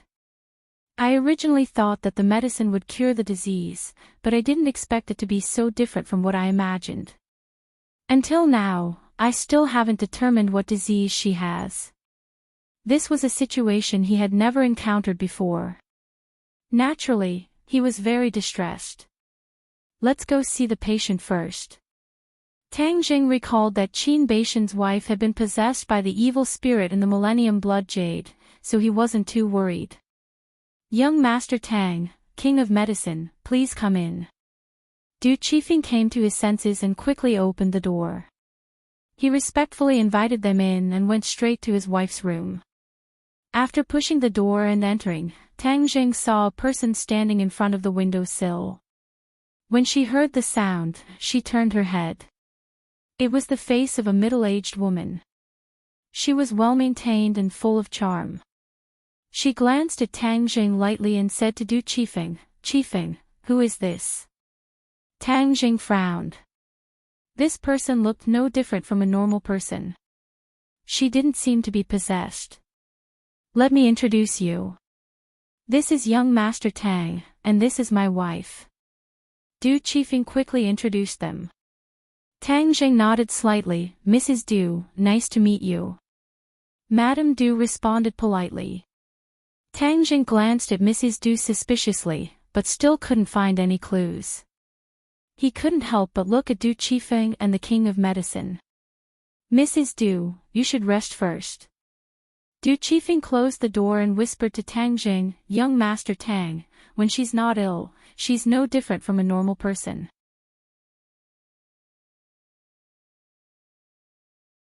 Once she's ill." His face became a little pale and he glanced at the King of Medicine. "Senior King of Medicine has seen it. It's really strange. What kind of evil technique is this?" Du Qifeng thought for a while and organized his words. "It's as if she's a different person. It's a strange feeling. I've lived with her for decades, so I know it very well. I've never had that strange feeling, except when she's ill." The King of Medicine also nodded. "I thought it was a split personality, but later it was confirmed that it wasn't. That's why I suspect that she's possessed." Du Qifeng's face was pale and he asked, "Young Master Tang, is there any way?" Tang Jing didn't express his opinion, but asked, "When will she be ill?" "At night." Tang Jing looked out of the window. It was still a few hours away from night. It seemed that they had to wait. "Can I check now?" "Yes, thank you so much, young Master Tang," Du Qifeng said excitedly. They entered the room again. Mrs. Du was still standing quietly in front of the window, overlooking the blue sea in the distance. "Mrs. Du, please sit down. Let me feel your pulse," Tang Jing said. Mrs. Du turned around and said calmly, "Sorry to trouble you." Tang Jing deeply looked at her, 2 fingers pressed down on her wrist. Her pulse was very strong, but Tang Jing knew very little about the pulse, so he could not determine if there was a problem, so he urged his true qi, and a trace of true qi flowed from her wrist, along her meridians, into her body. Now Tang Zhang's control of genuine qi had reached the peak, so he didn't have to worry that the genuine qi would hurt the patient as before. Even the patient herself wouldn't notice anything strange with the trace of genuine qi. This was a big advantage of his increasingly excellent skills. Seeing him feel her pulse, Du Qifeng's heart was in his throat. He didn't know what the result would be.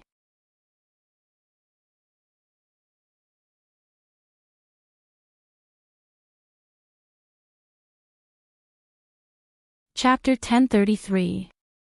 Tang Zheng let go of his hand, his eyebrows tightly knitted together. Mrs. Du looked at him with a bitter smile and said, "Young Master Tang, is there any cure for my illness?" Tang Zheng stared at her and shook his head slightly. "It's too early to say." He found that the vitality in her body was very weak, but he couldn't find the root of the illness. A touch of disappointment flashed in Du Qifeng's eyes. "Young Master Tang, please go to rest first. We'll try again in the evening." They left the room. Tang Zheng and the King of Medicine went back to the room. The King of Medicine asked curiously, "Master, did you find anything?" Tang Zheng shook his head. The King of Medicine's face became strange. Even Tang Zheng didn't find anything. This illness was really strange. Night fell. They had dinner and waited for the moment when Mrs. Du had an attack. Tang Zheng sat opposite her and didn't miss any chance to observe. The moonlight shone on the bed and fell on Mrs. Du's body. Suddenly, a strange scene happened. A touch of darkness flashed in Mrs. Du's eyes. Her breath suddenly changed and became very cold and horrible. Her face was ferocious. "Well, her illness seems to have changed." The King of Medicine exclaimed. "Why do you say that? She used to tremble all over when she had an attack, as if she had epilepsy. But this time she seemed very calm. Except for the change in her complexion and breath, there were no other symptoms." The King of Medicine said, puzzled. Tang Zheng shook his head. "I'm afraid this is a sign that her illness is getting worse. Mrs. Du, let me feel your pulse again." Whoosh! Seeing Tang Zheng's hand reaching out, Mrs. Du suddenly stepped back and dodged. Her reaction was so fast that even Tang Zheng didn't expect it. It didn't match her weak appearance at all. Tang Zheng's eyes flashed with a bright light as he stared at her. Du Qifeng hurried to persuade her, "Mrs. Du, let young Master Tang feel your pulse and treat you." Bang! Once he finished his words, Du Qifeng was pushed away by Madame Du's palm. Du Qifeng's tall and sturdy body flew out like a piece of paper and heavily hit against the wall. "Madam, you..." Du Qifeng clutched his chest and gasped for breath, looking at his madam in disbelief. Madame Du's eyes flashed with a cold light as she coldly glanced at Du Qifeng. Then, she stared at Tang Zheng with an unkind expression. Her voice changed quite a bit as it became the voice of another woman. It was very sharp and gave people a feeling of fear. "Who are you?" Tang Zheng stared at her and asked, "Who are you?" "You don't have the right to ask for my name," Madame Du said arrogantly. Du Qifeng and the King of Medicine were dumbfounded when they heard the conversation between the two. It was as if they were two completely different people. "Madam, what's wrong with you?" Du Qifeng turned pale with fright. Ignoring the pain, he threw himself at Madame Du. Tang Zheng hurriedly stopped him and advised, "Mr. Du, calm down. Let me deal with her." The King of Medicine was dumbfounded and said resentfully, "Possessed. She really is possessed. It is her good fortune that I am possessing her body. What do you ignorant people know?" Madame Du was proud of herself and her entire body was exuding evil energy. "Let me catch you first." Tang Zheng reached out his big hand and rushed to her. Madame Du flew back, tiptoed on the wall, flipped in the air, and threw herself at Tang Zheng. Bang, bang, bang. In a flash, the two exchanged several moves. However, Tang Zheng's fighting ability was much stronger. Madame Du had a strong momentum at first, but in the blink of an eye, she could only retreat. Bang! Tang Zheng put one hand on her shoulder and immediately restrained her. She tried to resist and screamed. Tang Zheng was unmoved. He activated his true qi and immediately sent it into her body. A cold and ruthless aura instantly came back from his true qi. His eyes lit up. He thought, I finally found you. It turned out that there was a soul hidden in Madame Du's body. It was very hidden during the day, and even Tang Zheng couldn't find it. But at night, when the yin qi was strong, she would show up. Tang Zheng had seen Tian Chanzi do the possession and rebirth with his own eyes. However, he possessed a dead body, while this guy in front of him came for a living person. There was a world of difference between the two actions. This kind of forceful possession of another person's body was very bad. Tang Zheng couldn't do anything about it. Moreover, there were so few cultivators today. It was rare to find someone who had the ability to possess and rebirth. This was because, according to the Heaven Monk, one had to be above the nascent soul stage in order to be able to possess a body and be reborn. Furthermore, there were very few people above the nascent soul stage in this world, so who was this person? He had to find out. Who are you? How dare you be so rude to me? Madame Du screamed at the top of her voice. She stared at Tang Zheng angrily, as if she wanted to eat him alive. Tang Zheng wasn't afraid at all. He activated his genuine qi and immediately found the culprit in Madame Du's brain. This soul was hidden in the depth of her brain. It was a cloud of black gas. He could vaguely see a ferocious face hidden in the black gas. The ferocious face was opening its mouth and roaring. It seemed that it wanted to scare Tang Zheng away. Who are you? Tang Zheng asked. You are not qualified to know my name. Really? Then I'll destroy your soul. Tang Zheng used his genuine qi to stab the cloud of black gas like a sword. The other party immediately shrank back, but it didn't help. Her voice became more and more shrill, as if she was suffering endless pain. Seeing this scene, Du Qifeng's heart trembled.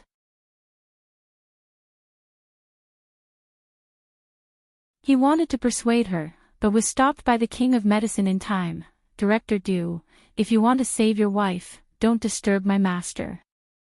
Du Qifeng was resentful. He was as anxious as an ant on a hot pan, spinning around in circles. I'll talk.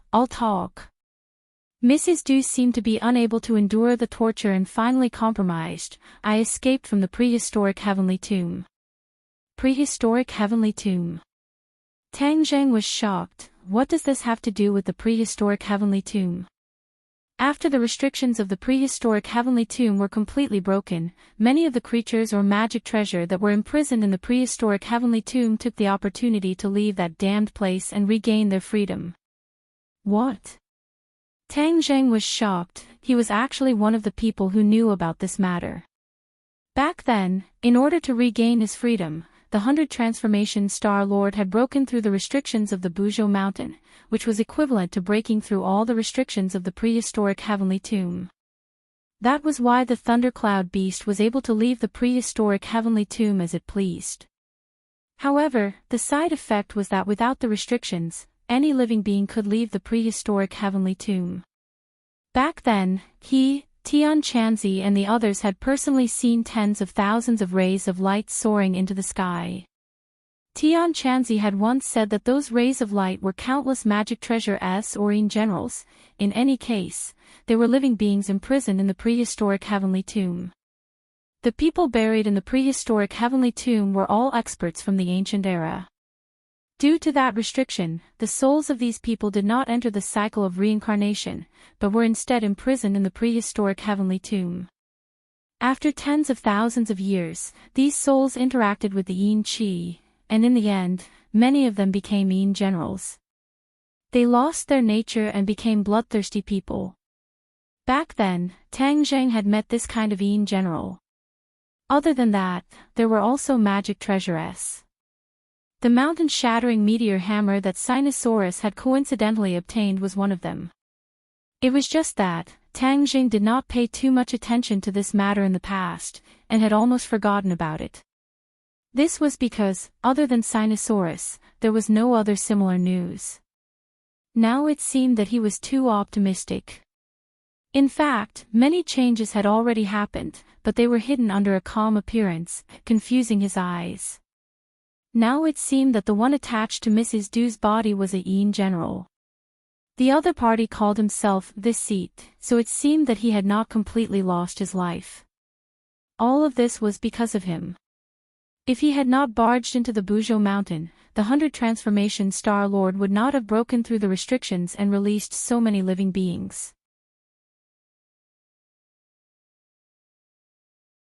Mrs. Du would naturally not have become like this. As a result, he was duty-bound. It seems like the situation with Mrs. Du and second brother is not an exception. I need to find other people in similar situations. Some people are in danger, and some people might have obtained some benefits and gone into hiding. If not for Du Qifeng finding him by chance, the Mrs. Du would definitely have been reborn and become a cultivator in hiding. Of course, there were also some people who would obtain some magic treasures. If they were able to survive, they would naturally become cultivators. Currently, they had not heard of this situation. It seemed that they were all very smart. Before they completely understood the current situation of the society, they did not dare to act rashly. Perhaps they had already made a move, but Tang Zheng had not discovered it yet. Maybe one of the people who usually brushed past him was a spy. When he thought of this, his heart felt as if it was pressed down by a 10,000-kilogram boulder, incomparably heavy. This was really looking for a needle in a haystack. There was no definite target at all. It was even more difficult than dealing with a High Lord. Seeing his expression become extremely ugly, Du Qifeng finally could not hold it in and asked anxiously, "Young Master Tang, how is the situation?" "Don't worry, I can cure her." Tang Jing regained his senses and stared at Mrs. Du. "Since you came from the prehistoric heavenly tomb, then I will take you in and get rid of evil for the people." "How dare you!" Mrs. Du cried out sharply. "Humph, not to mention that you are an insignificant Yin general, even if you are a powerful character, I am not afraid in the slightest. You cannot threaten me in front of me," Tang Zheng said coldly. Just as he was about to cast a spell to destroy the other party's soul, he suddenly had a thought and changed his mind. "This matter started because of me. There are so many living beings, if I were to destroy their souls one by one, wouldn't that be a great sin? The Ksitigarbha Sutra emphasizes compassion, so I should also have a compassionate heart. Why don't I learn from Dizang of Goguryeo and convert them, which can be considered a merit?"